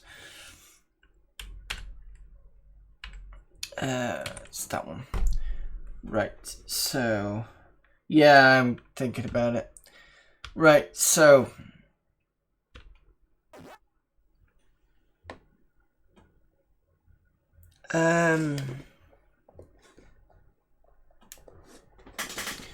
so thanks everybody for turning up and having a chat. Also thanks to Graham for the raid earlier on today.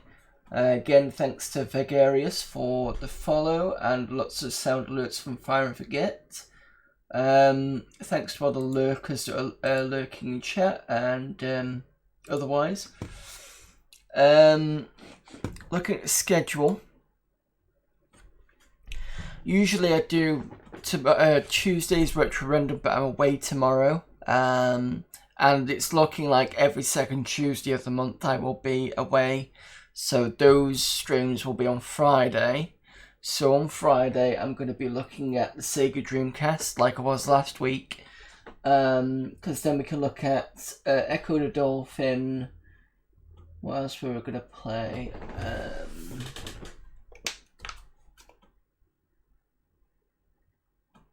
Buster Move 4 was on the cards. What else were we going to do?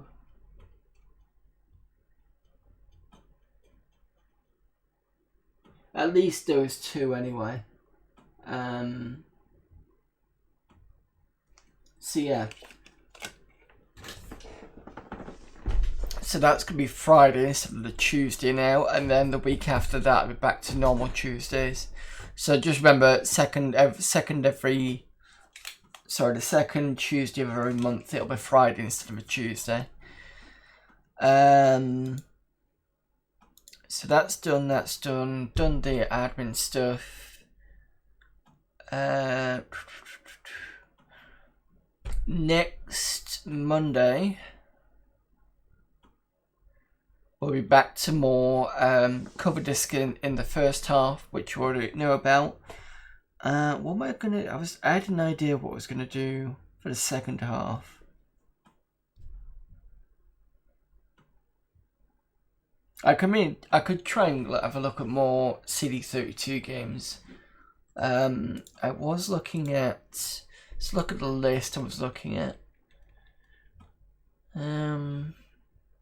Actually, it does say here that Hero Quest 2 Legacy of Sorasil was a CD32 title.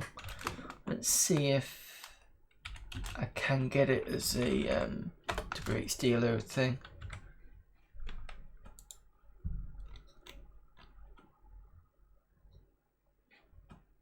But not here. I can't. The sort of place I get the Great Steelo stuff does not have Hero Quest 2 marked as a CD32 title.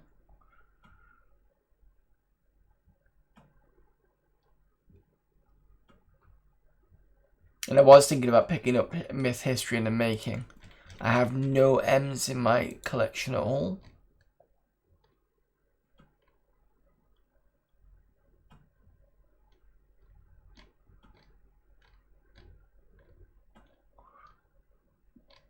I should at least get Moonstone on here. And Morph, I think, was supposed to be quite good. Yeah, it does have a CD32 version, so I'll have to pick that up at some point. So yeah, so we can do some more CD32 next week. I'll just have to download some more, which isn't too much of a bad thing. I'll try and get iGame working for next week. And then that way I've got a better. It's a bit like I said, I prefer that anyway. Let's see who's around for a raid.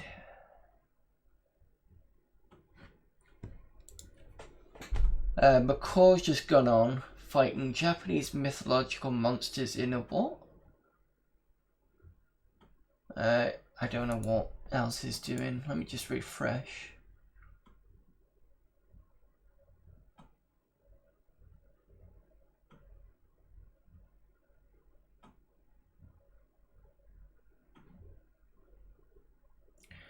Find Japanese mythological monsters in an obscure freeware game is what McCaw is doing.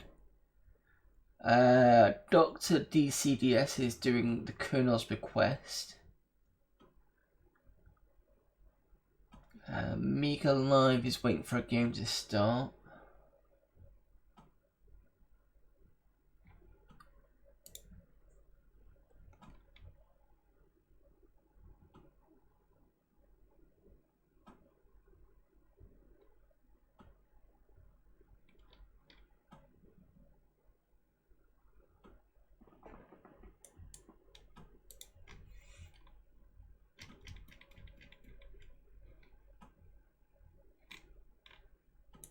See who else is on the retro side.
Alright, let's raid Dr. CDCS.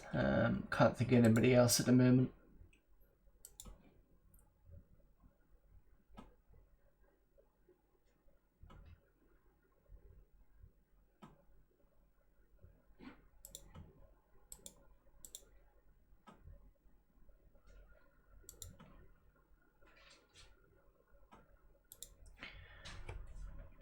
Just give me a sec whilst I wait for my thing to pop up.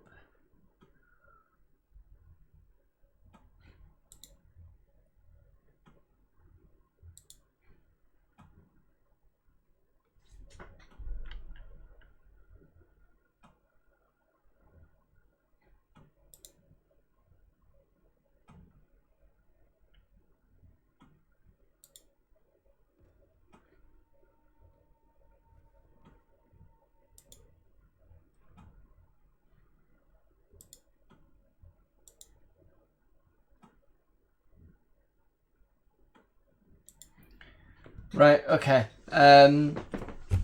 So again, thanks everybody for turning up. See you on Friday for Dreamcast stuff. If not, I'll see you on Sunday or next Monday. So thanks for popping by and I'll see you then. So, bye.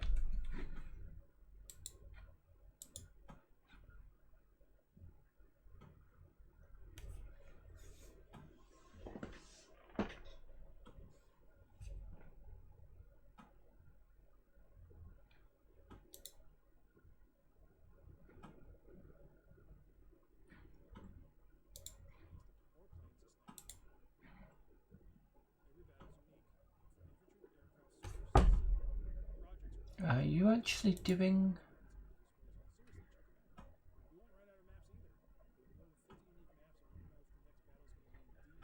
Has this actually moved or has it not done anything yet? Night, James, have a good rest. I'll try and watch again soon, but thanks very much. Don't know why it's not told it to go, unless I cancelled it by accident. Try it again, hang on.